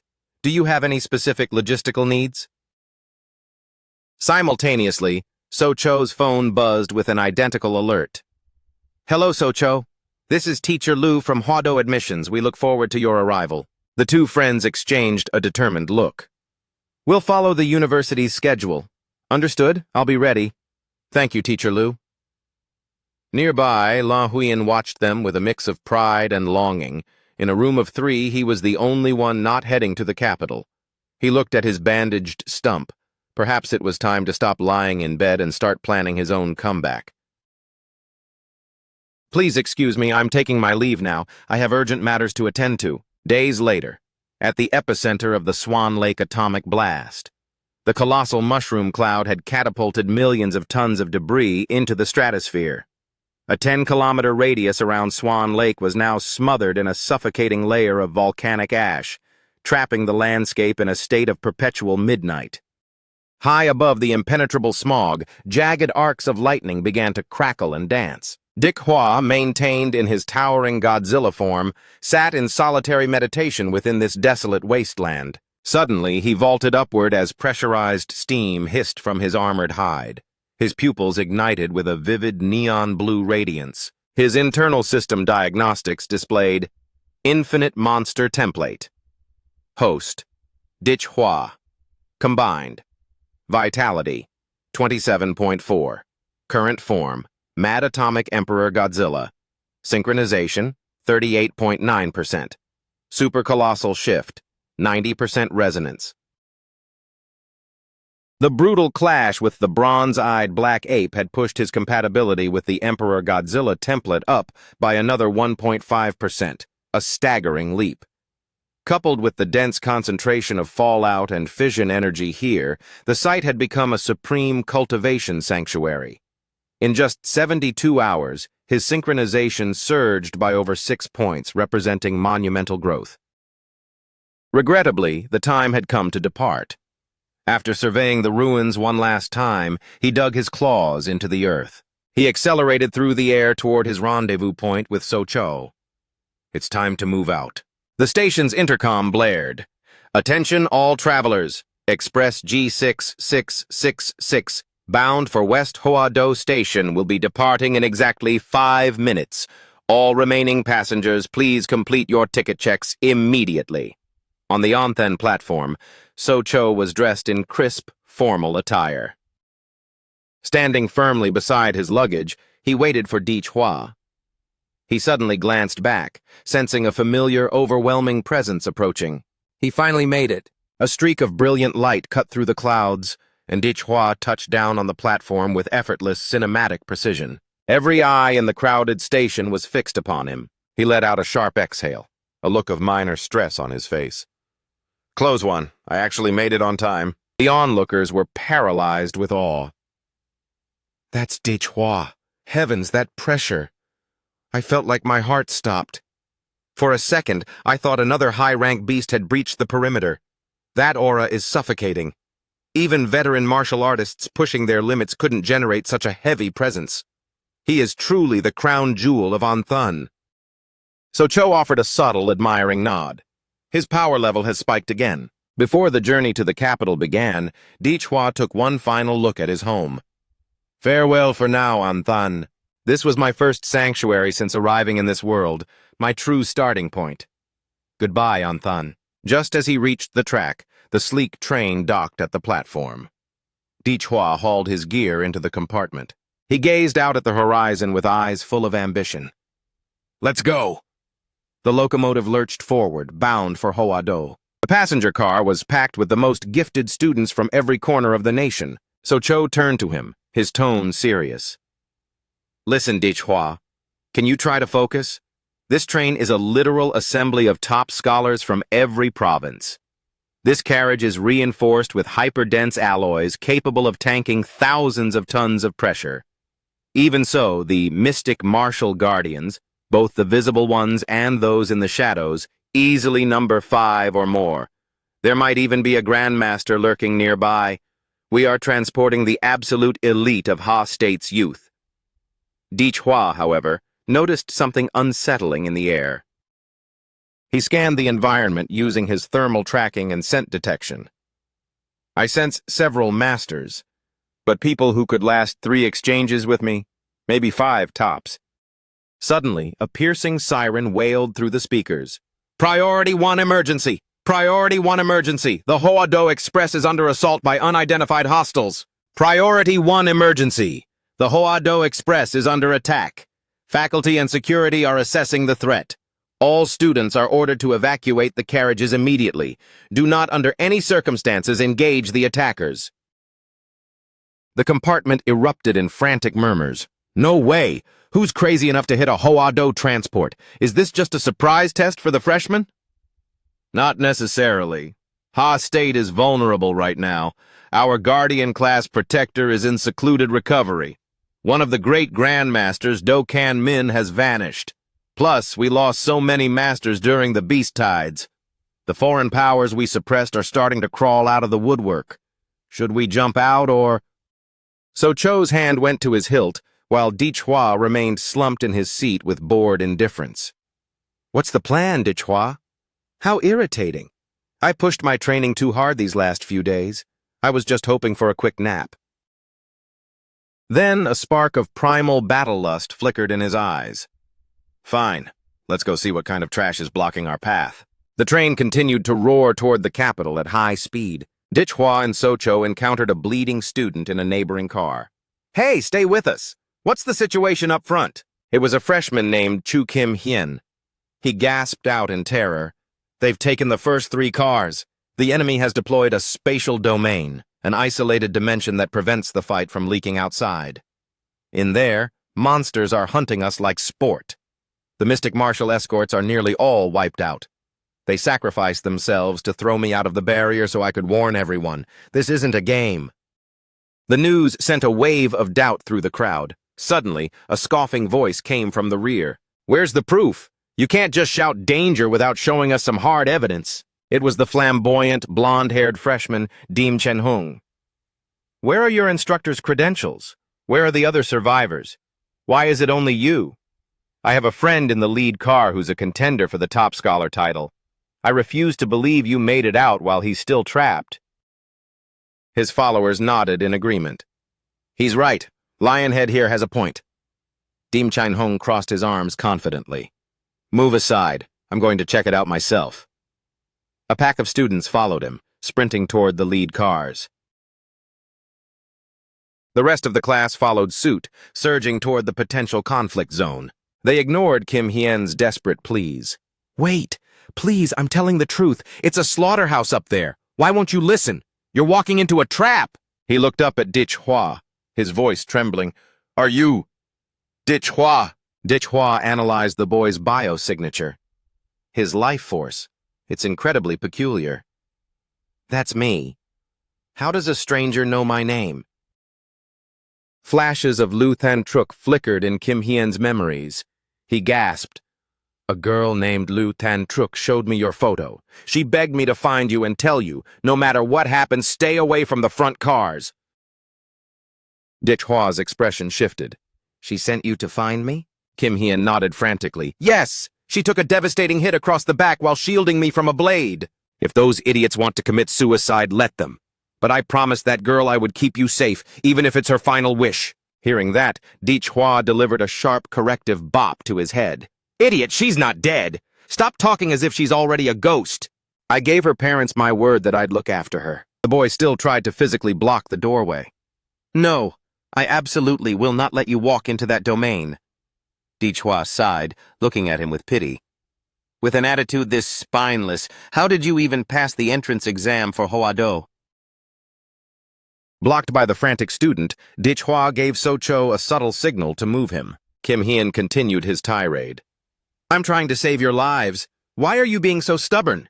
You're just going to resort to violence? Classmate Than Truk is such a refined lady. How could she be friends with two such unrefined brutes?"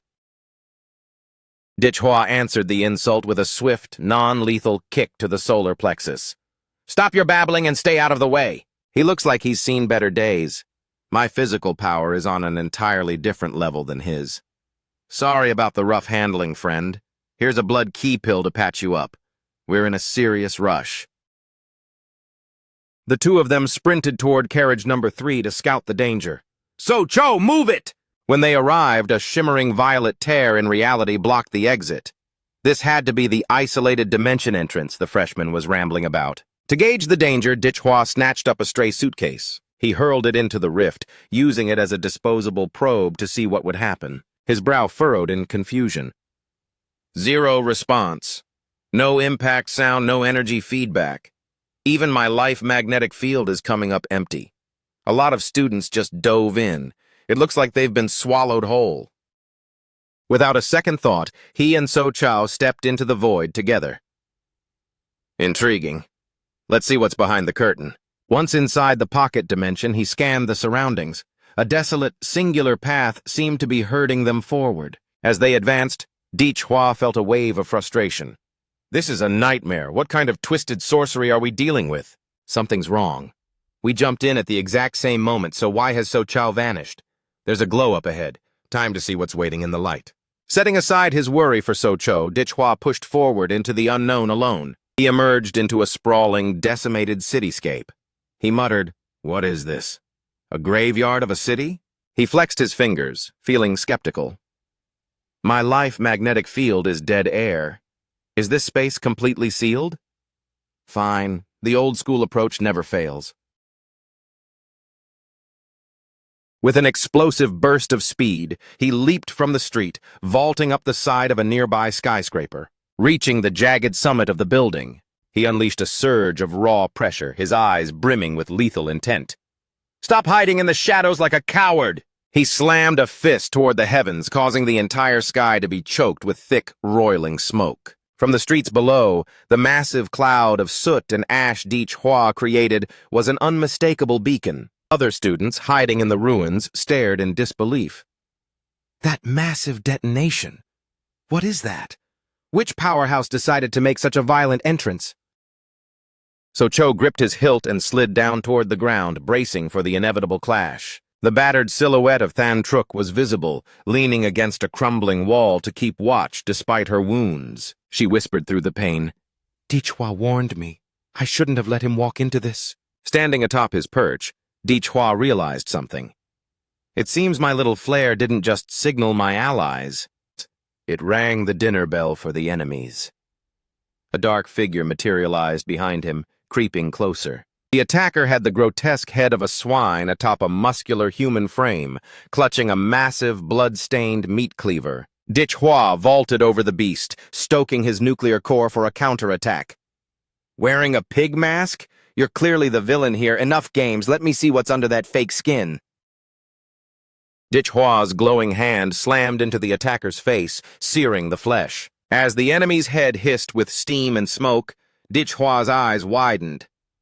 "He took a full-force nuclear punch to the skull and he's still standing?" The monster lunged, trying to drive a hidden blade deep into Hua's midsection. Hua let out a predatory laugh. "Surprised by my healing factor? I can pin your blade just by tensing my muscles. You aren't that strong, but that steel is special. It carves through defenses like butter. What are you supposed to be? Let's find out." In one swift motion, he forced the pig's jaws wide open. He channeled a nuclear blast directly down the creature's throat, mocking him. Open wide and swallow this. The man inside the mask managed to wheeze out a final threat. I'm a man of my word. If I said I'd put you in the dirt, I'll get it done. Dichhua's sharp gaze pierced the interior of the mangled pig head. Wait, is there an item hidden in here? A green monocore pendant tumbled from the mask's mouth, slick with gore. A pendant? So this really is the Hoado entrance exam. We're literally farming mobs for loot. This mask wearer's weapon was clearly buffed by a master's martial energy to stay that sharp. Once that energy bleeds out, it's just scrap metal. But what's this charm for? Please don't tell me I have to scalp a dozen of these freaks to pass. This is pure survival of the fittest. As he inspected the prize, a whistling arrow streaked toward him from the darkness.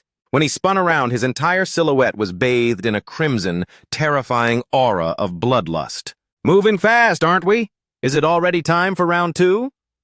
A new shadow emerged, ready to trade blows. I have zero patience for backstabbers. Dichhua didn't flinch, meeting the new challenger head-on. Another arrow whistled through the air, catching him off guard with its speed. Without a pause, the hidden archer loosed a frantic barrage, raining shafts down on Dichhua in a rhythmic frenzy. Dichhua's frame was quickly riddled with arrows, blood spraying from the wounds like a crimson fountain. He stared at his attacker with a defiant sneer. You think these toothpicks are enough to bring me down? How naive. Immediately, he shifted into a form of interlocking stone plates with massive horns. Shattering pillar! True form! He swung a gargantuan fist toward his assailant. The impact was cataclysmic. The entire skyscraper was cleaved in half, vanishing into a swirling storm of concrete dust. Students in the distance flinched at the sound. What was that? An entire building just collapsed over there. Reverting to his human shape, Dichhua casually snapped an arrow out of his shoulder as he walked. I need to get a good look at the coward who tried to turn me into a pincushion. A rabbit-headed figure stood in his path. Dichhua mused, a rabbit now? Is this a twisted version of the Chinese zodiac?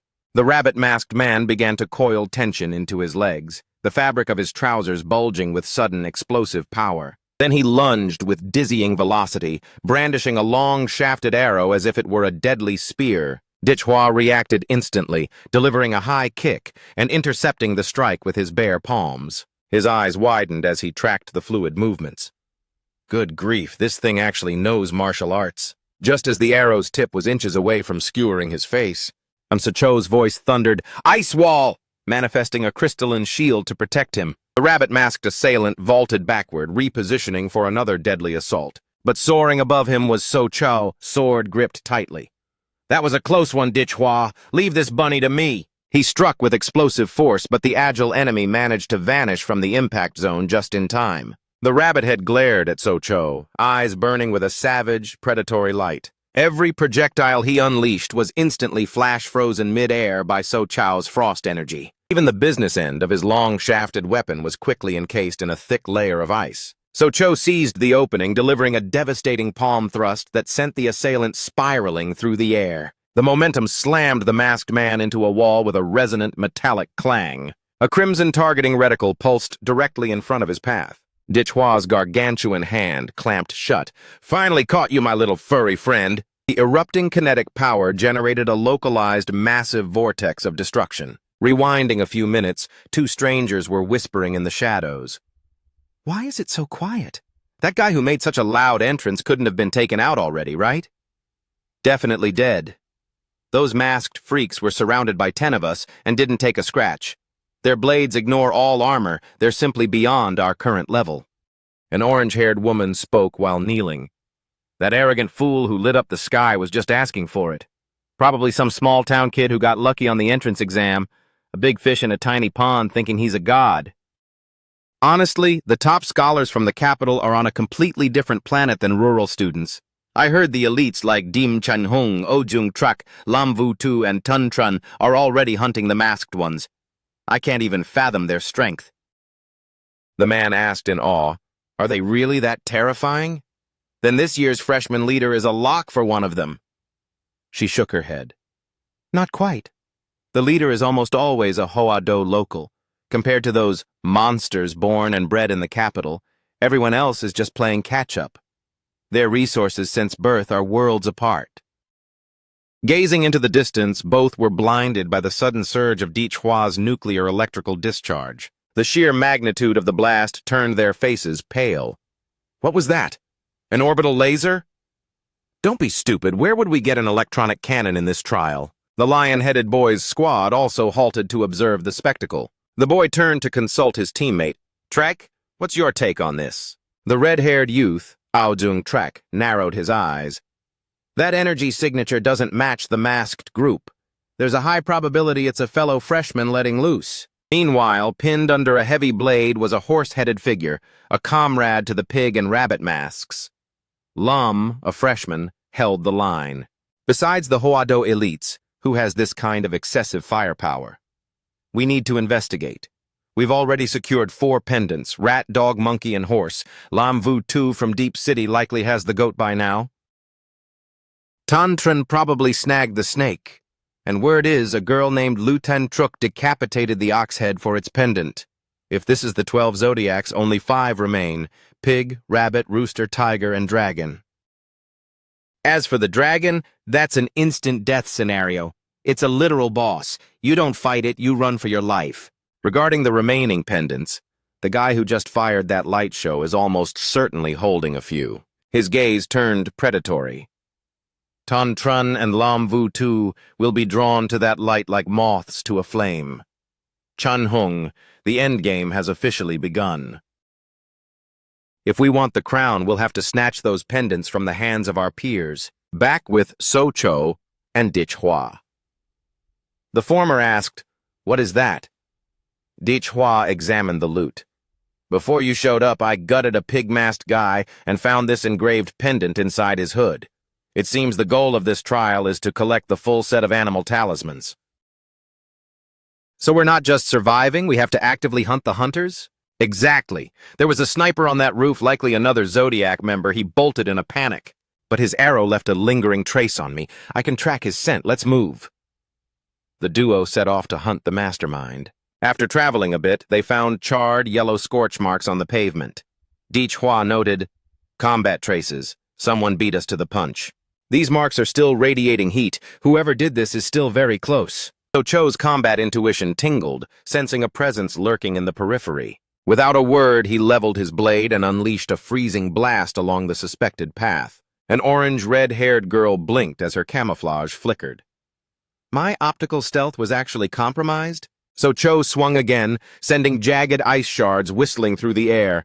"Stop hiding like a ghost with bad intentions." The girl, Lam Vu Tu, sighed as her cover broke. Just then, a youth charged out.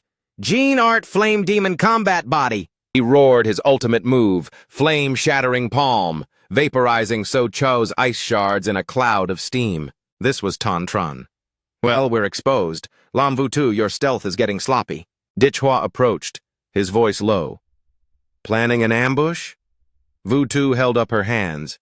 "Relax, big brother, it's a misunderstanding. We just finished off the rooster mask. Hiding was just a tactic to bait more masked enemies into a trap," Tan Tran added, casually lighting a cigarette.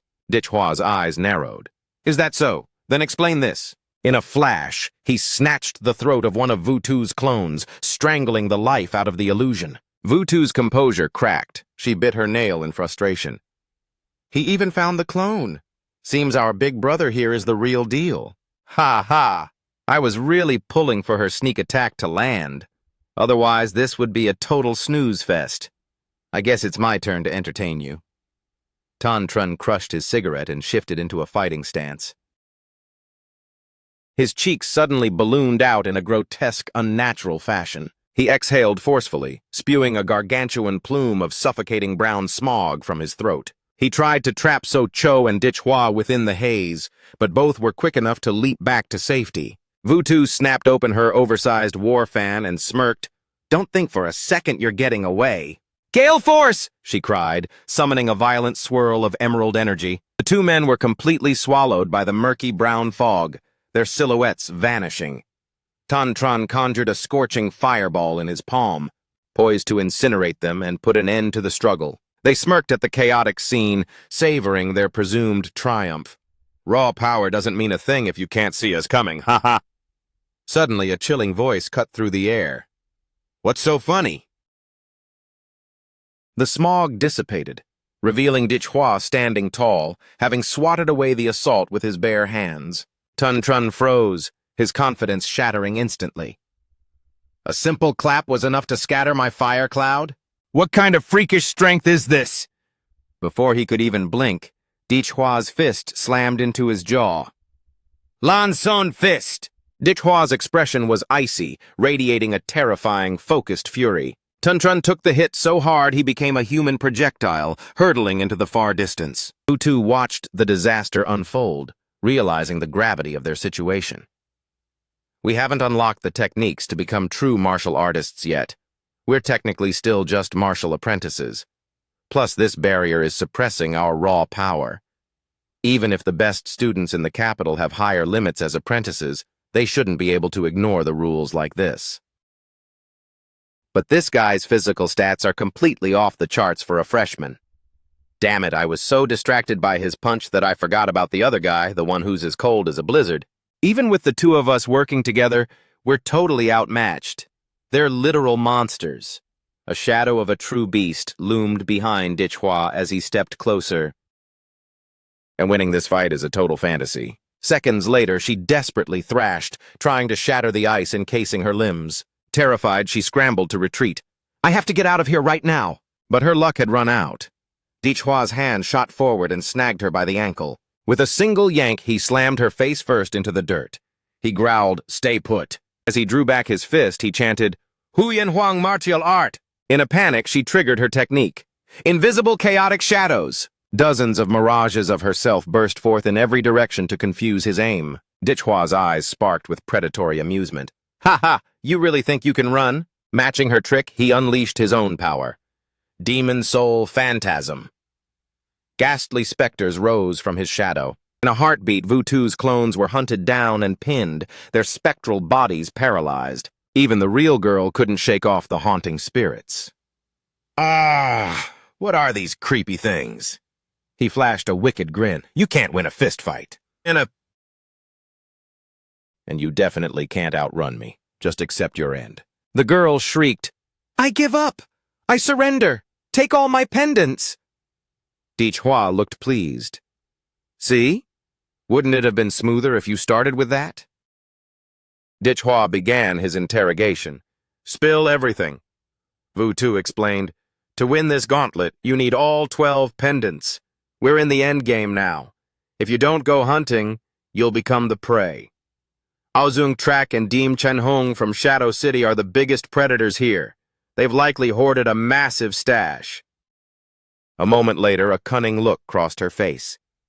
So, want me to lead you to those two? Since my chances are shot anyway, I might as well stir the pot and lead a tiger to eat the wolves. He. His eyes locked onto her fan.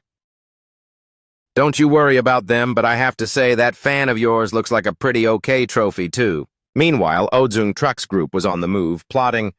By now, Tun Trun and Lam Vu should have reached the target, right? Doesn't matter. No matter who wins, we'll just take the pendants from the survivor. They're just our temporary storage units. Chanhong's face suddenly went bone white as he spotted something on the path. Trak, look at that body. Lying before them was the corpse of Tan Tran, brutally sliced in half, with blood painting the pavement. That's Tan Tran! Minutes earlier, after being blasted away by Dichhua, Tan Tran was limping down a dark alley under a buzzing streetlight. That guy is a freak. Lam Vu is toast. He's definitely marked me. He'll hunt me down. I need to find those Shadow City guys, Aozung Trak and Dim Chenhong. Suddenly, he felt a presence looming behind him. Who's there? From the darkness stepped a figure with long hair, gripping a gleaming blade. Inside the stranger's eyes, two pupils were fused together in a terrifying double vision. Pure terror gripped him as he realized who it was. Long, the dragon. The flickering streetlight gave one last buzz and died, plunging them into blackness. The next sight was the gruesome aftermath. Tan Tran had been cut down instantly by the dragon-masked warrior. After the kill, the figure sheathed his blade and walked away in haunting silence.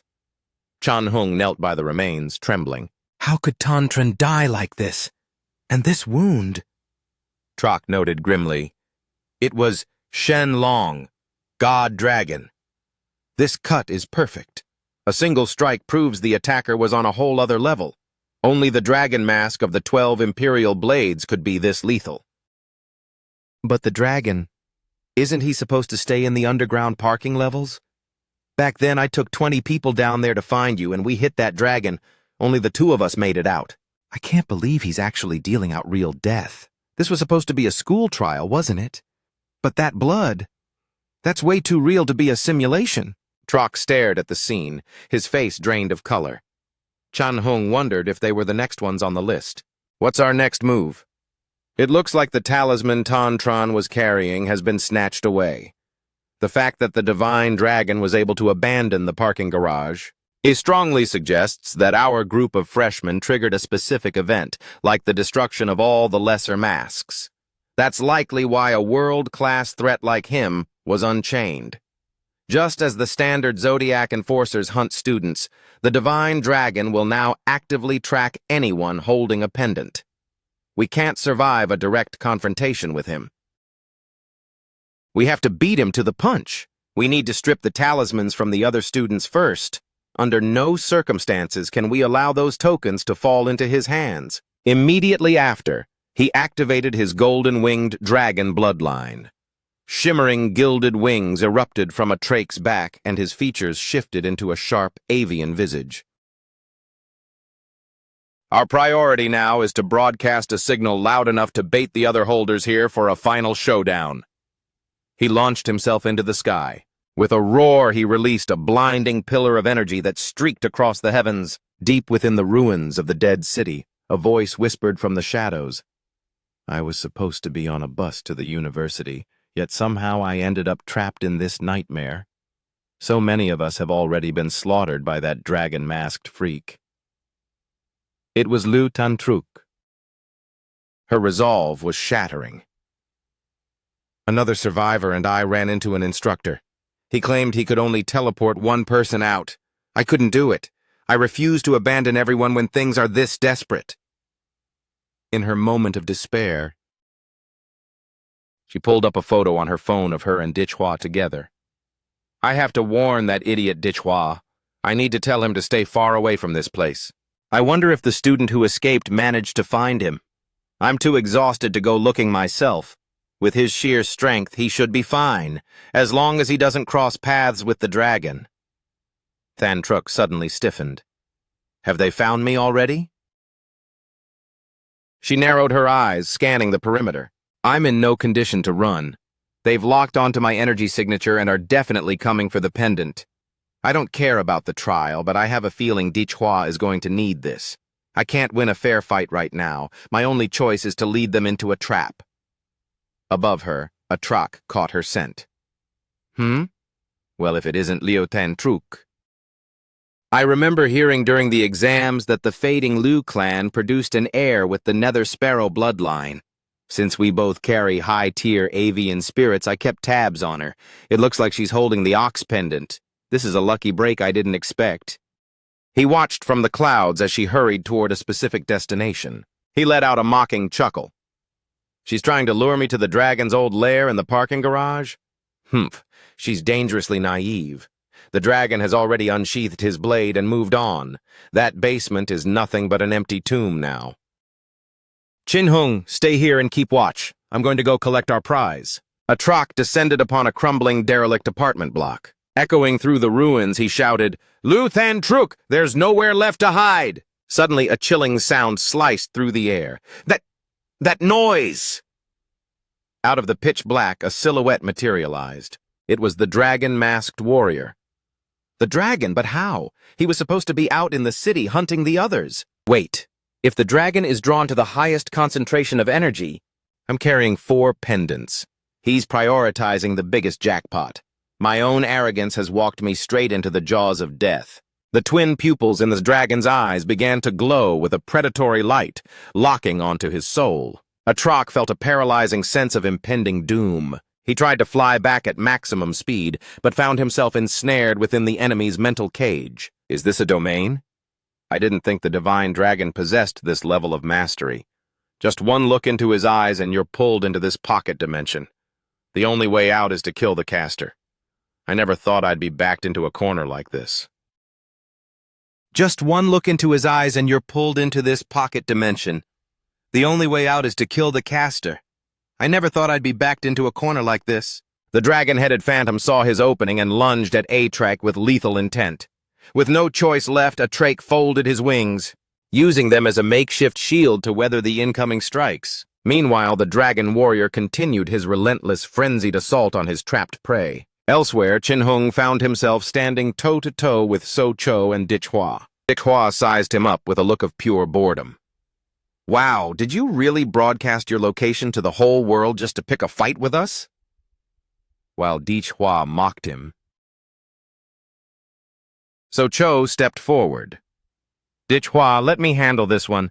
I need to see exactly where I stand. The second So-cho finished his sentence, Chin-hung leaped into the air, bringing his blade down in a heavy arc.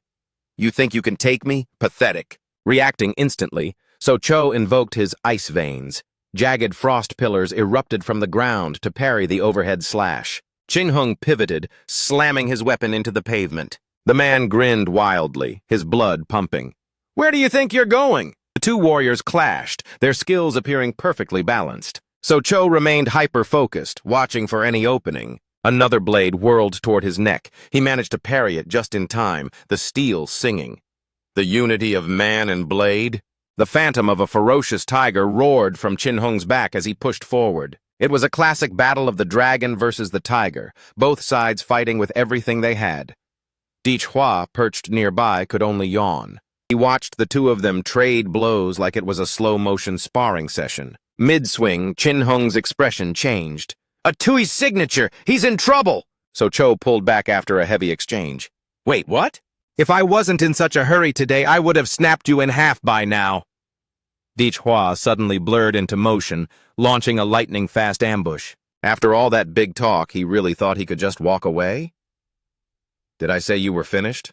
Sit back down. A sudden, thunderous punch connected, sending Chin-hung hurtling through the air like a rag doll. Spitting out a mouthful of blood, he gasped, "What was that? Did a high-level beast just ambush me?" Dich-hwa yawned. "That was all me. Honestly, your shouting was giving me a migraine. I might have overdid it with that hit." Chin-hung snarled, "You cheap-shotted me." Dich-hwa sighed. "It's not a sneak attack. Your brain is just too slow to keep up with my hands." Enraged, Chin-hung screamed, "You arrogant brat, I'll have your head for this!" Barely 3 minutes had passed, and his face was already drained of color from Dich-hwa's relentless pressure. "Wipe that shock off your face. Surviving 3 minutes against me is a badge of honor. That Tantran fellow was handled with a single strike." Dich-hwa weighed the heavy steel in his grip and smirked. "This blade has some serious heft to it. Mind if I take it for a spin? I'm sure you won't miss it. Though it definitely needs a few personalized upgrades to be truly effective." As he spoke, jagged obsidian spikes erupted from the length of Dim Chin-hung's greatsword, fueled by a surge of dark energy. So-cho called out, "Dich-hwa, his spatial ring was empty of pendants, but I did manage to scavenge this. This trinket won't stop blinking. It looks like it's broadcasting a high-frequency tracking signal." Meanwhile, deep within the distorted confines of the spatial domain, Ozung Trak's body was a mangled wreck, pushed far beyond its breaking point. Blood masked his features as he gasped for air. "I never imagined that this was where my journey would end. I've exhausted every last soul-suppressing nail I plundered from those ancient ruins. One solid hit is all I need to paralyze his weapon and choke off his energy flow. Damn my luck! It cost me an entire arm just to get close, and I still missed the dragon god's heart by a hair's breadth, 3 inches. That's all that stood between me and victory." With death looming, the dragon god unhinged its jaw, gathering a lethal charge to end the struggle. "My final gamble has failed." Suddenly, the dragon god's shimmering barrier shattered like glass. Trok's chest was skewered by the cold, unforgiving edge of the dragon god's blade. "Just a few more flights of stairs. I have to make it to the roof." Thantruk dragged her battered body upward, one agonizing step at a time. The dragon god is a force of nature. That ox-headed guardian was a child compared to this. Ozung Trak is just a distraction, It won't be long before I'm next on the butcher's block. If I want to see tomorrow, I have to lure Dichwa here to bail me out. That skyscraper is the highest point in the sector. His earlier flare gave me an idea. I'll send up a signal he can't possibly ignore. Summoning the last of her strength, Thantruk triggered her bloodline awakening. The Nether Sparrow. A haunting ripple of energy radiated from her, carrying her plea into the distance. She collapsed the moment the signal left her fingertips. She let out a ragged sigh. The pain is unbearable. Dichwa, please be close by. A blood-curdling screech echoed through the stairwell, vibrating in her very bones. That sound, but it can't be. Not already. Peering over the ledge, Thantruk saw the dragon god scaling the exterior of the building with terrifying speed. She froze in sheer horror. He tracked me that fast? No! I have to send a second pulse. I have to warn Dichwa to stay away from this death trap. The dragon-masked hunter's eyes flared with a predatory glow, marking her as the inevitable next kill. He raised his sword, a sadistic, unseen grin hidden behind the mask as he prepared to deliver the final blow. It's over! I'm too late! She squeezed her eyes shut as the blade descended, but the strike never landed. Dichwa plummeted from the sky like a meteor, landing squarely between her and the monster. I gave your family my word, and I don't break my promises. The sight of Dichwa's back reignited the flickering spark of hope in her heart. The dragon god shifted its lethal focus toward this new intruder. The beast let out a thunderous, guttural roar. And what manner of vermin are you supposed to be? He swung his blade with enough fury to level a mountain. The sheer force of the shockwave cleaved the massive structure in two, sending debris raining into the abyss. Dichwa spoke quickly. Thantruk, Socho, and my new assistant are waiting in the alley to the east. Get moving. I want to see what this dragon-masked poser is actually made of. An eerie, heavy silence swallowed the rooftop, broken only by the rhythmic, metallic thud of the dragon god's approaching footsteps. Dichwa settled into a combat stance, his aura beginning to boil. This domain again. I knew the moment I picked up your signal that this place smelled like a trap. Is this little bubble the only place you feel brave enough to fight? He squinted, noticing a jagged iron nail protruding from the center of the opponent's chest. So that's the gift Dim Chen-hung was talking about? The one meant to bring a god to his knees? Without warning, the enemy lunged. The monster was wrapped in an aura of sheer, unadulterated terror. Dichwa's pulse quickened. His speed is incredible. The two titans collided, their power perfectly balanced in a violent stalemate. Finally, a real challenge. The shock waves from their exchange were cataclysmic, threatening to turn the entire city block into dust. Sensing a lapse, the dragon god closed the distance, launching a flurry of close-quarters strikes. Dichwa barely managed to bring his arms up in a desperate parry. The sheer momentum of the blow sent him crashing through the rooftop, slamming into the concrete foundations below. Through the rising curtain of soot, a blinding beam of concentrated nuclear energy erupted. The dragon god paused, momentarily wary. On the other side of the smoke, Dichwa's atomic breath carved a path of molten destruction through the neighboring skyline. His human form had vanished, replaced by the towering, irradiated majesty of his Godzilla state. Since I arrived in this world, I finally found someone worth my full attention. I hope you're not planning on breaking too easily. As the dragon god gathered its strength for a counterattack, a pair of burning, predatory eyes locked onto him from the shadows. Dichwa grinned through his monstrous teeth. That's the spirit. If the big bad dragon god went down without a struggle, I'd be beyond disappointed. Driven into a blind frenzy, the adversary charged, his blade singing a song of death. Dichwa wasn't about to hold back either. He shifted his internal furnace into overdrive, entering his most lethal combat state. The adversary's strikes became a blurring frenzy, forcing Dichwa into a desperate defense. He's too fast! With his mask shattered, the hunter's agility and raw power surged to terrifying new heights. His dual pupils suddenly ignited with an eerie, predatory glow. He lunged with a savage grace, cleaving Dichwa's massive greatsword clean in two. Dichwa froze in disbelief. The blade snapped!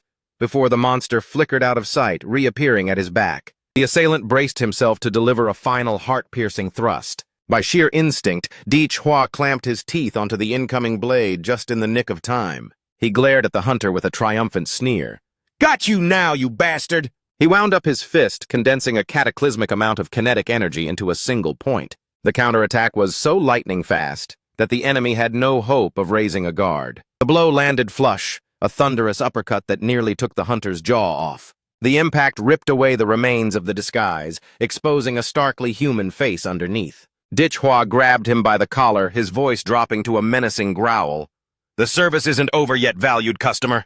Specialist number 23 is here to give you the full treatment. Every punch Dichhua landed felt like it was igniting the air around them. The temple, the windpipe, the heart, the organs, and the groin, every human has their breaking points. Add to that the bronze nail Odung track planted in you, blocking your meridians and choking your energy flow. This specialized combo, laced with pure killing intent, is overloading your vital pressure points and wreaking havoc on your internal systems. The hunter's face went ghostly pale as the light flickered out of his eyes. Even as his life faded, he reached out for his fallen sword one last time, desperately trying to swing at Dichhua with a final dying effort. But Dichhua had already read the move. I knew you wouldn't quit. Your only real shot at killing me was the moment I arrived before I figured out your little game. He snapped open the war fan he'd confiscated from Vu-Tu, using it as an unbreakable shield. Even then, your odds were barely 30%. He poured his entire strength into a massive sweeping gesture. Take a hike. A crimson cyclone erupted from the fan's edge, scouring the earth and shredding everything in its path. The dragon-headed man was instantly engulfed, spinning helplessly within the heart of the red storm. The wind stripped him bare, tearing his clothes and the dragon mask to ribbons until only his broken human frame remained. Dichhua watched the carnage, shouting over the wind, "This fan, when fueled by true bloodlust, is leagues beyond anything Lam Vu-Tu could do. You're finished, you heartless freak." Bracing his feet, Dichhua roared, "Nuclear core impact! First strike!" The sheer force of the detonation sent a colossal mushroom cloud of dust into the air. The dragon-headed man took the full brunt of the blast, his remaining rags vaporized by the shockwave. Dichhua didn't let up for a second, diving back into the fray. "Second strike! Mountain-crushing hammer! Pitch black!" He slammed a fist directly into the man's shouting mouth. Raining down blow after blow, Dichhua hammered him into the structure until the building was riddled with jagged craters. The final punch sent him crashing into the foundation, leaving him slumped in a massive, smoking depression. Dichhua spat on the ground in disgust. "Some dragon. I expected a god, but I just found a cockroach." The broken man could only wheeze a rhythmic, hateful chant. "Kill, kill, kill." Suddenly a voice commanded, "Wall slam!" Dichhua swatted the man's blade aside and delivered a clinical slash to his throat. A fountain of crimson sprayed across the concrete. His head rolled away even as Dichhua's weight kept his body pinned to the wreckage. A blood-slicked necklace tumbled from the remains. Dichhua picked it up, eyes gleaming. The dragon pendant. Finally, this game is over. Qin Hung watched from the sidelines, his face etched with mounting dread. Dichhua finally regrouped with his battered team. Thantruk's eyes were wide with lingering terror. "You shouldn't have risked going head-to-head with that monster alone." So Cho let out a tired sigh. "Let's be real. If any of us had followed Dichhua, we would have just been targets he had to protect." She went silent, realizing he was right. "I'm so banged up I can't even cycle my energy. I wanted to have his back, but I would have just been a liability. If I don't get stronger, I'll never be able to stand beside him." Dichhua, being his usual blunt self, suddenly teased her. "What's with that look? Thinking about the ox pendant? You planning to rob me now? We've got the whole set now. Let's line them up in the proper order from the rat to the pig." So Cho watched as Dichhua obsessively rearranged the tokens, but nothing happened. "Still nothing? Maybe the sequence is different?" Qin Hung chimed in with a realization. "This dragon pendant is the anomaly. It wasn't meant for a player. It was a hunter designed to cull the pendant holders. To trigger the exit, we probably shouldn't include it in the main set." Heeding the advice, Dichhua carefully lifted the non-dragon charms into place. A heavy mechanical clunk echoed through the ruins, making them all jump. Did it work? Did we just unlock the path home? Suddenly, a sea of gilded clouds swirled in the heavens, creating a massive vortex that began to pull the world upward. Hua barked at the group to look alive. What in the world is happening to the sky? A colossal, enigmatic golden eye materialized within the storm clouds. That soul-piercing gaze filled him with an escalating sense of dread. What kind of nightmare is this? He felt his entire weight becoming light as he was vacuumed toward the celestial eye. Then he plunged into an inexplicable free-fall. Hua snapped his eyes open, gasping as he lurched out of the terrifying dream. I'm back on the train? This is the Hoado University Express. Was it all a hallucination? Around him, other students were waking up in a cold sweat. I'm alive! I was just in a ghost city. How am I back here? I swear I was decapitated by the crow mask. I remember that guy long slaughtering us. Was it a collective nightmare? How could we all share the same vision? A chime echoed through the speakers. Attention, students. Please remain calm. You were all momentarily subjected to a high-level mental simulation generated by a succubus doll. This served as the official entrance examination for the imperial capital. Please settle down. In this entrance trial, Hua from Anthun, alongside the team of So Cho and Liu Tan Truk, secured the top spot by collecting all 12 zodiac pendants. Notably, student Hua's performance was unprecedented. Exclusive rewards will be presented upon formal registration. The cabin erupted into whispers. Hua? Never heard of him. I got knocked out too early to see the finale. You mean even Aojung Trat got eclipsed? Where even is Anthun? How did a small-town rookie outshine the metropolitan elite? He actually found all the pendants? That's insane. I couldn't even survive one encounter. He must be the hidden heir of some legendary sect. I need to make sure I'm on his good side. Ignoring the chatter, Hua pulled up his system interface. The moment of truth is here. Achieving the top rank triggered a special draw. His holographic panel flickered to life. Host has achieved the top scholar rank in the Imperial University trial. Reward granted, 1x elite monster template summon. He turned to So Cho with an intense, nervous look. Quick, pass me a wet wipe. I need my hands spotless for this luck. A swirling violet. Dimensional tear opened, haunted by the spectral silhouettes of ancient beasts.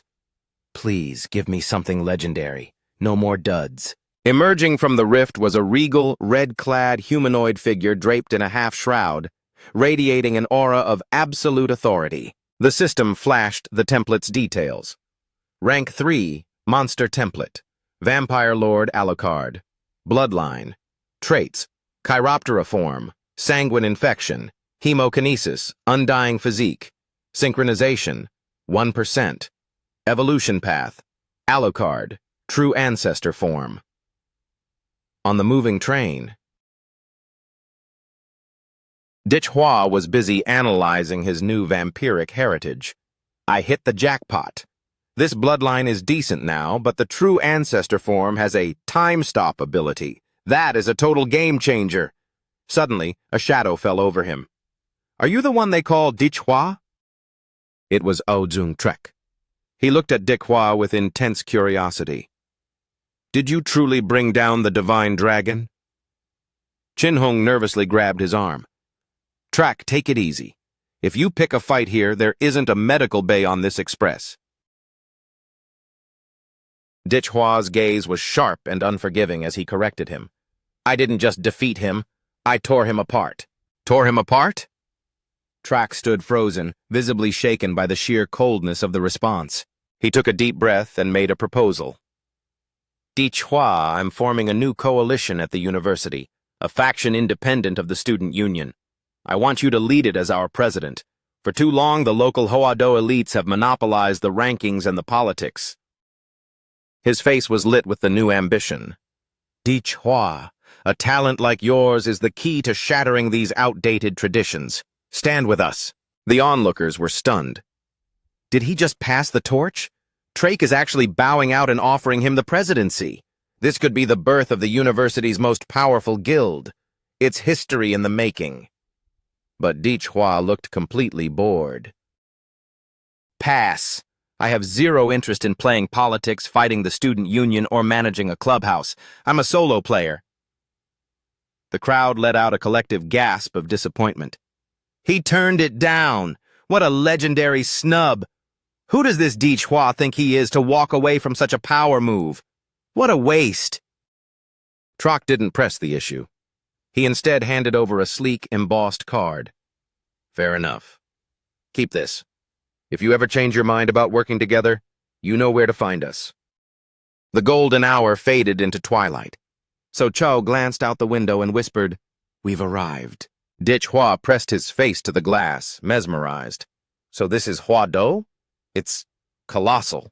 He saw a forest of neon-drenched skyscrapers piercing the clouds, a sprawling high-tech metropolis that looked like it belonged in the future. The train hissed to a halt. A sea of freshmen began pouring onto the platform. Hua and his friends followed the flow. A guide signaled to them, "Huado University recruits, follow the markers. The campus entrance is just ahead." The students marched forward in an orderly line, following the glowing trail. As they crossed the plaza, a massive hovering aircraft loomed before them. It was a masterpiece of engineering, dripping with luxury and advanced tech. The intercom chimed. "Students, please board the transport. Your seat numbers correspond to your train tickets. Please embark in an orderly fashion." Walking a few paces behind, Hua playfully nudged Thantruk. "Hey, little Truk." Thantruk snapped at him, her face flushing. "Cut it out! We're in a crowd!" She could practically hear her mother's nagging. "Thantruk, remember? A fiancé in name is not a husband, in fact. Don't let that boy get too handsy or take advantage of you. Maintain your dignity." Hua just grinned. "Crowd? I just wanted to know why we're boarding a plane." Thantruk sighed, rubbing her temples. "I truly wonder how my mother talked me into being engaged to such a clueless country boy." She pointed toward the horizon. "Because the campus isn't on the ground. Huado University is in the clouds." "Floating?" Hua looked up, his skepticism showing. "To put it plainly, it is a literal city in the sky." Hua hummed in appreciation as they ascended. "This electromagnetic grid, it's a high-frequency barrier against flying demonic beasts, right?" Once inside, he noticed his life magnetic field sensing range was being compressed by the intense energy. Impressive. This place is on another level. Uniformed staff began distributing smart cards. "These are your student IDs. Do not lose them. They are your lifeblood here." Next, they were ushered toward the transit hub. "Proceed to the levitation station for your shuttle to the residential wings." The scene transitioned to a sleek elevator bay. Hua pointed at the view and shouted with glee, "Look at that! We've reached the peak of the world!" Nearby students rolled their eyes. "Who invited the village idiot? He's clearly missing a few gears in his head." Hua checked his digital assignment. "I'm in Unit A3, 42nd floor. So, Cho, where are they putting you?" "Floor 45, Unit B7. "Wow, moving up in the world, literally? Guess I'm getting off first." He waved as the doors hummed. He swiped into his room. The space was as opulent as a presidential suite in a 5-star hotel. 100 square meters for a dorm? These students are living like royalty. Top-of-the-line gaming rig, full laboratory setup. They really provide everything. "Is that a hydro massage tub? Okay, I'm never leaving this room." After a quick tour, he collapsed onto the memory foam mattress. This is way better than a hotel. Suddenly, his focus sharpened. The vacation was over. Time to get to work. I need to max out the Alucard template. He pulled out his device to navigate the system. Back on the shuttle. I figured out the ID integration. Scanning the barcode links you to Huado Express, the campus super app. Everything runs on credits. The Academy Mall won't take cash. I'll transfer my remaining 30 million Ha currency and convert it. A ping echoed.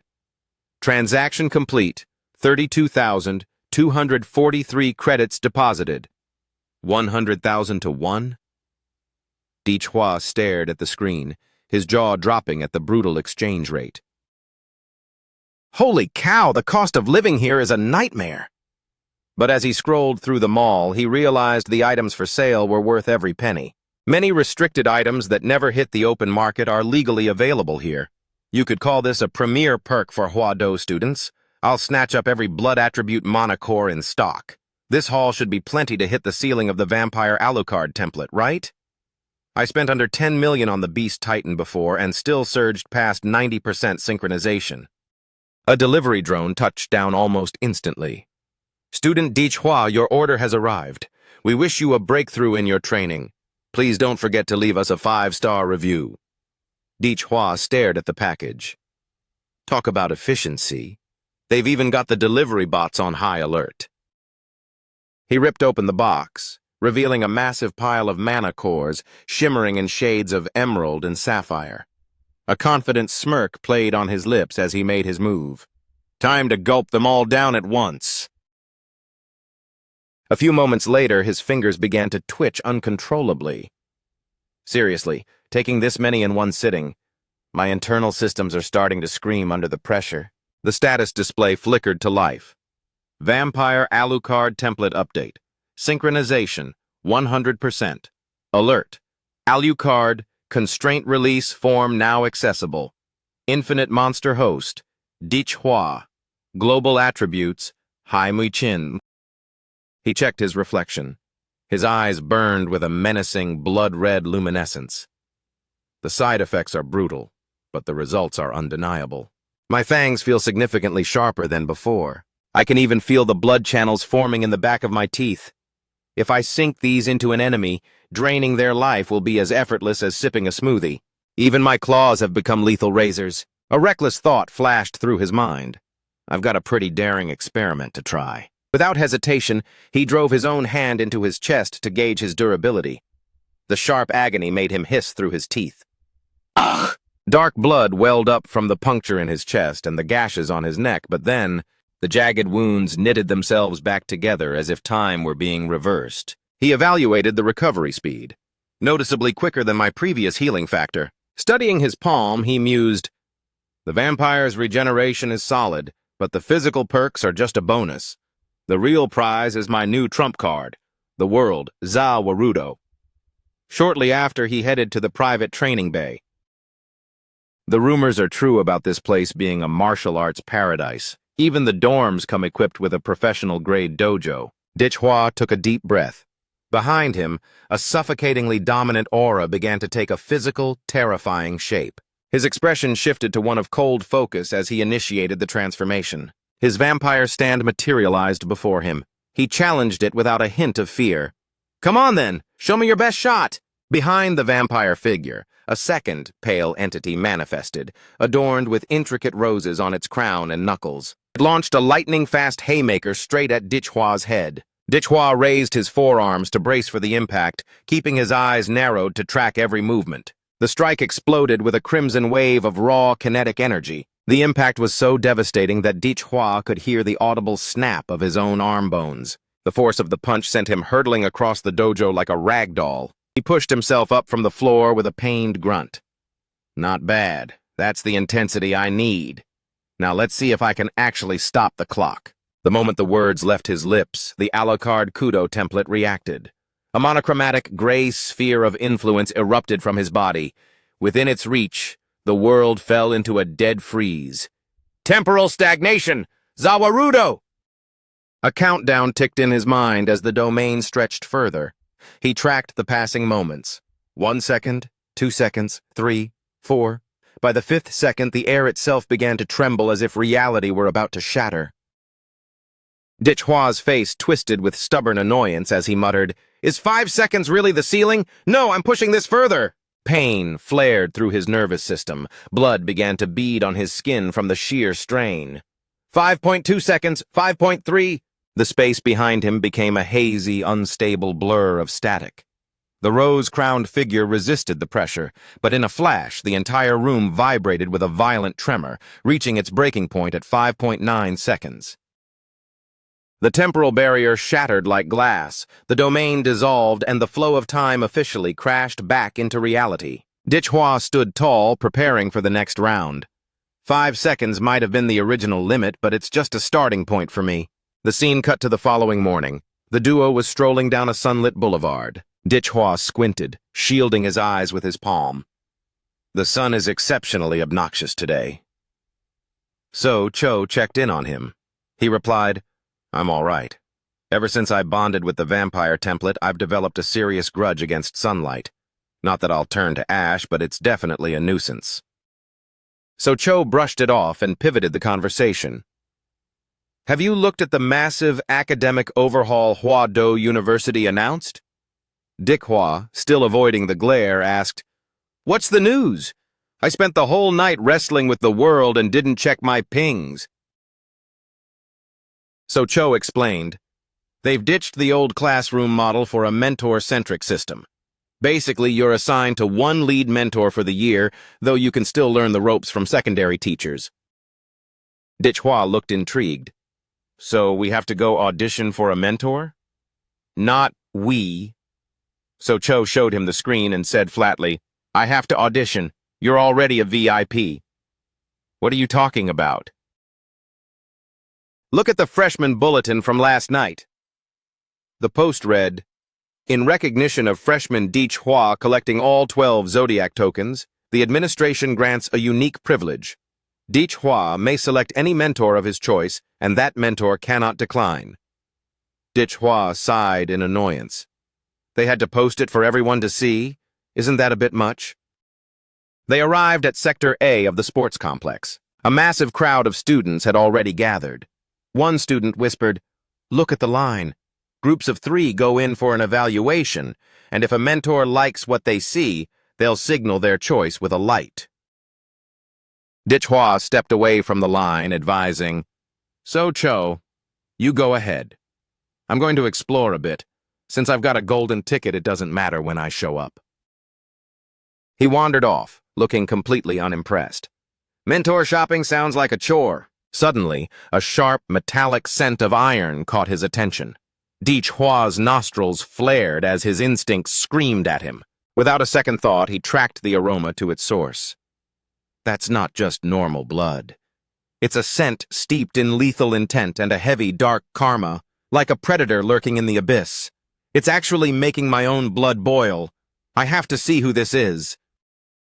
He came to a sudden halt, his eyes widening in surprise. Dick Hua found a young girl in casual, modern clothes, hunched over by the curb, happily peeling and eating a roasted sweet potato. He felt a wave of skepticism.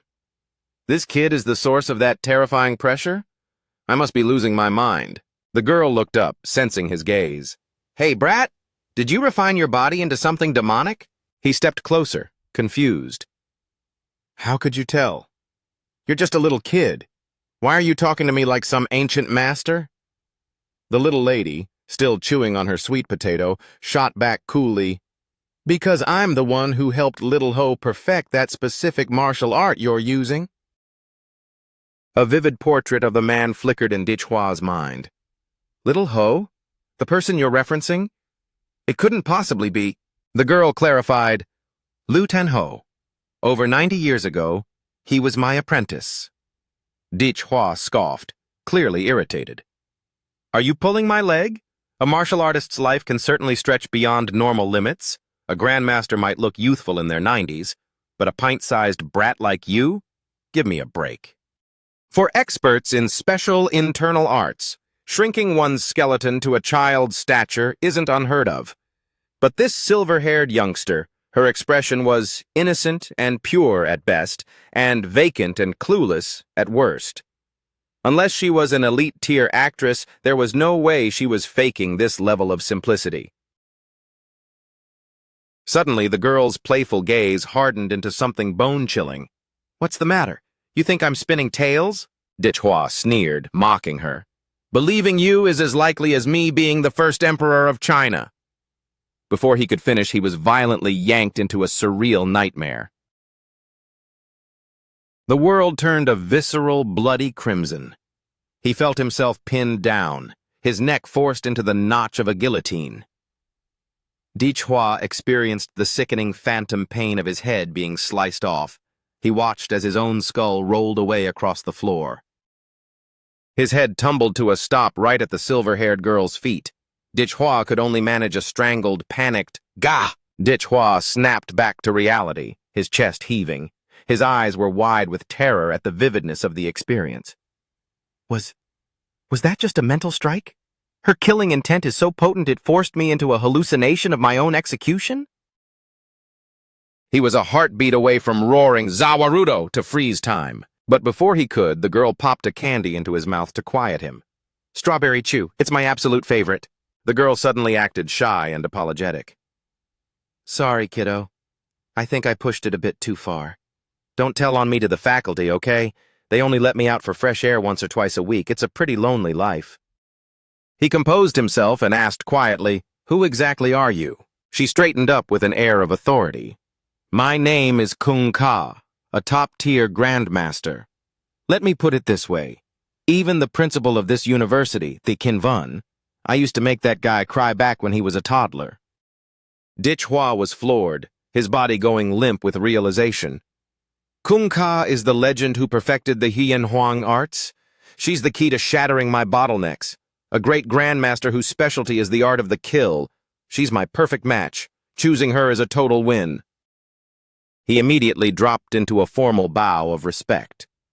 I've wandered for years without finding a master of true brilliance. I, Dichhua, humbly request to be your disciple. Please, Kung Ka, accept me. Kung Ka looked genuinely caught off guard for a moment, appearing hesitant. The scene shifts back to Sector A of the Huado University grounds. The most influential, high-ranking professors of Huado were lined up behind the examination tables. The students were buzzing with excitement. I can't believe the deans of the 5 main academies are acting as mentors today. If one of them picks you, your future is set in stone. Get real. Those are the 5 great deans. Why would they bother with fresh meat like us? Then why are they sitting there? Just to kill time? Duh, haven't you heard? That kid Dichhua cleared the Zodiac trial. These heavy hitters are clearly here to fight over him. The freshmen were oblivious to the fact that the Zodiac competition had been a live-streamed event for the entire faculty. From the moment the first announcement hit the train, the staff had been monitoring their crisis management skills. Every facial expression and reaction was analyzed and graded via data feeds. Those who treated it like a mere game and rushed in unprepared were given failing marks.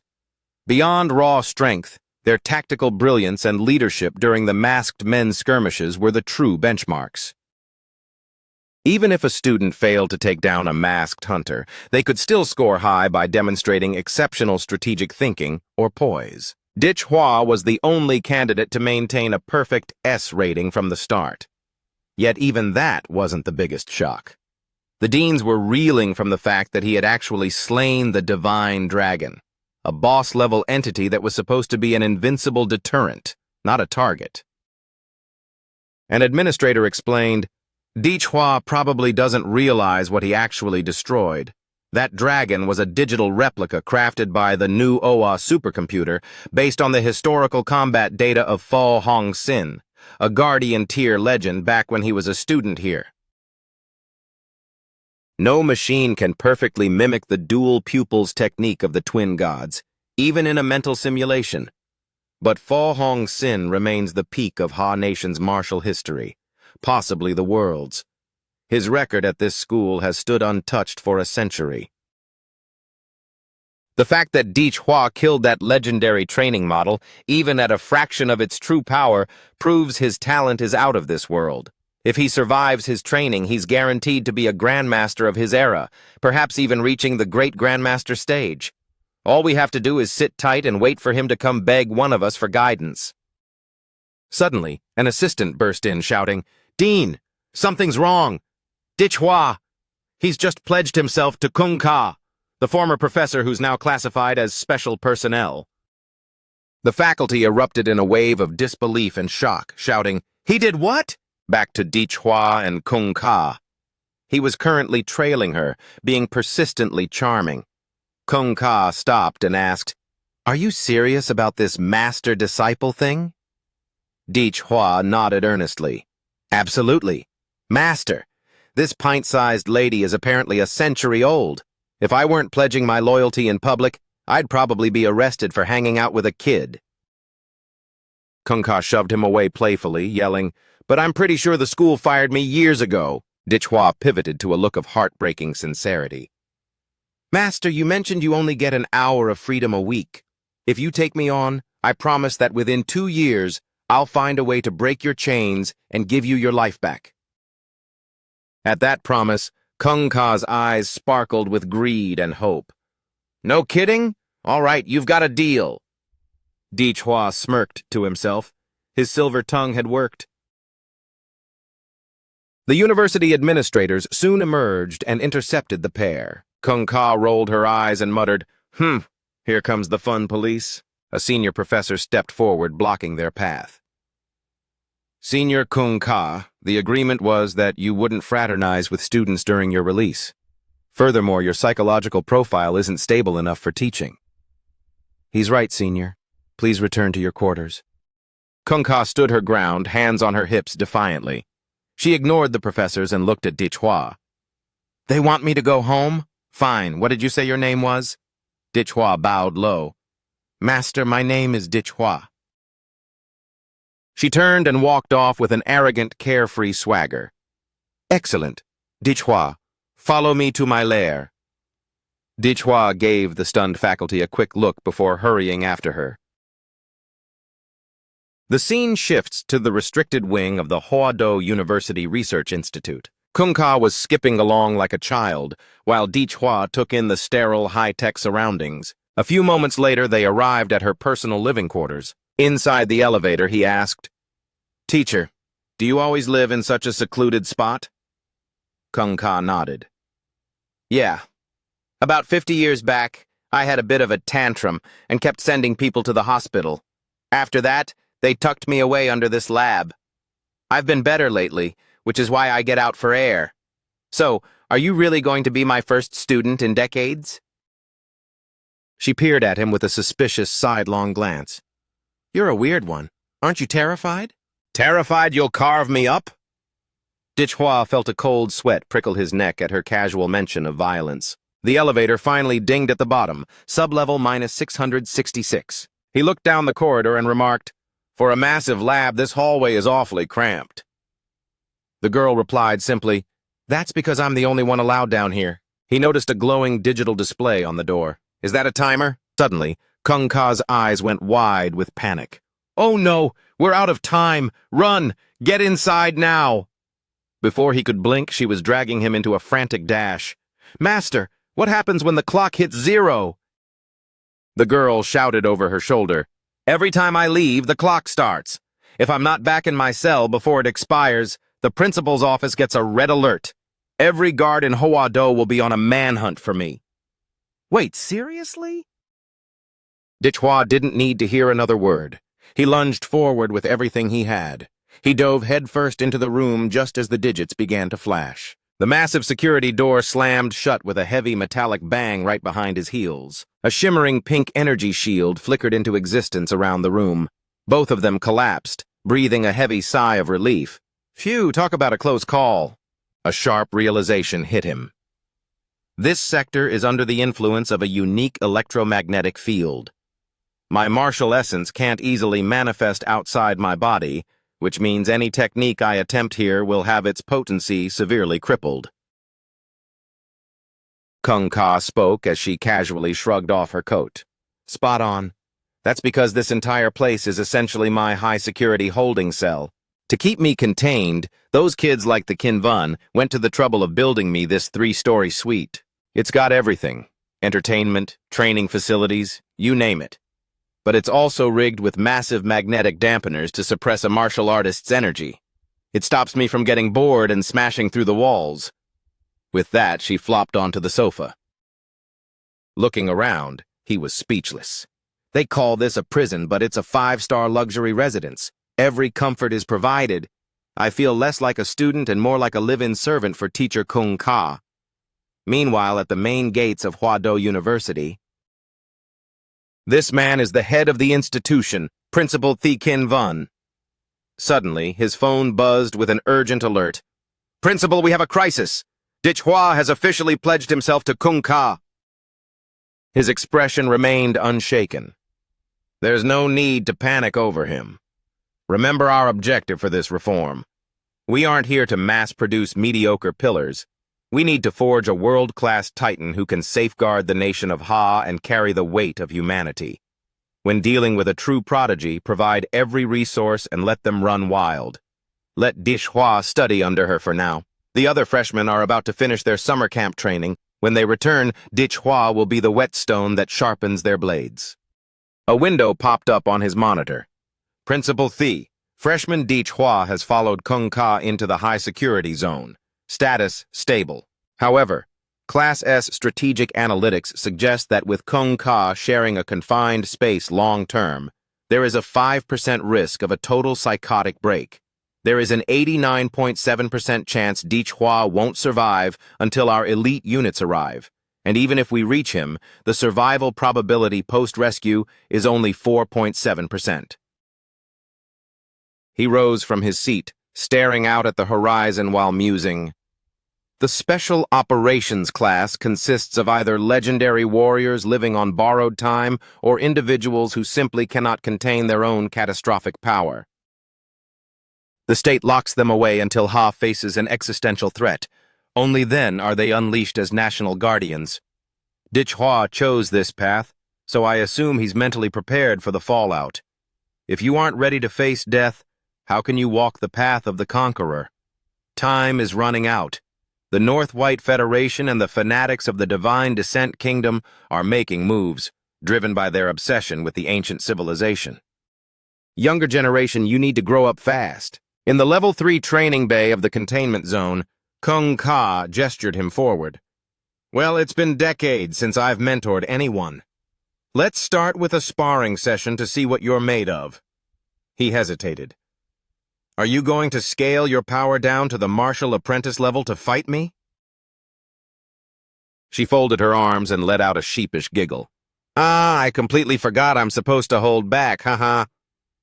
They both shifted into their combat stances. Dishhua yelled, "Teacher Kung Ka, I'm coming at you!"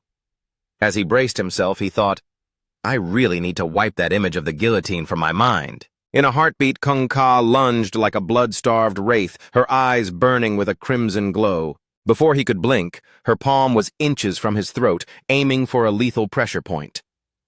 I thought you said this was just a trial. His eyes tracked her blur-like movements. I've simulated 5 different escape routes in my head, but her hand strikes predict every single one of them. Evasion is impossible. I have to meet her head-on. He instantly triggered his transformation, roaring, "Nuclear Radiant War Sphere!" Dishhua wound up a devastating punch, pouring everything into the strike. Kung Ka's eyes lit up with predatory glee. Using your bloodline to boost your speed so you can tank my hit and counter simultaneously? Nice try, kid, but I'm still 10 steps ahead of you. The shock was total. Kung Ka had phased behind him with effortless grace. She delivered a punishing kick directly into the center of his spine. The sheer agony forced a guttural scream from Dishhua as he tried to stabilize himself. After a sustained, brutal exchange, both were still radiating intense energy.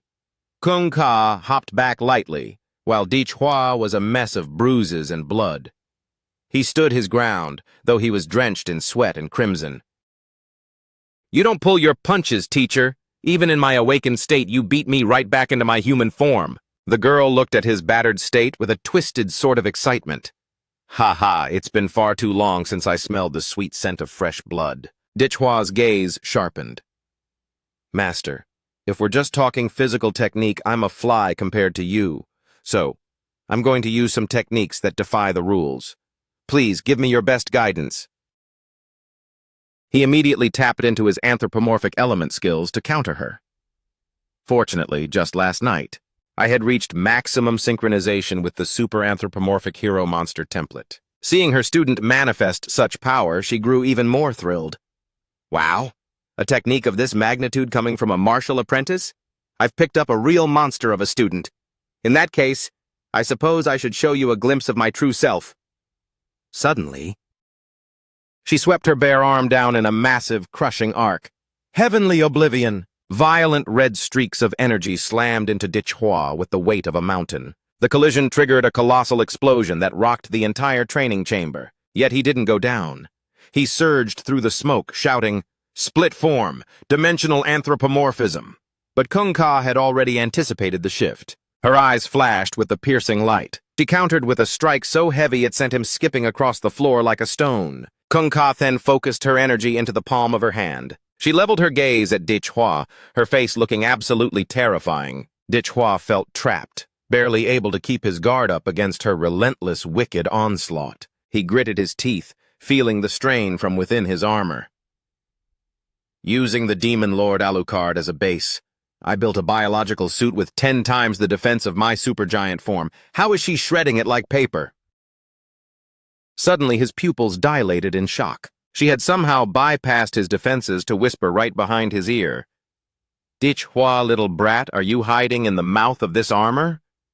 He was paralyzed. Her perception is inhuman. I've completely suppressed my pulse and life signals. Kung Ka channeled her strength and commanded, out you come. Split form, meteor strike, tactile fingertip. After landing the precise blow, Kung Ka flickered away to create some distance. A beam of energy began to gather at the head of Dichhua's bio-armor. He wondered, Teacher, your strikes are legendary, but can they withstand a direct meltdown? Hello, teacher. A nuclear breath might not incinerate you instantly, but I'd love to see how you handle this at point-blank range. Suddenly, the heavy rattle of iron chains filled the air once more. Multiple spiked chains surged out of the darkness, binding Dichhua tightly. He realized with a shudder that he had been dragged back into her mental prison. The guillotine blade was hovering over him once again.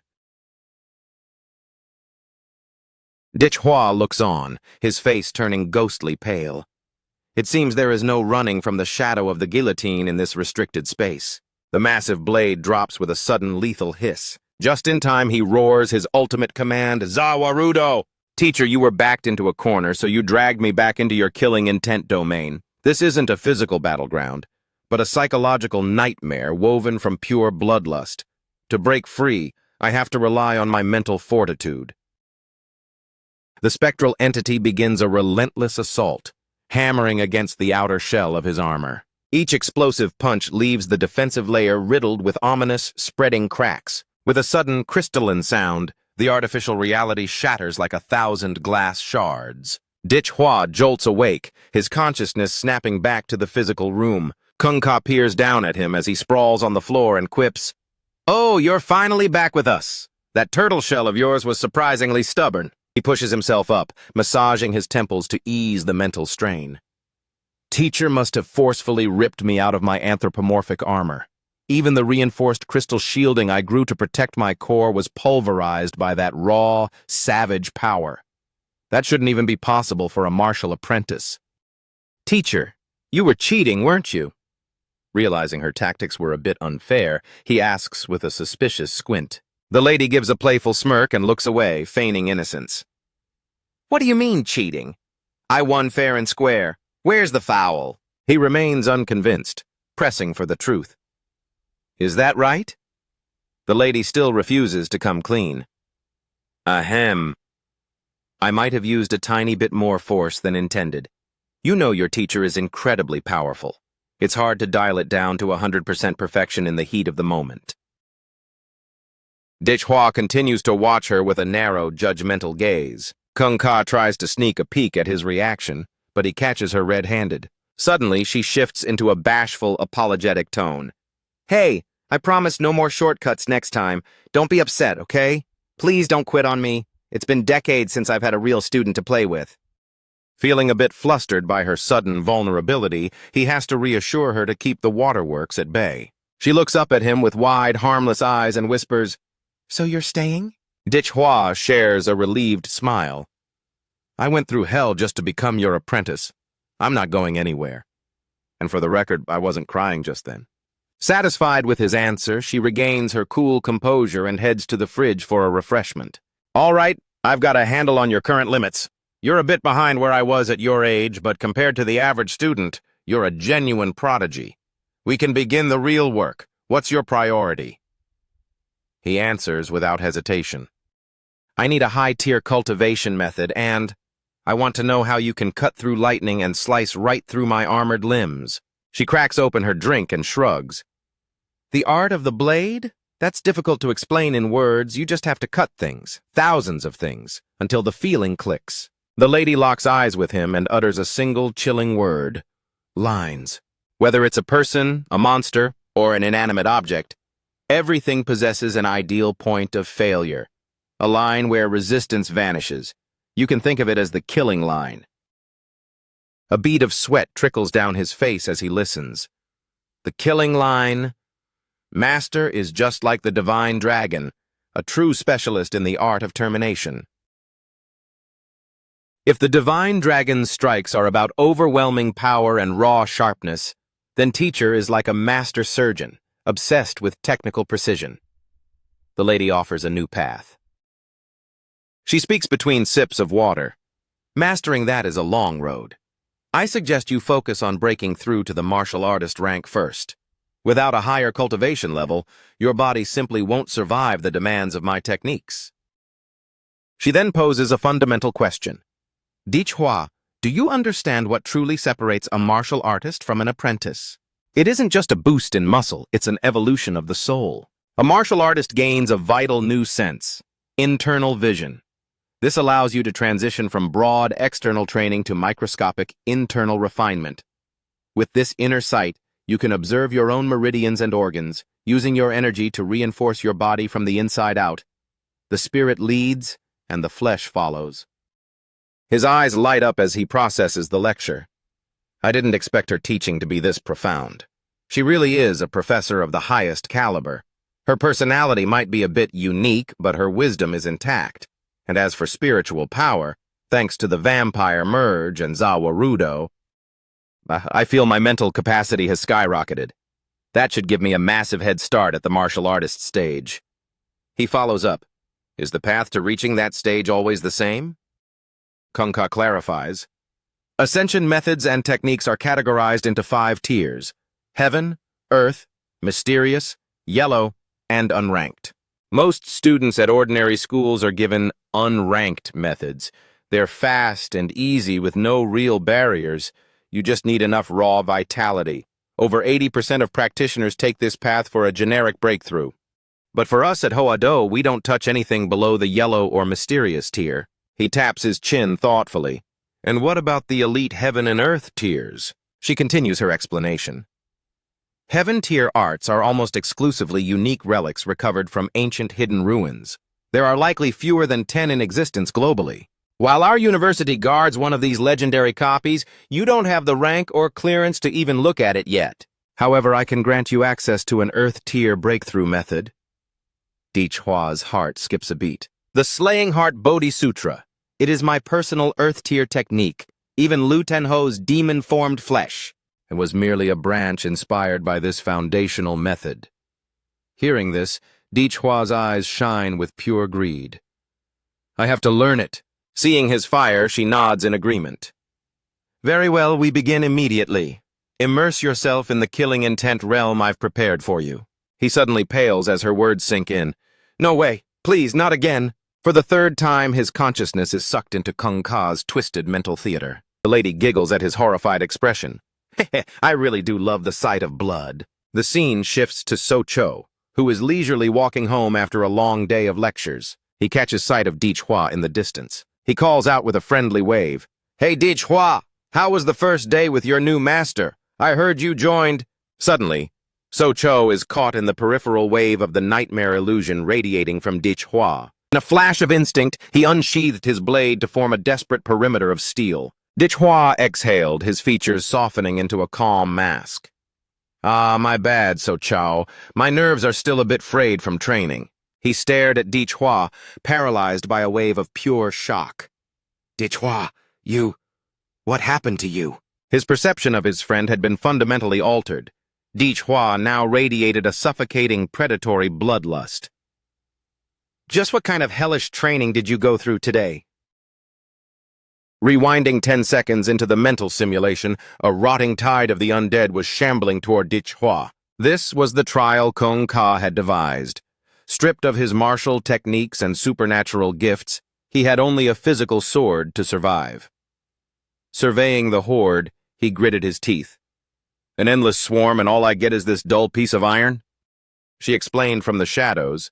Using a blunt edge forces you to master the physics of the kill. the resistance of flesh and the snap of bone.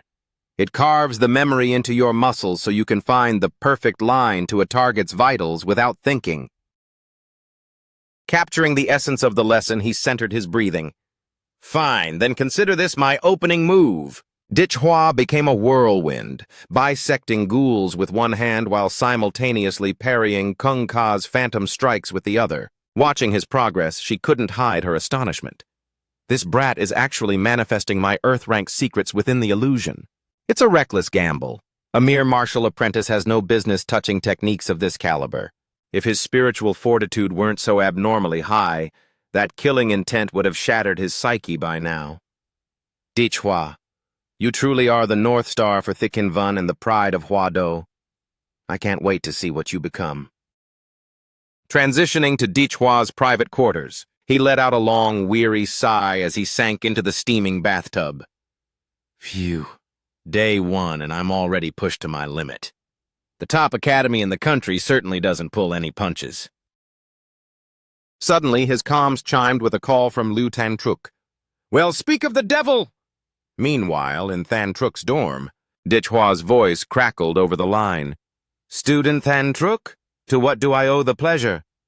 Lounging on her bed, she replied, My mother sent over that item you requested. I have it right here. She also insisted I thank you for carrying our team to that first-place finish in the entrance trial. Dichhua's eyes lit up. Music to my ears. I'll swing by your room in a few minutes to pick it up. Tantruk's expression shifted to a flustered panic. Wait, no! Don't come here. I'll just have a drone drop it off at your door. He chuckled and shifted gears. Fair enough. So, who's your mentor? Which dean did you land with? She beamed. Dean Bach. She mentioned I have a rare affinity for her style. Dichhua smiled. That's fantastic news. She quickly pivoted. And you? Which high-ranking dean took you under their wing? His smile turned awkward. If she finds out I snubbed all 5 deans for a special prisoner, she won't sleep for a week. He ducked his head under the water and gargled. I joined glug glug glug glug. 6 months flew by, bringing the first year to a close. The semester was a chaotic blend of rivalry and growth. Early on, Ojung Track united provincial talents into the Blood Dragon Society, a faction that briefly dominated the freshman hierarchy, until the Huado locals returned from their elite summer camps to reclaim their territory. As tensions boiled over, the locals and the Blood Dragons clashed in the campus arena. The outcome was a string of crushing defeats for the outsiders, and the society's influence began to wither. Currently, the spotlight belongs to a single name, Key ManHwa. Calling him a local star is an understatement. He is a national phenomenon. He was the undisputed top scorer of the entrance exams. As for Dichhua, the man who set the train abuzz at the start of the year had faded into a ghost story. He hadn't been seen in public for over 90 days. Deep in the subterranean levels of the research institute, a sharp voice barked, Pick up the pace! Faster! Again! Kung Ka stood balanced on his shoulder blades. With every move you make, I'm funneling my tempered spiritual energy directly into your marrow. This essence is encoded with the secrets of the Slaughter Heart Bodhisattva. It's the anchor you need to stabilize your new martial artist rank. Besides, you get to act as a footstool for me. Consider it a premium bonus. Dichhua gasped out push-ups, sweat dripping. Bonus? My energy is sealed. This feels like carrying a mountain while 1,000 ants crawl under my skin. The girl smirked down at him. Only 900? You're a real lightweight, kiddo. Don't tell me you're flagging already. He glanced up, eyes burning with defiance. Who are you calling a lightweight? Watch this! Delighted by his spark, she began a rhythmic stomp on his back. That's it!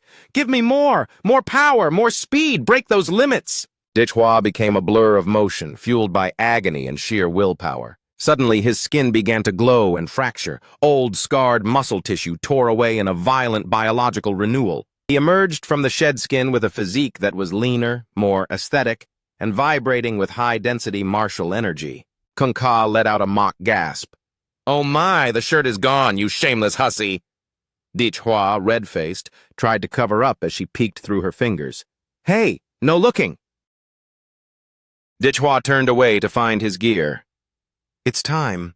This seclusion is over. She paused, a rare softness in her voice. You're really going? He nodded. It's been 3 months. I need to remember what the sun looks like. Kung Ka slumped, her lower lip trembling in a classic pout. You'll come back to visit, right? At the threshold of the exit, he tossed a smug grin over his shoulder. Count on it. You're still terrible at video games. Try to get some practice in before I return. He finally stepped into the open air, squinting. 3 months in the dark. I actually miss the warmth, even if my vampire side finds it a bit loud. It feels like a lifetime has passed. But I'm not just out for a walk, there's work to be done. He remembered the requirements. At Hoa Do, grades are heavily tied to extracurricular missions. Hunting rogue martial artists, delving into ruins, or defending against monster surges. First stop, the mission hub. I need to find a contract and find my best friend. He arrived at the center and spotted a familiar face. Long time, So Chao. So Cho studied him for a long moment before answering. So the hermit finally emerges. You kept us waiting, Dichhua. The two fell into easy conversation. So Chao, what's the word? How much stronger have you gotten? I broke through to the martial artist rank about 2 months ago. So Cho watched him closely. Dichhua looked the same, his aura quiet, and that was the most terrifying part. There was no leakage of power. He was a perfectly contained storm.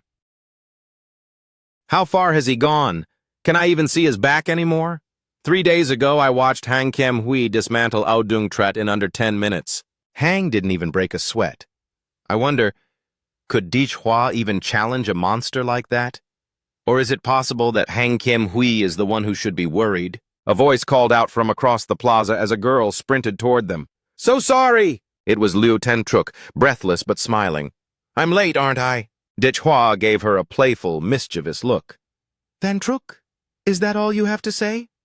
She froze, looking utterly bewildered. Is there something else? Suddenly, her mother's advice rang in her head. Tentruk, you two are a couple now.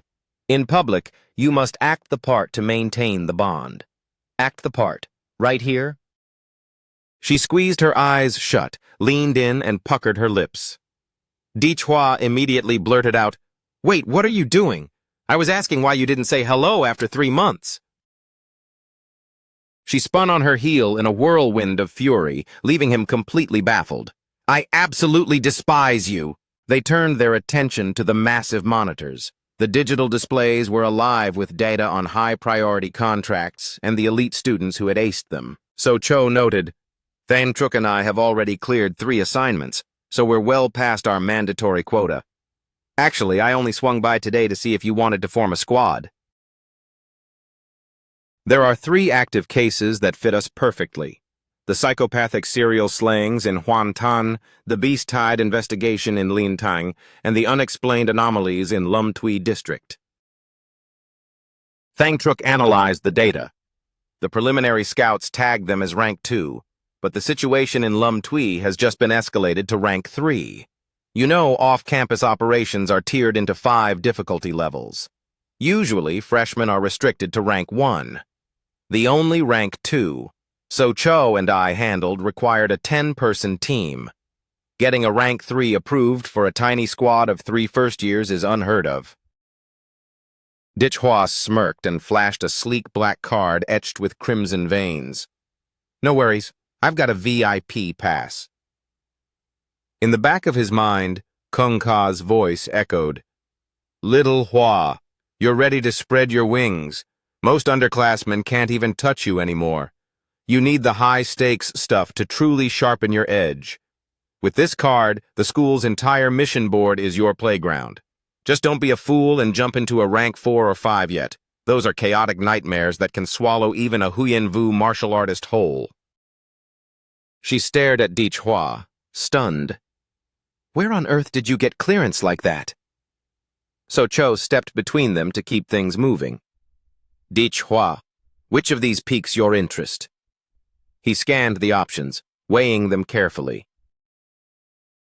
Risk and reward are two sides of the same coin. Luckily, So-Cho steered the conversation away from my secrets. That first mission is just a glorified game of hide and seek. We'd waste weeks chasing a rat that's outsmarted the police for months. It's a test of patience, not power. The second one is just playing backup for the great Ha-Dragon sparrows. We'd be stuck on perimeter duty while they have all the fun and gain all the experience. But the third one? It's just us. Total control, total autonomy. It's a wild card with zero guarantees, but that's where the real growth happens. If we hide in a glass house every time things get dangerous, we're just playing at being martial artists. I'm voting for the third mission. Seeing his resolve, the other two nodded in solidarity. I'm in if you are. Me too. Perfect. We move out today. The scene shifted to the dispatch office, where the registrar nearly fell out of her chair. Are you three insane? A seasoned Rank 2 squad just got chewed up and spit out by Lum Tui? You're barely out of orientation. Taking a Rank 3 isn't brave, it's suicidal arrogance. Without a word, Hua slapped his black card onto the counter. Ma'am, I have the authorization. She turned beet red, slamming her hand down. You think you can forge a pass and lie to my face? I'm calling the dean this instant to get you expelled. Yes, Dean, I understand. Yes, sir. But the moment the principal's voice came through the receiver, her anger vanished, replaced by a sugary, professional smile. I wish you all the best of luck in your martial endeavors. I've always admired such bold confidence in our youth. You two double-check the supplies. I'm heading to the armory for my custom gear. They navigated to the high-tech foundry of the Academy of Mechanical Engineering and Dharma Tools. Hua stood at the threshold. The biometric scanner chirped. Identity confirmed. Access granted. Inside, he was greeted by a master smith. Excuse me, Dean. I'm here for the prize weapon from the pendant survival trial. The dean looked him over with a knowing nod. Hua, you turned down an Earth rank manual just for a piece of steel. You've got guts. If Senior Kung Ka hadn't claimed you first... Well, let's just leave it at that. Feast your eyes on this. It has no flashy enchantments, but it's a masterpiece forged from stardust alloy. It's legendary for its unbreakable spine and a martial energy conductivity of 95%. This horse-slaying saber stretches 1.2 meters, featuring a massive, broad blade. Notice the dark hue and those shimmering flecks? That's the signature of the stardust. Before Hua lay a magnificent blade. He unsheathed it. The hilt featured a retractable kinetic cord for long-range strikes. The spine was lined with heavy, jagged serrations designed to amplify weight and devastating impact, ensuring every swing felt like a falling mountain. He gave the blade a series of test swings to gauge its balance. The grip was bound in premium, non-slip black leather, woven with stardust metallic fibers. This allowed a martial artist to channel their internal energy directly into the steel with zero resistance. The air screamed with every stroke, leaving a shimmering afterimage that sent a chill through the room. Exquisite. The weight is perfect. It's got real soul behind it. Even though these specs were based on my measurements from 3 months ago, it's adapted beautifully to my new strength now that I've reached the martial artist rank. Hua gave a respectful nod as he prepared to leave. The blacksmiths of the Imperial University are truly in a league of their own. The dean beamed with pride. Naturally, I'll bet even Kung Ka would have to show me some respect in this forge. Just, don't tell her I said that.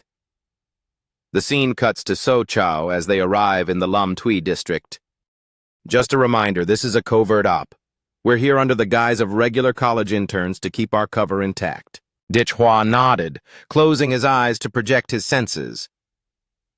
I'll start with a sweep of my life magnetic field. Since I've pushed the Alucard template to 71%, my radar covers the entire district. Our arrival might stir up the vermin hiding in the shadows. If these urban rats bolt, we'll be in for a headache. Hunting them down is always more annoying than the actual kill. He glanced at his teammates. Let's move. We need to check out the safe house the university set up for us. Suddenly, an old man on a motorized tricycle puttered up beside them. Hey there, youngsters, you look lost. Want to lift on my trike? Feeling the rush of a new adventure, Dichhwa shouted, Operation, start! As they bumped along, the old driver chatted them up. You kids look like city folk. What brings you here? On a school break? Dichhwa smoothly lied. I'm actually a local, born right here in Lam Tui. I'm just bringing my classmates home for a visit. We're studying over at Van Tun University. The old man squinted in thought. A local? Who's your kin? I know most everyone around here, but your face doesn't ring a bell. He didn't miss a beat. My father was Dish Thu Vin. He passed away years ago, and I moved shortly after. The old man's eyes widened. Ah, you're old Dich's boy. Dichhwa thought, good thing I brushed up on the local slang during the flight. The cover identity provided by Hoado is airtight. The old man let out a boisterous laugh. Well, bless you. It's heartening to see a young man return to his roots. Remembering where you came from brings good fortune. After a short ride, they reached their destination, the ancestral home of Dich Thu Vin. As they hopped off, the old man waved. Little Dich, don't forget. Our grand triennial festival is in 2 days. You'd better show your faces. If you're too shy, I'll come knock the door down myself.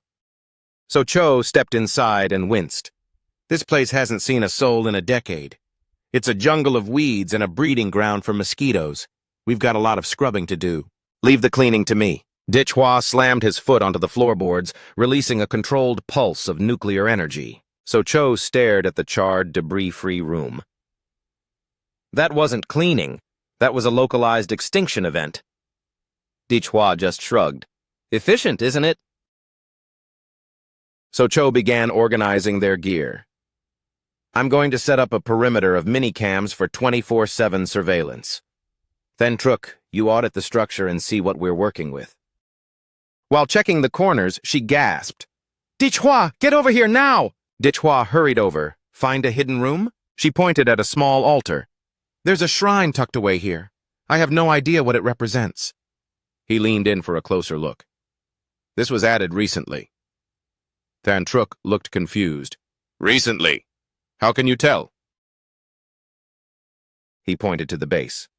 It's made of soft wood. If it had been here for 10 years, it would be a pile of sawdust by now. This shrine has a layer of dust, sure, but look at the finish underneath. It's practically brand new. So Cho drew his sword, eyes narrowing. So an intruder set this up in an abandoned house? This idol gives me the creeps. I say we chop it open and see what's inside. Thantruk blocked his path. Hold on, So-Cho. Don't be so reckless. If this is a cult object, it could be a crucial piece of evidence. We need to study it first. Dichhwa sided with the aggressive approach. I'm with So-Cho on this one. Thantruk snapped. Of course you are, you meathead. Fine, but before we smash it, let's at least see the face under that ceremonial mask. As her hand reached out to peel the cloth away from the idol's head, Dichhwa's instincts flared. He caught her wrist, his voice dropping to a serious whisper. Wait, something is very wrong. He scrutinized the object and gave So-Cho a sharp nod. Just as I suspected, this thing is tainted. So-Cho, take it down. So-Cho didn't waste a second, swinging his blade in a surgical high-velocity strike that cleaved the shrine in two. All three stood frozen in disbelief at the grotesque sight revealed within the wreckage. A viscous, oily slime began to seep out. There's actual fluid hemorrhaging from a clay statue. What in the world is this foul black ink? Dichhwa's expression turned ice-cold.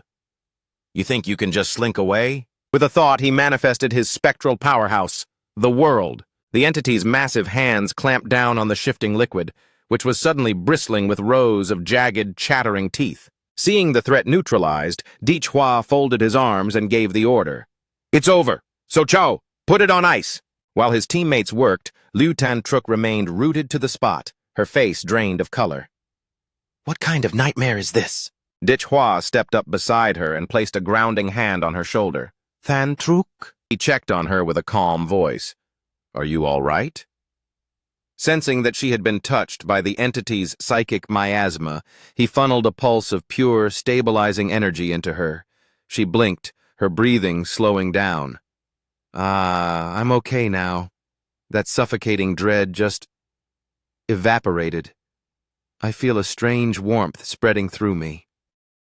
After a few moments of careful containment, the toothy sludge was safely imprisoned by So Chao's sealing technique. Dichhua rubbed his chin thoughtfully.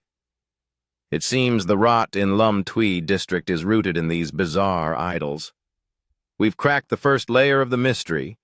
You two stay here and keep this thing under lock and key. I have a trail to follow. I tagged that tricycle driver with a radiation marker earlier. If my timing is right, the trap is about to spring. Uncle, you won't have to look for me. I'm coming straight for you. The scene shifts to the ancient grounds of Kim Sun Temple in Lum Tui district. The old man from the road was just stepping through the weathered gate of a nearby sanctuary. A monk stood by the heavy doors and nodded. Welcome, benefactor. The abbot is expecting you in the inner sanctum. He bobbed his head. Good. Very good. The two walked deeper into the complex, the silence of the temple feeling heavy and unnatural. They came to a halt before a massive door plastered with hundreds of fluttering yellow paper seals. The monk pressed his palms together and announced, Abbot, I have brought Lu Kansin. He fits the criteria for the blessing and claims to have urgent news. A voice drifted from behind the seals. Benefactor, what is in your heart? Why have you sought me out so abruptly? The monk suddenly whirled around, his eyes flashing a sickly phosphorescent green. We have a stowaway. In a sickening display of bone-snapping motion, the monk's body elongated and warped into a monstrous black lizard, sending the old man stumbling back in horror. Paralyzed by the sight, the old man collapsed to his knees, babbling, The gods have descended. A miracle has appeared. Out of thin air, Dichhua plummeted downward, his boot connecting with the lizard man's skull in a bone-shattering dropkick. He landed gracefully, surrounded by a shimmering protective sphere. Disgusting. Good thing the world caught the splash. I'd never get these stains out of my school uniform. The old man stammered, his teeth chattering. You're that kid from the Ditch family. The surrounding guardian statues groaned and creaked, their stone limbs coming to life as they prepared to crush the intruder. The behemoths loomed over him, their eyes glowing a menacing orange. He watched them with detached curiosity.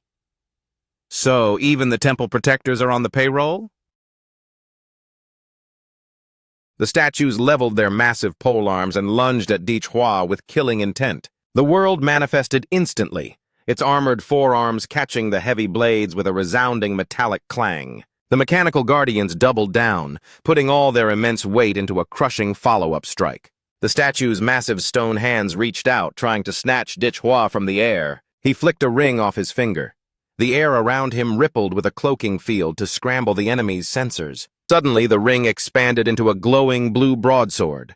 Stardust Slicing Blade, materialize! Wielding the heavy weapon like a feather, he unleashed a precision horizontal arc, neatly severing every stone hand in a single fluid motion. Despite the damage, the automated sentries recalibrated and continued their relentless advance. The statue's eyes flared, focusing into twin beams of scorching red thermal energy. Dichhua pirouetted through the beams with practiced ease.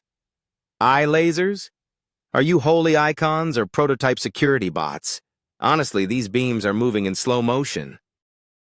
Let's see if your guts are made of ancient scrolls or high-grade circuitry. With two lightning-fast vertical slashes, Dichhua reduced the massive Buddha statues to neatly divided halves. In the chaos, the old man was caught in the crossfire and cut down by the relentless energy of the battle.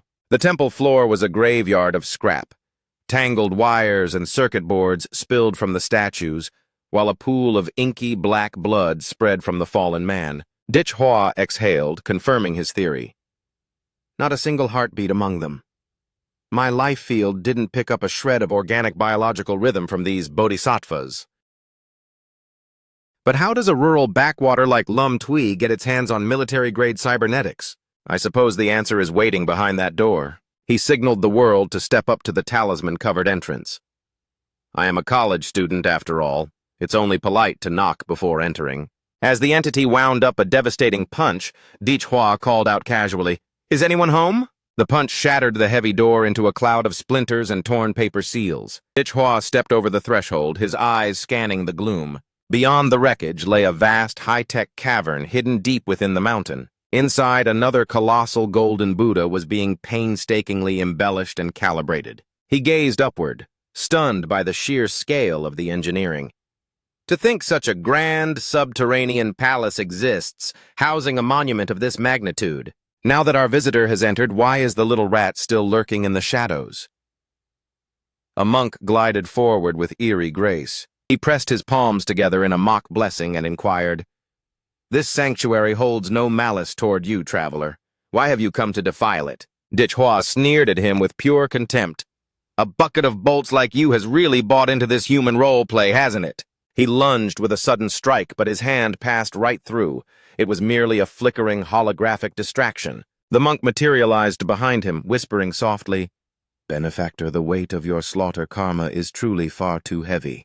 Dichhua spun around, snapping back, "Spare me the religious garbage!" Without warning, a jagged fissure ripped through the stone floor. The gap widened in a heartbeat, swallowing him into the darkness below. Dichhua reacted with lightning speed, performing a perfect handspring landing to stabilize himself. The atmosphere down here was oppressive and grim. Seconds later, shapes began to move. "It feels like a sewer. 1, 2, 18 bulkheads. Is this some kind of specialized dam?" More skink abominations, and an entire swarm this time. Each one radiates the energy of a rank 1 or 2 martial artist. Their life signals are identical, clones or mass-produced models. "So you've built a mechanized legion? You plan to bury me under a mountain of steel and claws?" The last guy who tried to overwhelm me with numbers now has weeds growing 3 feet over his head. He roared his battle cry as he engaged the horde. "Huyen Huang Blade Art, Triple Asura Execution. First form, 10,000-mile blood path." He stood poised, gripping his blade with the cold focus of a professional reaper. With a single sweeping arc, the trajectory of his slash decimated an entire platoon of monsters. Witnessing the carnage, the remaining creatures faltered. Hidden temples, ancestral shrines. Just who is the architect behind these grotesque biomechanical freaks? After a whirlwind of combat, Dichhua stood alone amidst the wreckage. He climbed atop the pile of metal corpses, dangling the monk's severed mechanical head by its hair. Even with its circuits exposed and neck torn, the head sputtered, "Benefactor, your slaughter karma is too heavy. Your slaughter karma is too heavy." He stared at it, his irritation peaking. "Glitchy piece of scrap. You've been dismantled, and you're still looping a pre-recorded script. Is the puppet master still too cowardly to show their face?" A distorted voice boomed from the rafters. "Ka, ka, ka! It appears we've finally encountered a foe who is more than just target practice. However, this is where your journey ends." The voice originated from the statue itself. A high-frequency vibration began to hum behind Dichhua, growing into a deafening roar. The grinding of massive gears echoed within the golden colossus. Intense heat began to shimmer from the ritual scars on the Buddha's forehead. The statue's back plates slid open, revealing hidden thrusters that ignited with roaring blue plasma flames. The automated voice droned again, "Benefactor, you are truly beyond redemption." The giant machine extended its massive arms toward him, declaring, "Plunge into the eternal cycle." With its systems fully primed, the statue brought a mountainous palm crashing down toward Dichhua's position. Facing the crushing weight, he didn't flinch, instead baiting the machine.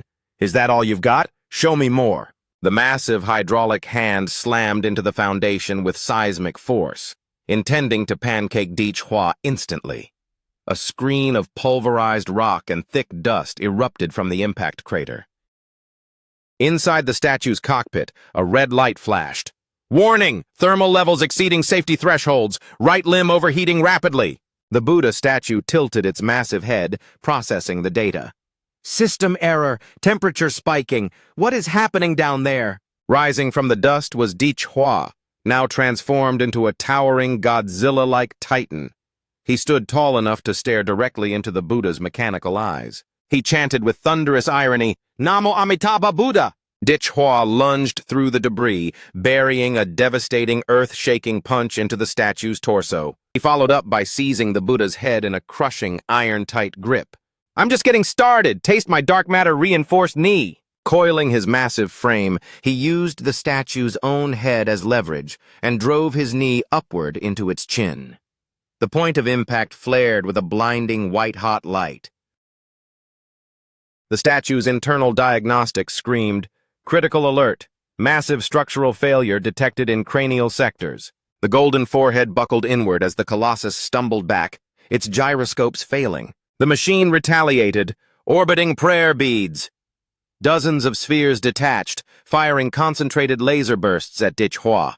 The resulting barrage triggered a series of deafening, synchronized explosions. The statue stood tall as shockwaves, and plumes of black smoke billowed from its damaged head. The entire underground chamber was obscured by a thick gray haze. The Buddha's mechanical lenses zoomed in.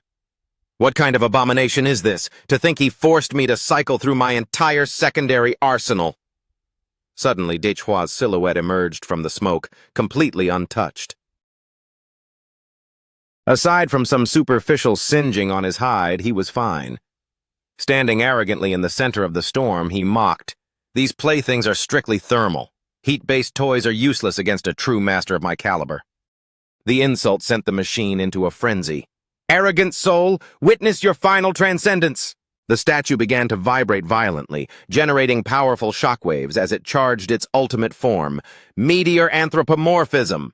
Hua mirrored the escalation, unhinging his jaws and gathering a terrifying amount of energy.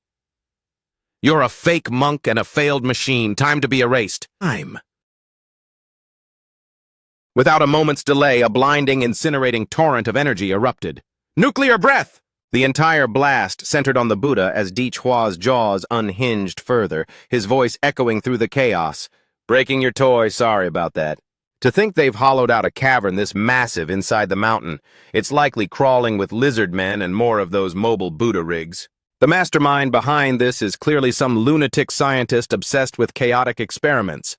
Look there, a service tunnel leading deeper into the abyss." Meanwhile, 30 minutes earlier in the subterranean lab, two men were tensely monitoring a bank of massive screens. The assistant spoke up.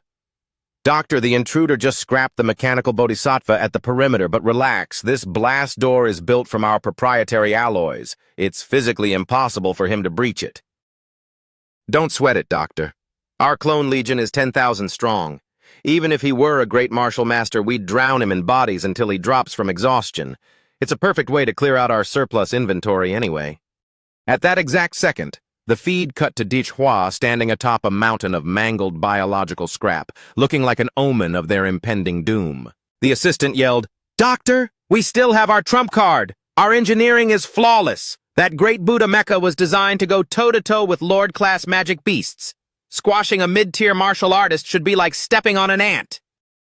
But as the camera panned, they watched in horror as Hua literally reduced the great Buddha to piles of mincemeat and shredded metal. A heavy, suffocating silence fell over the laboratory. Just as the assistant started to stammer, "It's fine, Doctor, we still have—" The elder doctor turned and roared, "Shut your damn mouth!" "What do you mean, fine? The enemy is knocking the front door off its hinges while you're sitting there in denial. The perimeter guards can only buy us a few minutes at best. Evacuate immediately and initiate the facility's self-destruct. We cannot let our research data fall into their hands." Dr. Fung, once a Level 3 researcher at the elite Prometheus Institute, had been covertly poached by the shadowy Laserbot Corporation. A decade ago, Laserbot infiltrated this sleepy district, secretly replacing every monk at Kim Sun Temple. They weaponized the locals' faith to facilitate mass brainwashing and exert total control over the town. Under the pretense of holy blessings, they lured the residents into accepting cybernetic upgrades, effectively turning them into free lab rats. It gave Laserbot a gold mine of clinical data. It's a shame we have to burn this site to the ground. Suddenly, the ceiling buckled and shattered as a figure plummeted into the lab. It was Hua. He had successfully navigated the labyrinth and reached the heart of the operation. He locked eyes with the doctor, a predatory smile playing on his lips.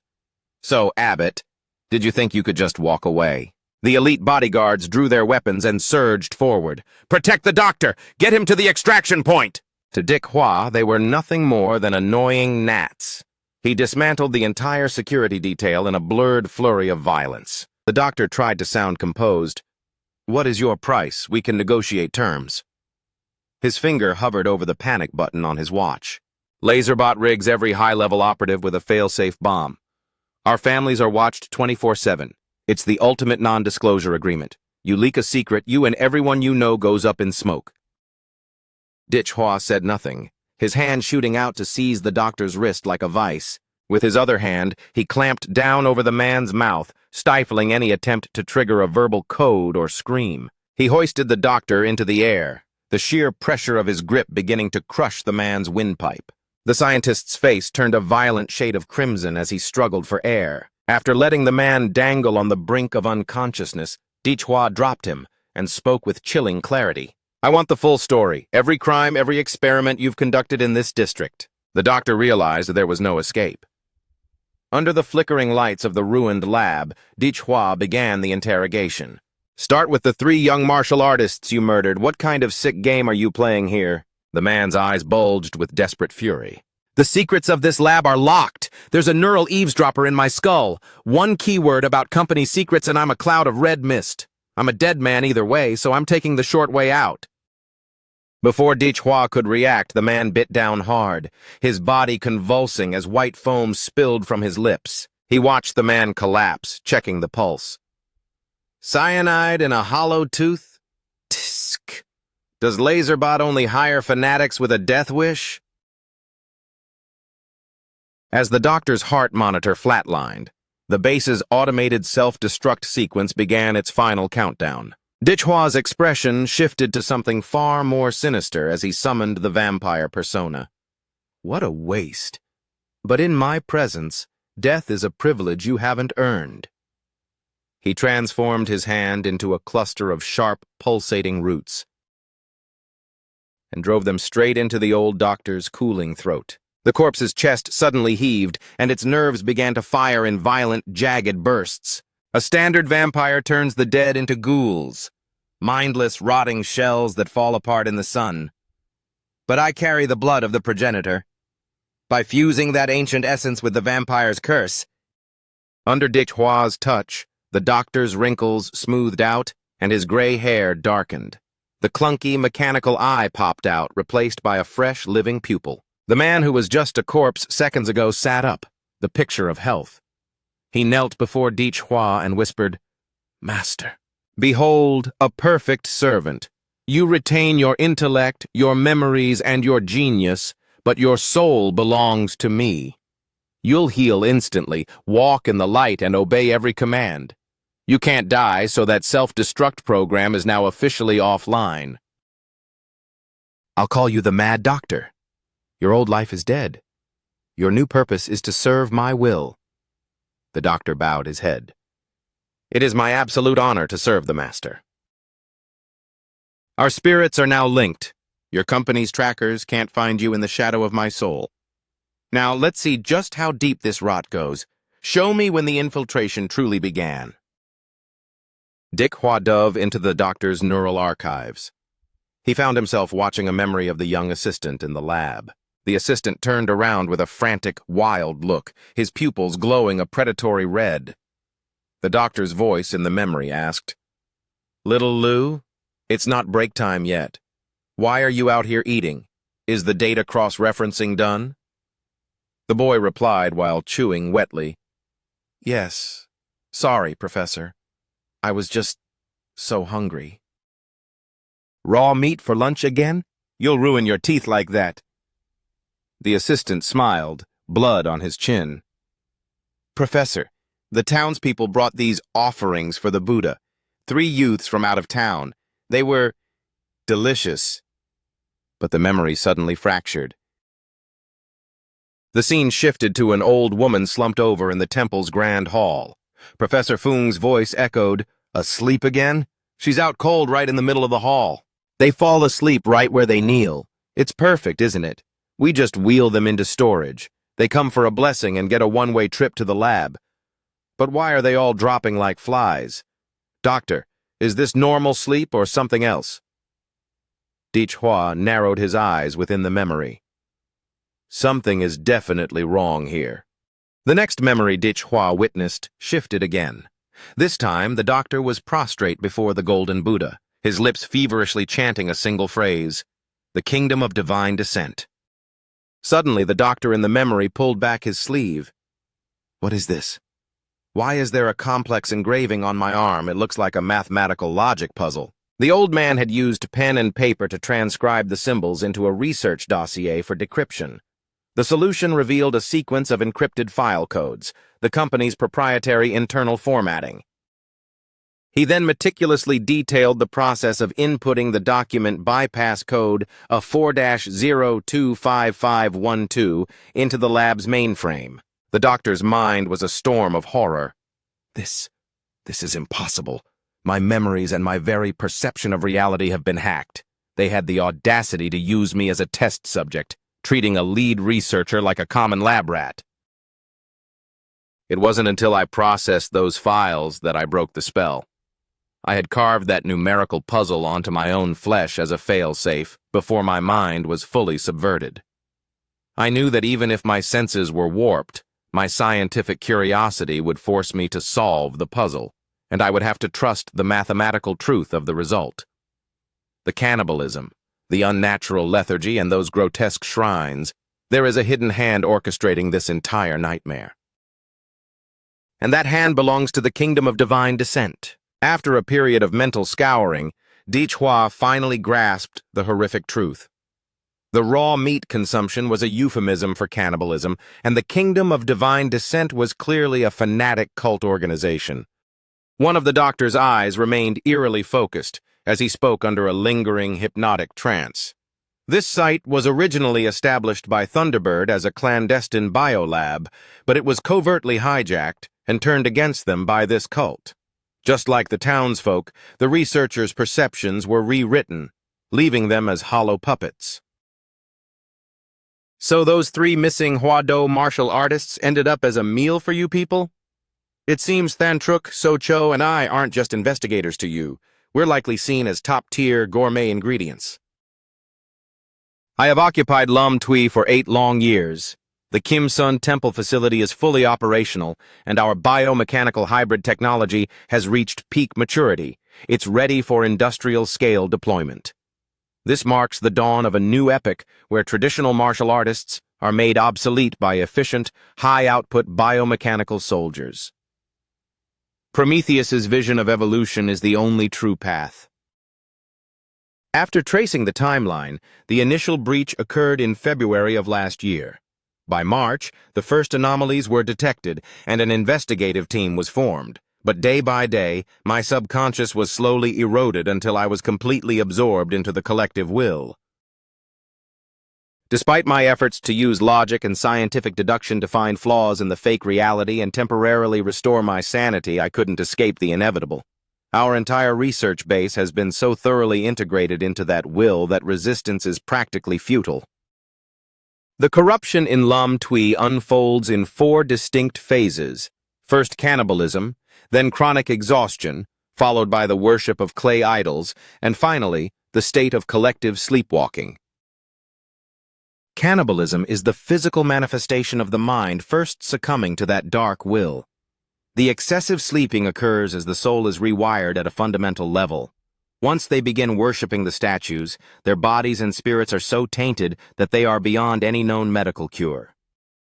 The final stage, collective sleepwalking, signifies that the individual has been fully processed as fuel for that entity. Ha.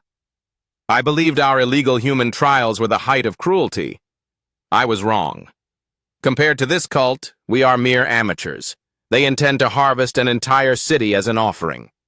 I finally discovered the medium they use to hollow out the spirits of the residents while simultaneously siphoning their life force. It's likely a magic fetus unearthed from an ancient ruin. According to my projections, the day this entity fully gestates and ripens is the moment it opens its eyes, which coincides with the festival starting 2 nights from now. Hua recalled the old man on the tricycle, waving him off. Little dish, just 2 more days until our grandest triennial festival. You absolutely cannot miss it. He glanced back with a cold, triumphant smirk. That old driver actually handed me the most critical piece of the puzzle. Every scrap of tactical data and vital memory had been successfully extracted from the doctor's mind. Standing over the doctor in his terrifying vampire-fused form, Dichhua looked down and mused. So Thunderbird owns the lease, but the Divine Kingdom moved in as squatters with their magic fetus. And I know exactly what happened to those 3 martyred students now. Gazing at the doctor's deathly pale face, he whispered, "Just like you. I've peered into Thunderbird's darkest corners, including those depraved experiments your team conducted. I'm not strong enough to kick down Thunderbird's front door yet. I'll let Hoado's heavy hitters deal with that later. But there's a silver lining, your expertise in golden gene research. I'll make use of that once I've purged the rot from this town. Although according to my mission parameters, uncovering the truth is enough to call for an extraction and claim the reward. But I'm not interested in a measly school grade right now. I intend to hijack the spoils of victory right out from under the kingdom of divine descent." Dichhua issued a chilling command. "Now you will vanish into the shadows of Lum Tui. I will give you a concentrated sample of my blood.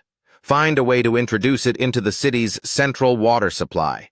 I want the maximum possible infection rate." The doctor's eyes widened with a manic, newfound zeal. "Madness. Utter madness. I understand, Master. You intend to challenge the magic fetus for dominion over the people's souls." Dichhua. And continued. "The residents are already in the 4th stage of corruption. They are effectively the walking dead. My transformation is a desperate measure, but once this storm passes, I will find a way to restore them. At least under my thumb, they won't be a menace to the world." A long time later, Dichhua finally slipped back into the abandoned ancestral home. Seeing his teammates, he called out, "I'm back. Here, eat this. I brought clean supplies because the food in this town—" Seeing the grim look on Thantruk's face, he realized words weren't necessary.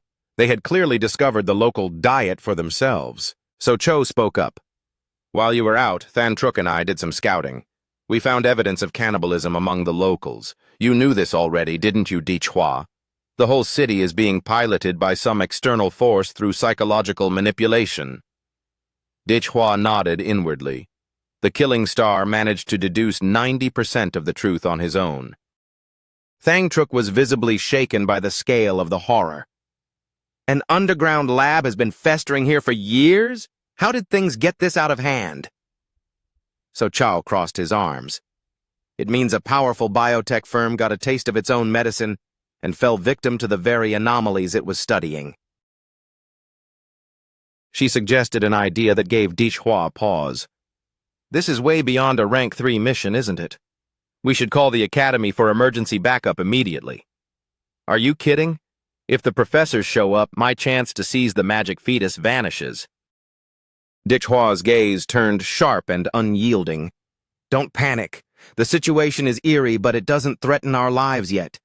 Don't let fear stunt your growth. If you go running for help the moment things get difficult, you'll never become a true powerhouse. For now, we hold our positions and wait for nightfall. We've seen the cannibalism and the idol worship.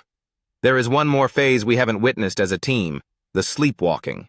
I suspect this mutated city only reveals its true, hideous face under the cover of darkness. Switching scenes to the wicked city, deep within the Thunderbird headquarters boardroom. One of the 3 directors spoke into the intercom.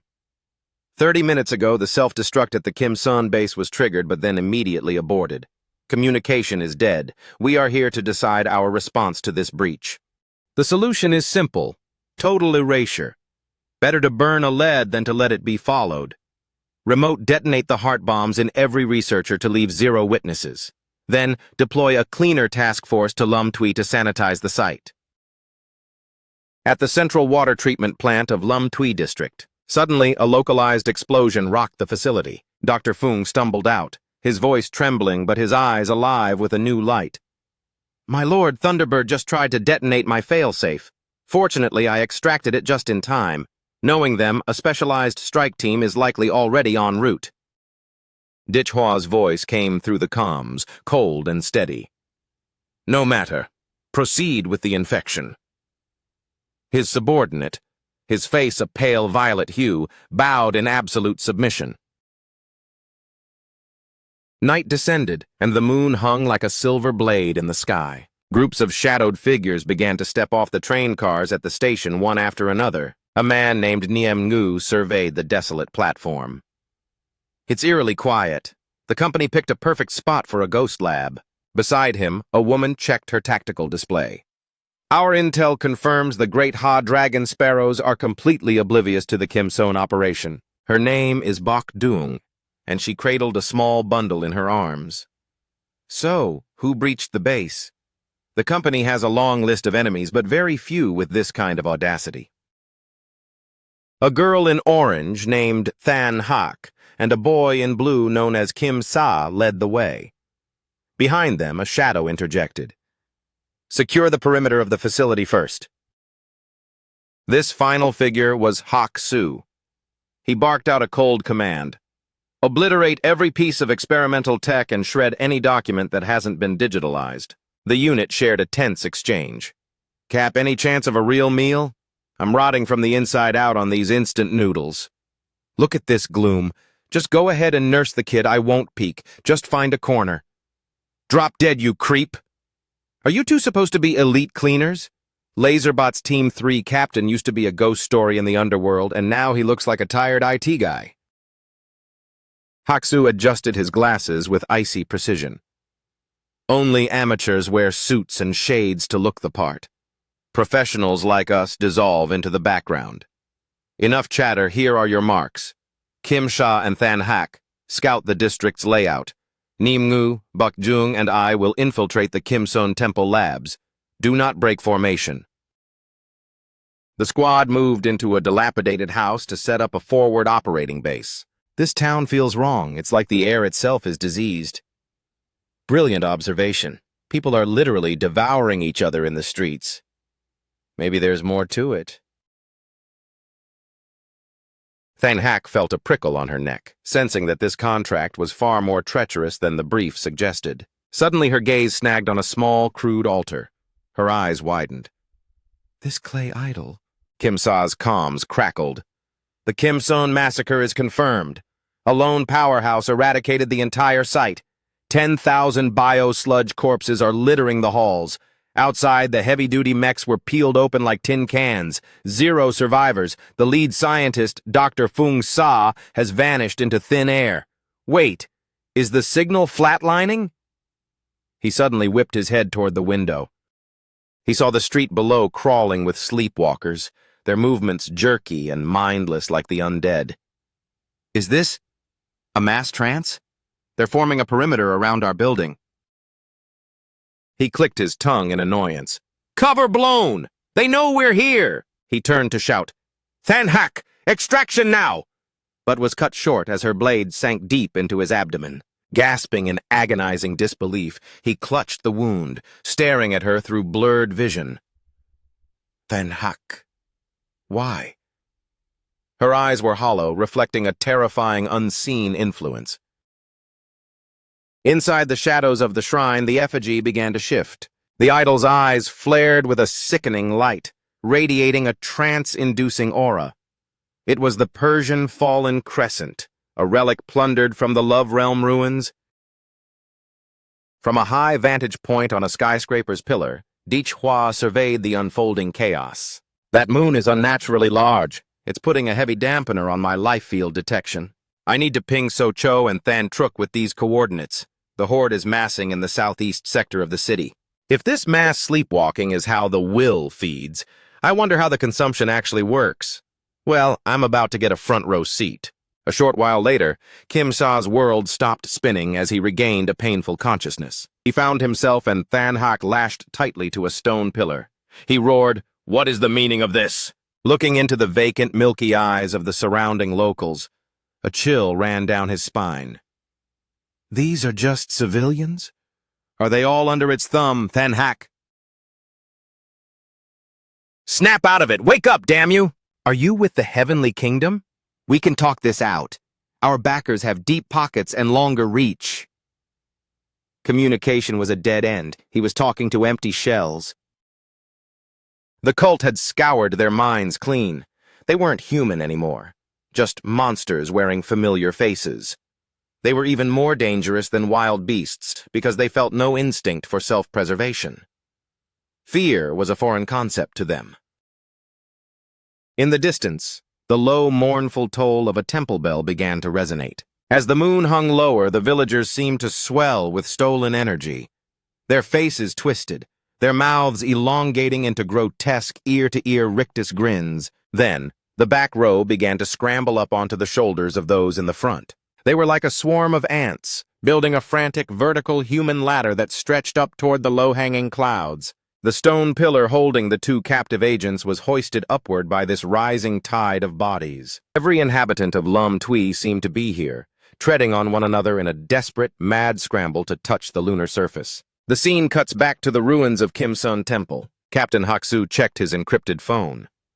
Kim Sa and Than Hak have gone dark.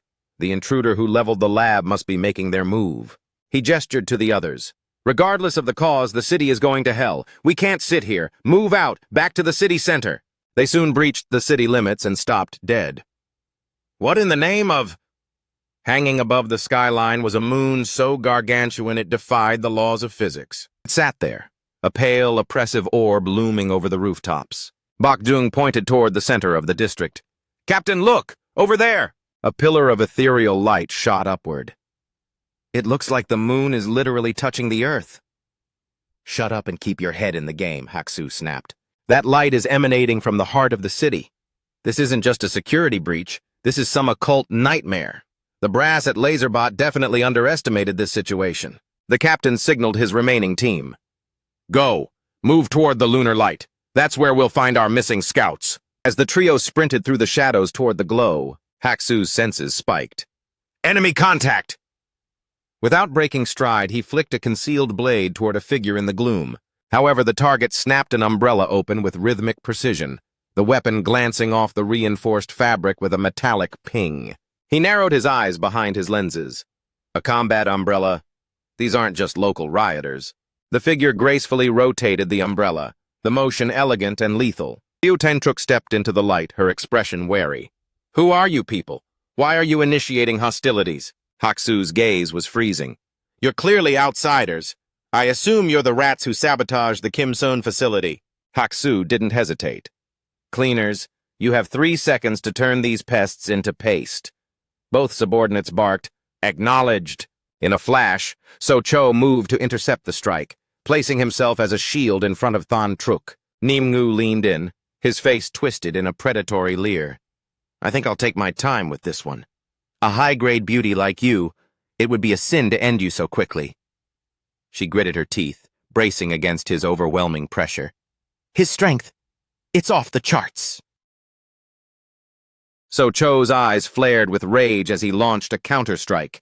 Get away from her, you sick freak! Glacial wall! His internal energy surged, manifesting as a massive, jagged mountain of ice that tore through the pavement. From a distance, Haksu barely flicked a finger, yet the sheer force shattered the frozen monolith into sparkling dust. So Cho watched in sheer disbelief. My absolute defense pulverized that easily? He leaned toward Than Truk, his voice low and urgent.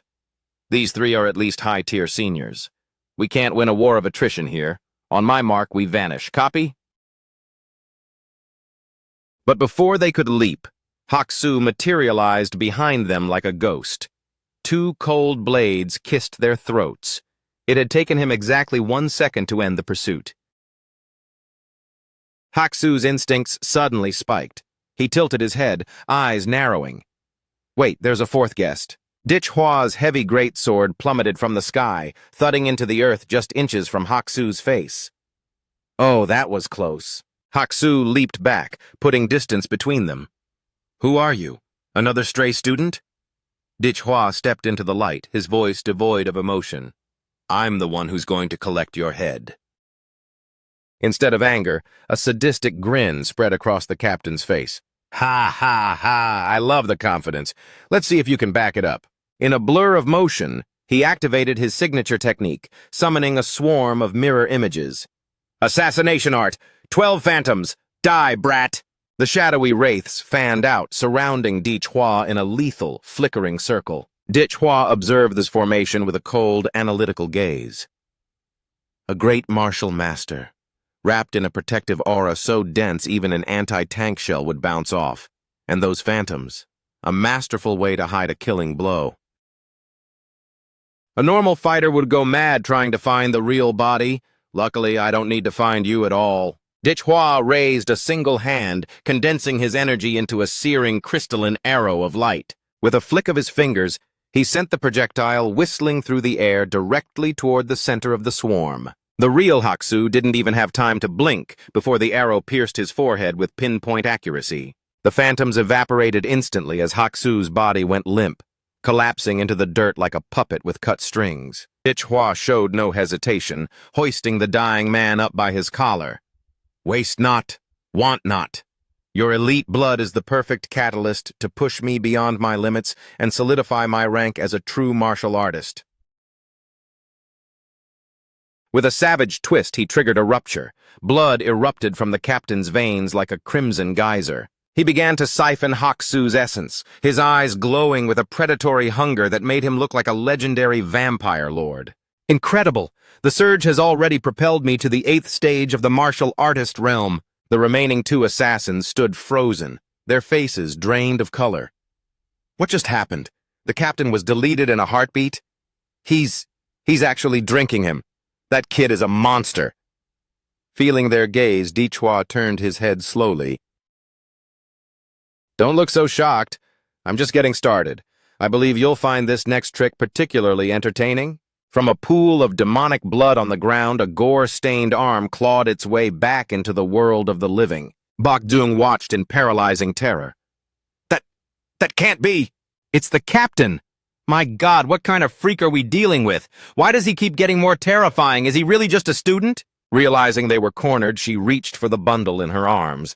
I've got no choice, go! She heaved the baby high into the air, her face twisted in a mix of desperation and madness. Mid-flight, the infant's body began to warp and distend in a grotesque mockery of nature. Within seconds, a hulking, bioengineered monstrosity slammed into the ground. She shrieked the command to kill them all.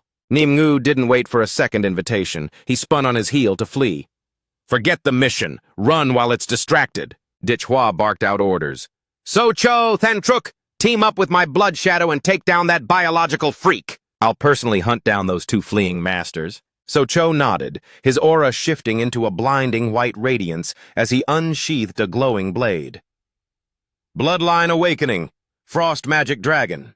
The bio-beast let out a bone-chilling roar and lunged, its multi-layered jaws dripping with corrosive saliva as its muscles pulsed with artificial power. So-Cho channeled his entire reserves into the strike, diving forward in a flash of silver and frost. The village grew darker, the air thick with the metallic scent of blood and the hum of dark energy. The battle was a blur of ice and iron.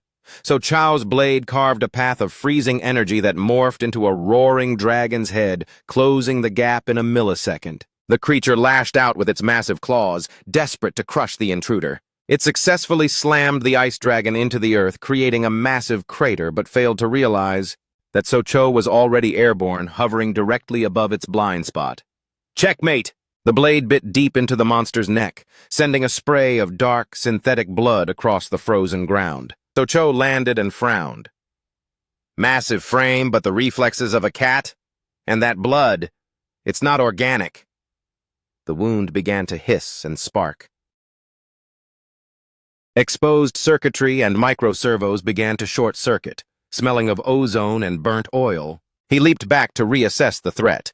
It's too fast for a normal human to track. The reanimated corpse of Haksu, now a mindless puppet of Di-Chua, joined the fray.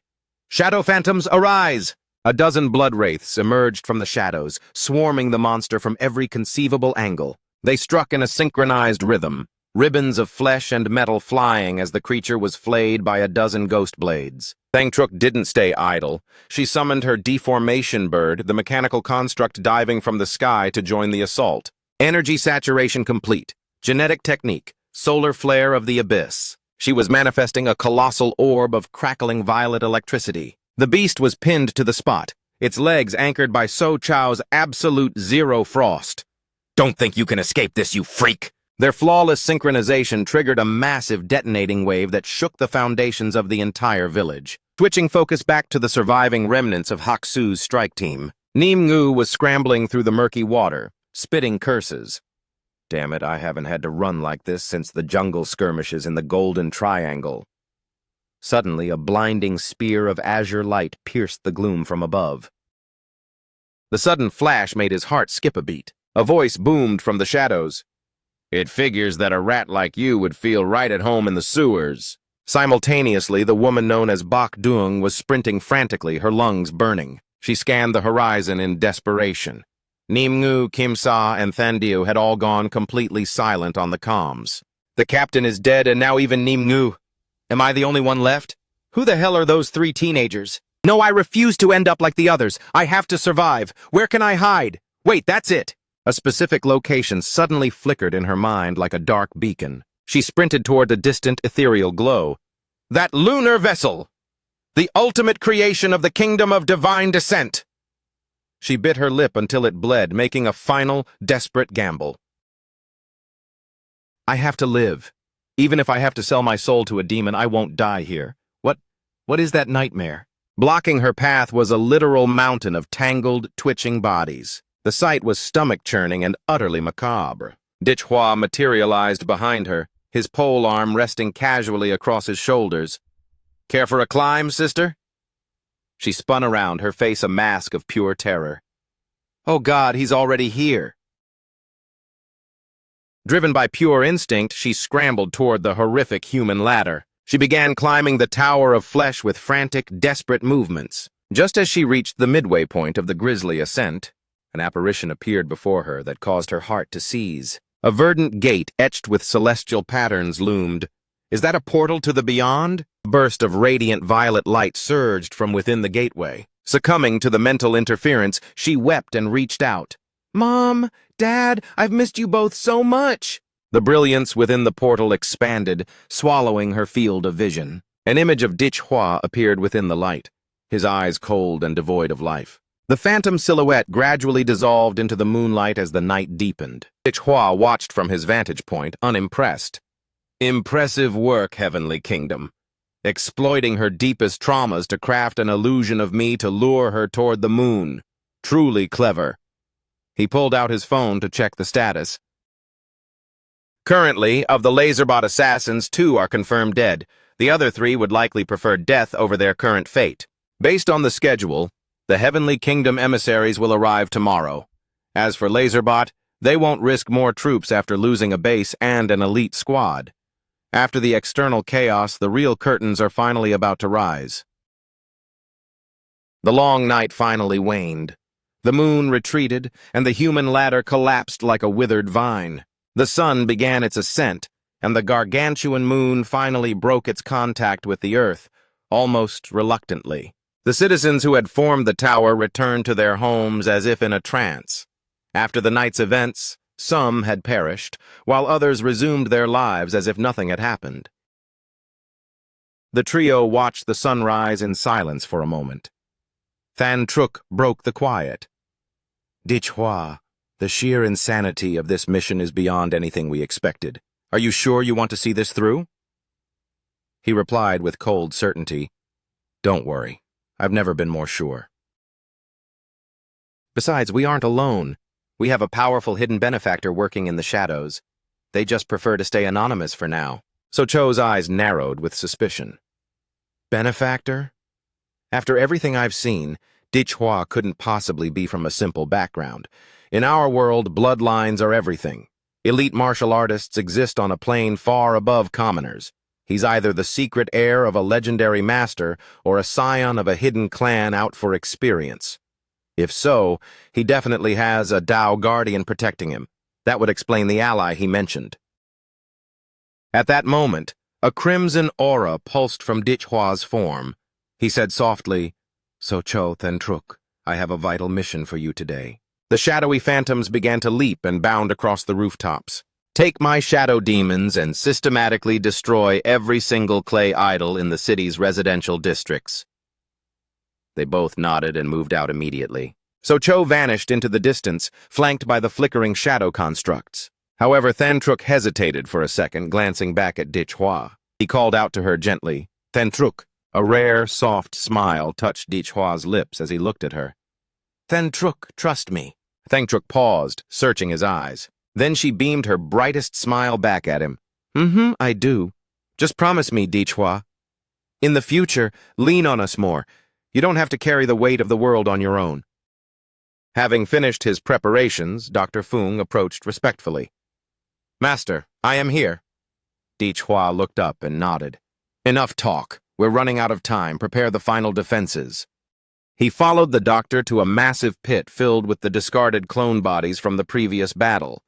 Looking at the pile, he noted, "Excellent. This is enough biomass for what I need." He activated his transformation ability, a spectral, resurrecting skull manifesting behind him. Vital organs and fresh blood began to flow into the discarded corpses, knitting them back together. Not only was it a gruesome sight, but a vast reservoir of gore saturated the mountain of remains, with viscous, thread-like fluids weaving through the pile. In an instant, the light of life flickered back into their previously hollow, milky white pupils. My strategy is twofold. First, utilize the vampire pathogen to reanimate these synthetic shells, then exert my authority as the progenitor to evolve them. When the time is right, they will rise as a massive, undying legion under my total dominion. The doctor monitored the digital readout on his screen. "Master, the swarm of bioengineered mosquitoes has been deployed and is descending upon the district. Dense clouds of crimson insects, each a carrier of the virulent strain, materialized and began their synchronized flight." Dichhua nodded in satisfaction. "Excellent. These biomosquitoes are infused with pure vampire essence. They will visit every household to deliver a warm, transformative embrace from me. Once the contagion has spread, focus your efforts on the great Buddha Mecca. Even if it's been reduced to scrap, surely you can salvage the weapon systems and repurpose them for our needs." The doctor bowed. "Absolutely, Master. Consider it done." Dichhua idly scratched his ear, his gaze fixed on the unfolding operation. "Very good. My pieces are moving. Now let's see how the Heavenly Kingdom responds to my gambit." The scene transitions to the following morning. A lone bus was rumbling down the desolate highway. On board was a high-ranking cell of the Heavenly Kingdom of God's Descent cult. Born from the chaos of the first ancient ruin breach, they were originally known as the Humanity Extinction Sect. Guided by a cryptic pope wielding primordial power, this anarchic group expanded with terrifying momentum. Their ultimate goal is to nurture a demon fetus, using the life force and spirits of the living to create a physical vessel for a deity. "We shall lead this primitive civilization into the glorious heavenly kingdom. This nation was once our greatest obstacle, but it is finally destined to be assimilated. The divine maturation process is nearly complete, Bishop. Lumtui district lies just ahead. That is where the Archbishop planted the sacred seed 4 long years ago." Two figures in scarlet robes spoke in hushed tones. "The Archbishop gave everything for the holy cause, only to be cut down by those ignorant Long-Took agents. It's a tragedy he won't witness the ripening of the godly fetus he meticulously cultivated. This world is cruel. To think a man of such unwavering piety and kindness could meet such a brutal end." A man in golden yellow robes replied with cold determination, "That is precisely why we must ensure his sacrifice wasn't in vain. We cannot permit these fools to tighten their grip on this world, or it will surely descend into a second realm of sin." A montage of zealots chanting, "Herald the arrival of the descending God. My children, this is not a conquest, but a liberation. We are the saviors of mankind." The fanatics threw their arms wide. "God descends to the earth, heaven is here. God descends to the earth, heaven is here. Sacrifice everything for the divine." By the second night, the moon had transformed into a grotesque, grinning visage hanging in the sky. The bishop observed the human ladder, a sense of awe washing over him. Truly breathtaking. In the entire chronicle of the Holy Faith, only 2 godly fetuses have ever successfully reached fruition. His face twisted into a manic grin as he proclaimed, "Tonight, I secure my place in the eternal history of our religion." The first divine hatching triggered global ecological collapse. Massive tsunamis and volcanic eruptions devastated the planet, leaving hundreds of millions dead or displaced. And that was merely the fallout from 1 minute of a god's presence. When the second deity arrived, the oceans were swallowed by a permanent, lethal fog and treacherous currents, isolating an entire continent. After that, there was nothing. The entire landmass vanished from our maps. Satellites only show a void of static. He reached out and made a shallow cut on his palm, allowing heavy droplets of blood to spill. The combined armies of the world were crushed. Since then, those dark waters have been labeled a Level 5 Forbidden Zone, a place where life simply cannot exist. He carefully directed the blood to drip onto a massive glowing mana stone. The stone released a violent shockwave of energy that rippled through the air.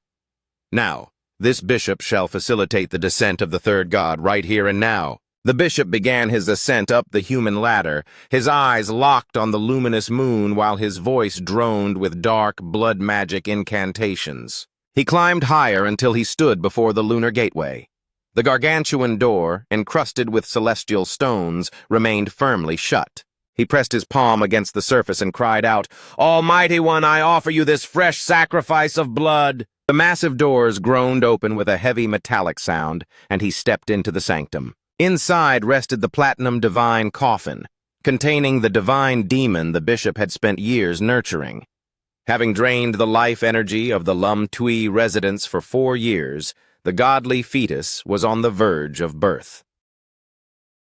The cultists below channeled every ounce of their spiritual strength to support him, their rhythmic chanting reaching a fever pitch. In the midst of the prayer, he shouted, "My followers, the hour of the god's arrival is at hand." The bishop slowly descended the human ladder, the massive weight of the divine coffin balanced precariously on his shoulders. The masses below erupted in a frenzy. "Blessings upon you, Father Bishop!" Standing beside the coffin, he raised his arms to the heavens.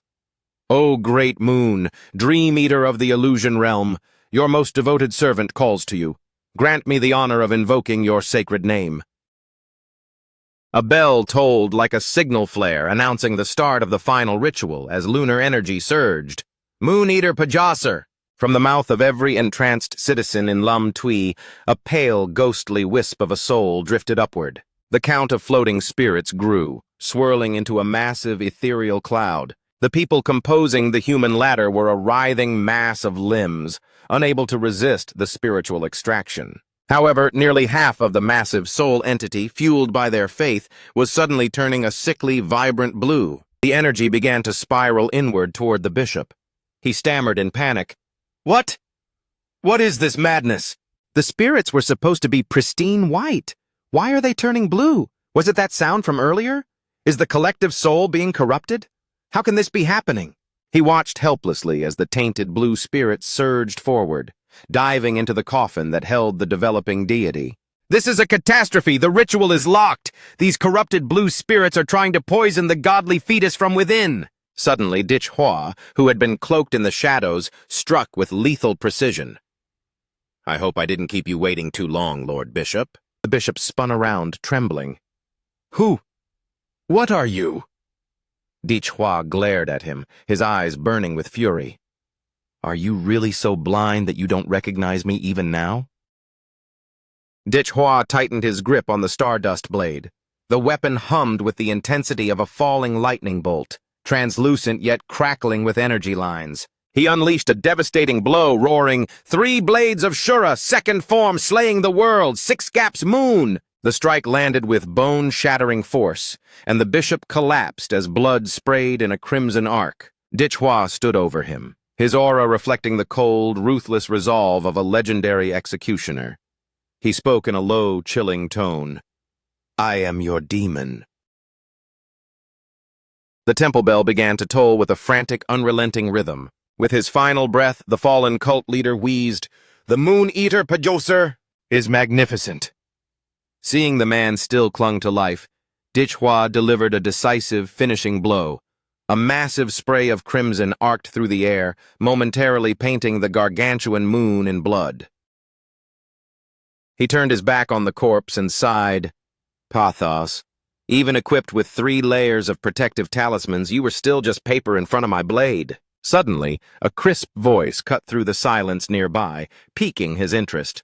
That was a breathtaking execution, young traveler. The speaker was the fallen leader's accomplice, who offered a smooth invitation. A talent like yours belongs with us. How about joining our holy order? He pulled back his hood to reveal a smooth, bald head. Allow me to introduce myself. I am Lum Key, the supreme sovereign of the holy religion within this lower country.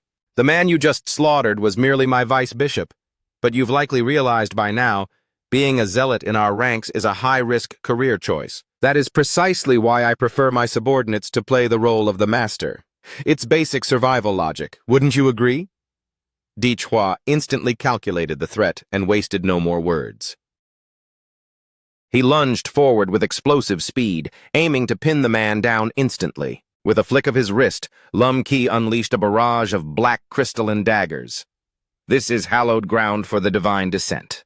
You cannot simply trespass and leave as you please.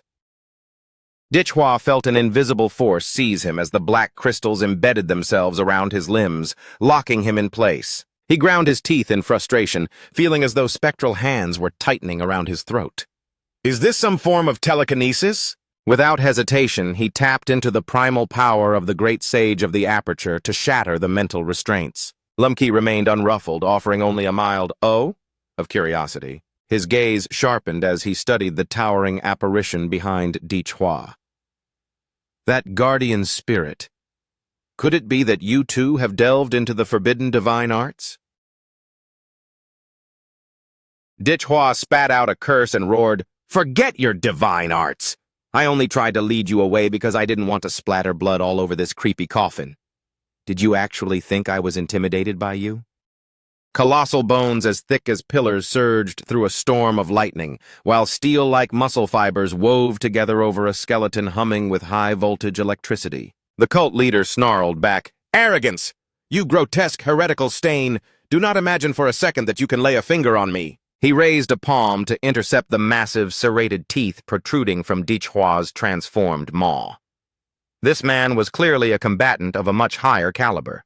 Despite Dichhua's overwhelming ferocity, the counterblow was so powerful it sent him careening backward through the air. He was launched with such velocity that he leveled several buildings upon impact. His skeletal frame was on the verge of collapsing. He could do nothing but retch up mouthfuls of dark blood.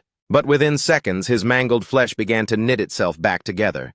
"As I said, you are incapable of wounding me." He let out a chilling, manipulative cackle. "I am the one truly anointed by the god." Dichhua looked on with mounting irritation. "Tisk, a high-speed regenerator? This is going to be a tedious grind." Lum Key began a slow, rhythmic approach, chanting like a broken record. "God descends to the earth, heaven is born. God descends to the earth, heaven is born." Dichhua scanned his surroundings as the atmosphere shifted. The remaining cultists had formed a tight circle around him. "I almost lost track of you flies." Instead of attacking, the zealots raised their ritual daggers and screamed in one voice, "We are the hand of justice!" Then, in a synchronized display of madness, every single follower plunged their blade into their own heart. Dichhua was stunned by the mass ritual suicide. Are these lunatics truly out of options? The twisted logic of these fanatics is beyond any sane comprehension. Let's see what kind of sick nightmare these crackpots are cooking up now. It's starting. I can sense a frigid, oily, and suffocating spiritual pressure rising. From the gaping chest wounds of the corpses, deep crimson hands with razor-sharp talons began to claw their way out. Grotesque entities began to step through the fleshy remains of the cultists as if they were doorways. The creatures resembled goats with a trio of vertical eyes and sweeping obsidian horns, the very living image of a demonic Satan. Dichhua burst into a delighted, mocking laugh. "Ha! So it's just some imported occult trash? Basic demons. These cultists really threw their souls away for nothing, using their own rib cages as a summoning gate just to bring out a few imps. Tisk. Do you plan to bury me under a Zerg rush of bottom-tier monsters? A shame for you. I happen to have a private army of my own to call upon. I didn't reanimate those lizard men just for the aesthetics. They are the perfect fuel for this metamorphosis. Giant, towering warriors erupted from the earth in a synchronized surge. Seeing Dichhua's legion rise, the demons screeched and took flight, launching a desperate aerial assault. However, the sky was quickly painted in a messy spray of fluorescent red pulp. The giants moved with terrifying efficiency, crushing the demon swarm underfoot like common garden pests. From his vantage point, the red-robed survivor watched the carnage and gasped, "The vice-bishop is gone, and now these titans appear from nowhere. Who is the mastermind behind this?" He pressed his fingers to his temples, activating a sensory skill. "Wait, where is the boy leading them? Quickly, use spirit vision to track his signature." In his mind's eye, he saw Dichhua closing in on the godly fetus. He shrieked in a panic, "His target is the divine vessel. Intercept him. Do not let him touch it." Suddenly, So-Cho and Thantruk materialized behind him, cutting off his escape. "Your business is with us now." He froze, realization dawning on him. These people didn't just stumble in. They came with a blueprint. Could they be Long-Tok elites who sniffed out the holy religion's grand design months ago? From the precision hits to the giants neutralizing our summoners, it seems our mission in this district ends here, Dichhua. He scrutinized the casket. Just by stepping near it, a frost-bitten aura washed over him, threatening to flash freeze his very soul. The presence lurking within this ancient sarcophagus radiates a pure, concentrated loathing toward me. But that's hardly surprising. I am, after all, trying to hijack its divinity. Suddenly, a mental chime rang out. Host has acquired 5 unique divinity points.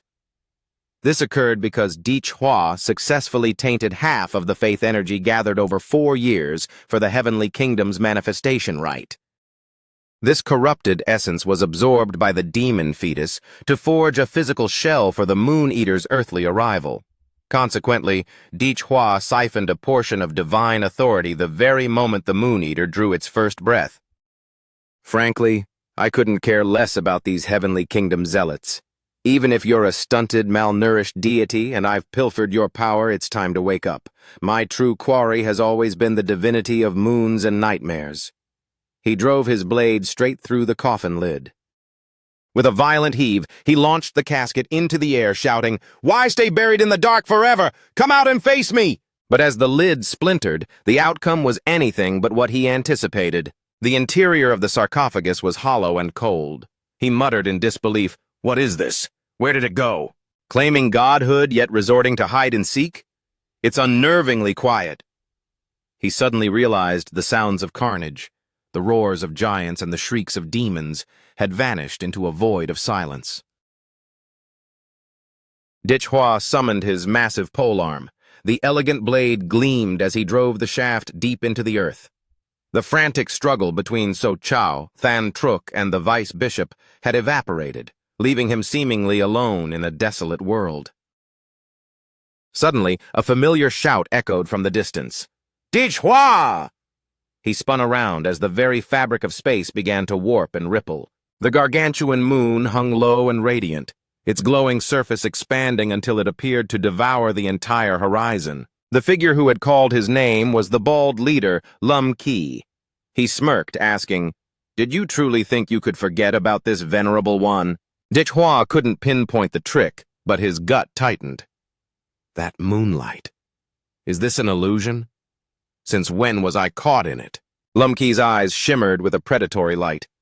Use that clever brain of yours. At what point did you drift into the dream? Meanwhile, back in reality, So-Cho and Thantruk are locked in a desperate struggle against the abomination summoned by the cultist. The red-robed priest bit his lip, worrying, "I can only rely on this great demon to buy time. I wonder if Bishop Key has secured the vessel yet." Seeking clarity, he activated his sensory ability once more. Wait, this isn't right. The boy's spiritual signature is erratic. I've lost track of the bishop's energy entirely. Could it be? No, I have to reach the godly fetus this instant. In a panic, he unsheathed a sickly green kriss, the divine illusion needle. A single scratch from this blade causes internal blood thorns to erupt, shredding the victim into a gory pulp from within.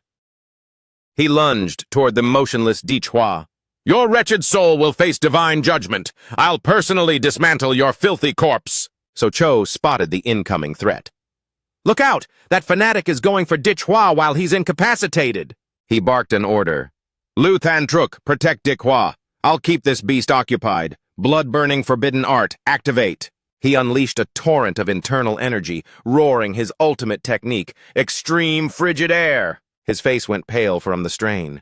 Freezing this titan even for a moment has drained my reserves. Go now.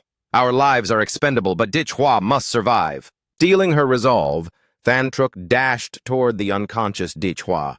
She shouted back over her shoulder, Don't you dare die on me, So Cho! So Cho's aura flickered between searing heat and bone-chilling cold. He yelled in frustration, Damn it, the seal isn't holding! The demon, fueled by a thirst for slaughter, shattered its icy shackles and raised a massive, hellfire-infused axe. It brought the weapon down with a world-shaking impact against So Cho's defensive ice rampart. It snarled, Did you think a little frost could stop me? My vengeance is only just beginning. So Cho conjured a barrage of razor-sharp icicles at a blistering pace, hilling them at the berserk creature. The demon was powerless as the frozen shards tore through its flesh. Its leathery hide was riddled with punctures, and it let out a guttural scream of pain. So Cho began a dark, forbidden incantation from a distance as a pitch-black shroud of energy began to swallow the battlefield. He declared with grim pride, The noble blood of the Huado line will not be disgraced. So Cho's body was suddenly encased in a suit of shimmering, majestic azure plate armor made of hardened spirit energy. I'm burning my life force and breaking my bloodline limits simultaneously. The toll on my body is catastrophic, but it's a small price to pay to drag this demon back to the abyss. He gathered a massive, dense block of permafrost to serve as his final battering ram. Charging forward with his remaining strength, he screamed, Go back to the hell that spawned you! Facing the inevitable, the monster could only howl in defiance. The collision triggered a catastrophic explosion of frost and spirit. Bloodline secret art, Dragon's End. As the mist cleared, So Cho's expression darkened. The feedback from that hit. Something's wrong. Despite the blast, the monster's endurance was legendary. It reached out with its bare, charred hands. He panted, his eyes wide with horror. Impossible! It caught my storm sword chi with its bare palms! It's over. My energy was incinerated by its demonic flames. I'm completely tapped out. Suddenly, a streak of red light whistled through the air from the distance. The high-velocity projectile tore through the air and punched a gaping hole right through the monster's snapping jaws. A shriek of pure agony erupted from the wounded beast. So Cho collapsed, his transformation fading as his strength failed. He looked up, bewildered. Another combatant? Could it be the hidden ally Dichua mentioned? It was actually Dr. Fung, positioned on a nearby ridge. He adjusted his sights on the monster.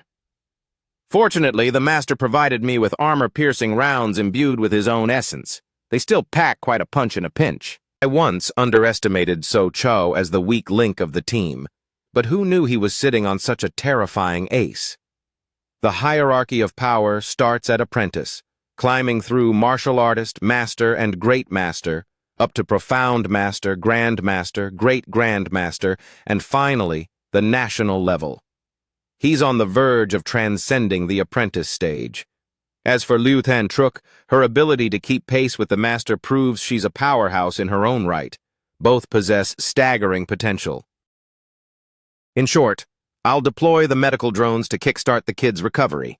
Once his stamina is replenished, crushing that great demon will be as simple as snapping a dry twig. The red-robed cultist gnashed his teeth in pure frustration. You aren't with the Long-Tuk Bureau. Each of you is younger than the last, yet you're all freakish monsters. Who in the world are you? The two responded with perfect timing.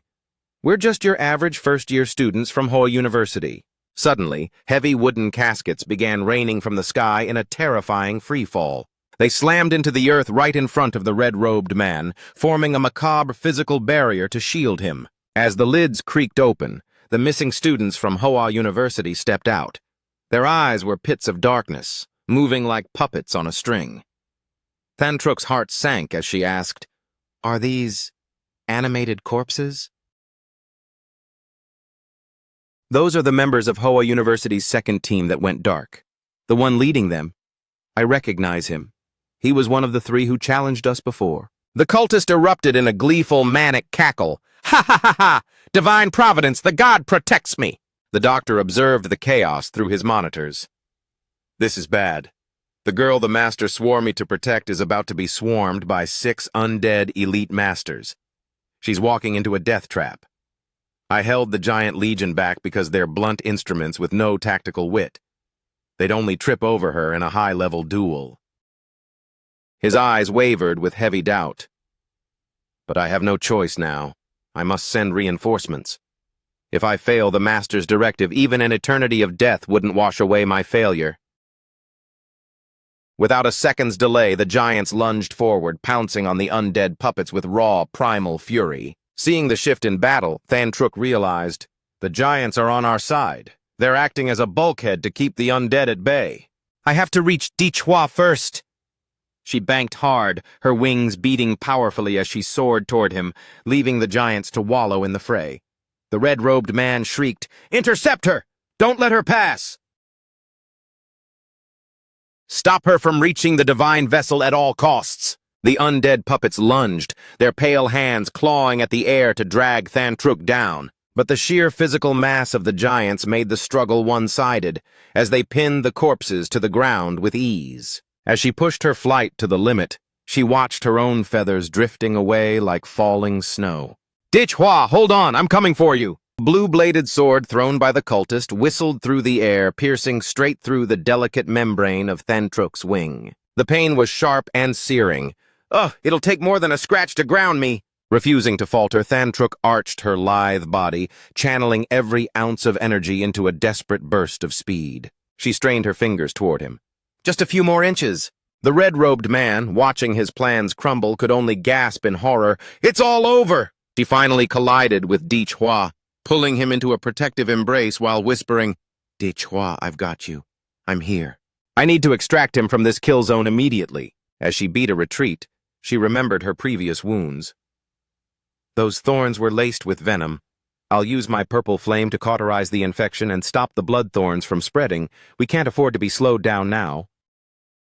Looking back, she saw the giant legion had been completely annihilated, sacrificed to buy her those precious seconds. Those undead shells still have a spark of malevolent life in them. I can't linger. We need to vanish and fast. A thunderous shout broke her focus. "Put him down right now!" "You've done your part, girl. He won't hold it against you if you let go." Thantruk glared down at the figure below as he continued to plead. "Hand him over to me! It's the only way!" Taking a sharp, defiant breath, she shouted back, "I'm never letting go! Get lost!" She unleashed a concentrated sonic boom that sent the pursuer tumbling backward. Suddenly, the color drained from Thantruk's face as she gasped in agony. "Ah! A psychic intrusion!" Vicious waves of mental interference stabbed into her consciousness like needles. "My brain! It's splitting! Whose laughter is that? Shut up! I won't let them touch Dichhua!" The mental agony broke her concentration, and her wings went limp, sending her into a terrifying freefall.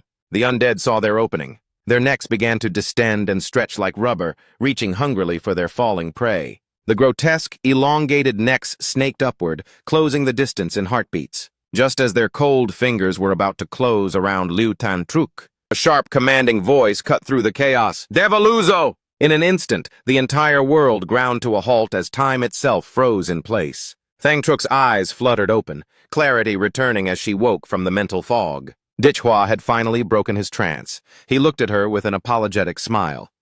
"Sorry for the wait. I'm back." Overwhelmed with relief, she beamed at him.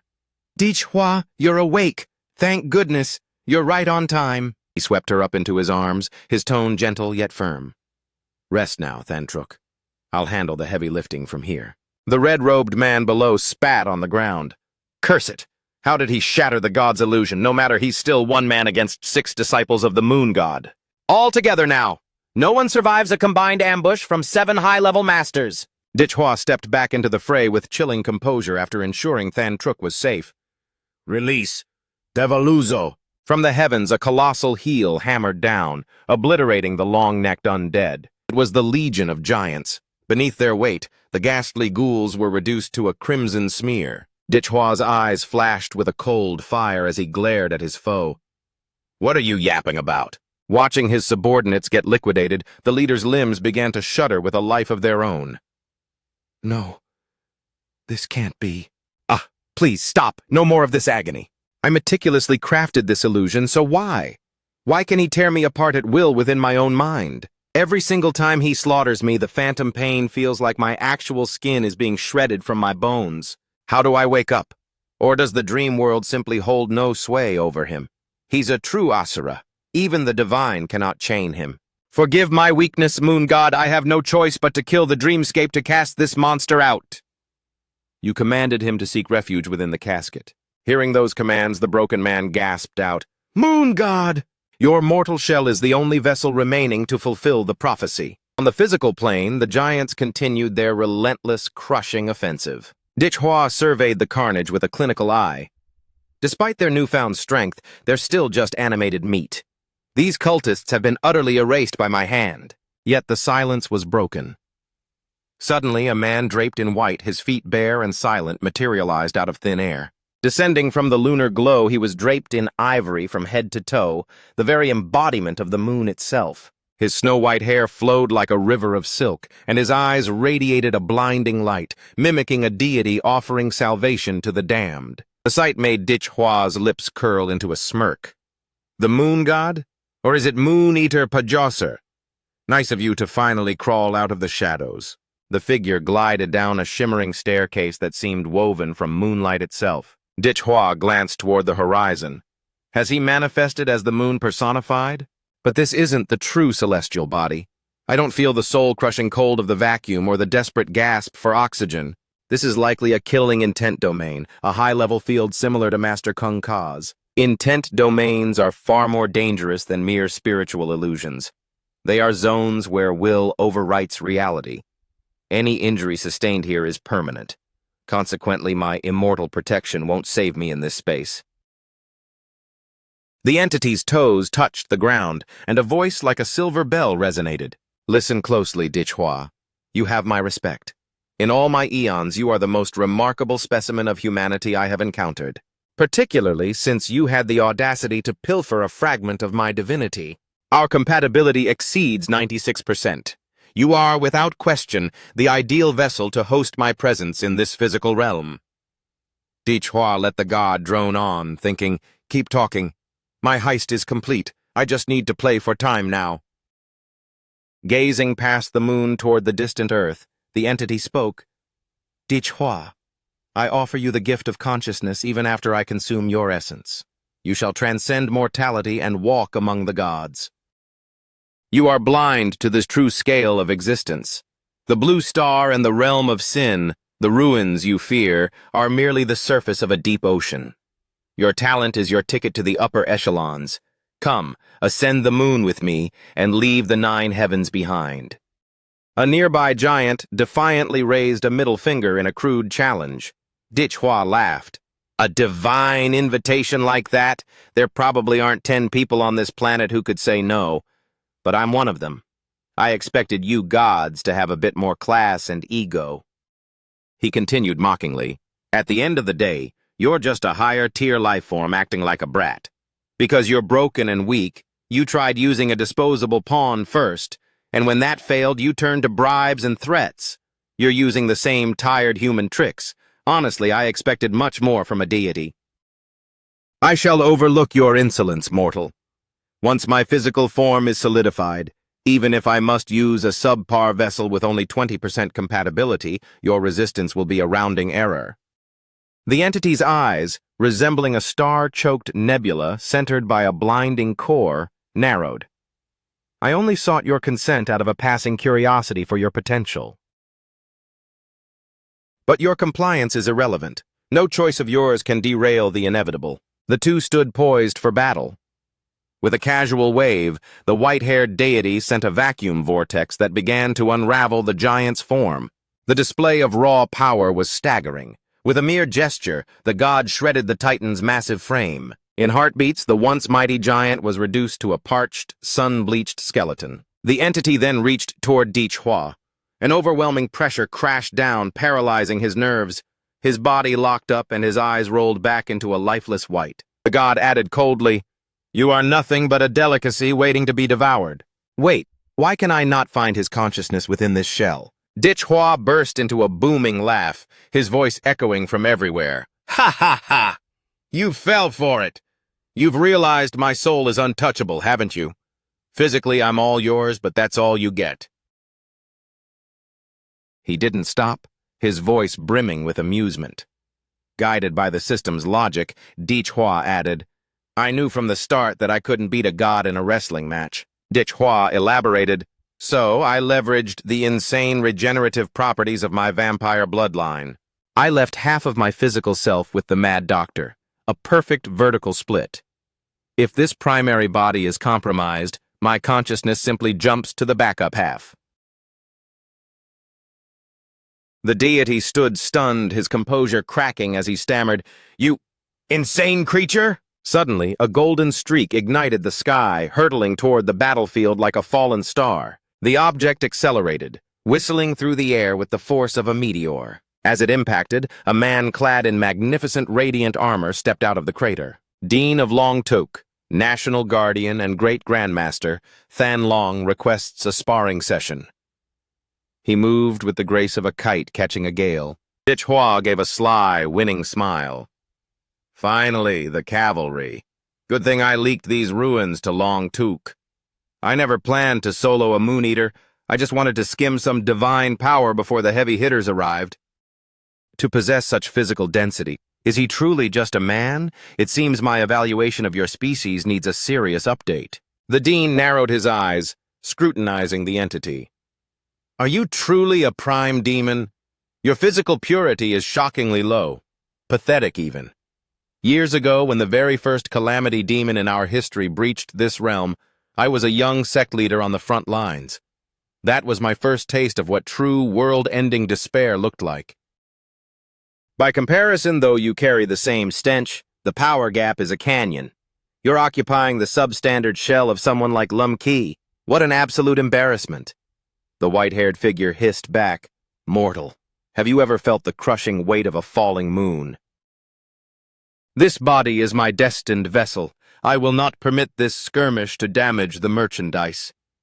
With a wave of his hand, he suspended Hua in midair. He then hurled him toward the distant horizon, sending Hua tumbling through the sky with a startled shout. The Dean's expression hardened as he settled into a battle stance. A calamity-class entity going to such lengths to protect a boy? Interesting. Once I've neutralized this threat, I'll need to have a very long conversation with that student. If memory serves, before I departed, the Kinvan specifically mentioned his name was Hua. The two powerhouses collided in a thunderous head-on strike. Behind the Dean, the radiant, ethereal form of a massive azure dragon spiraled into existence.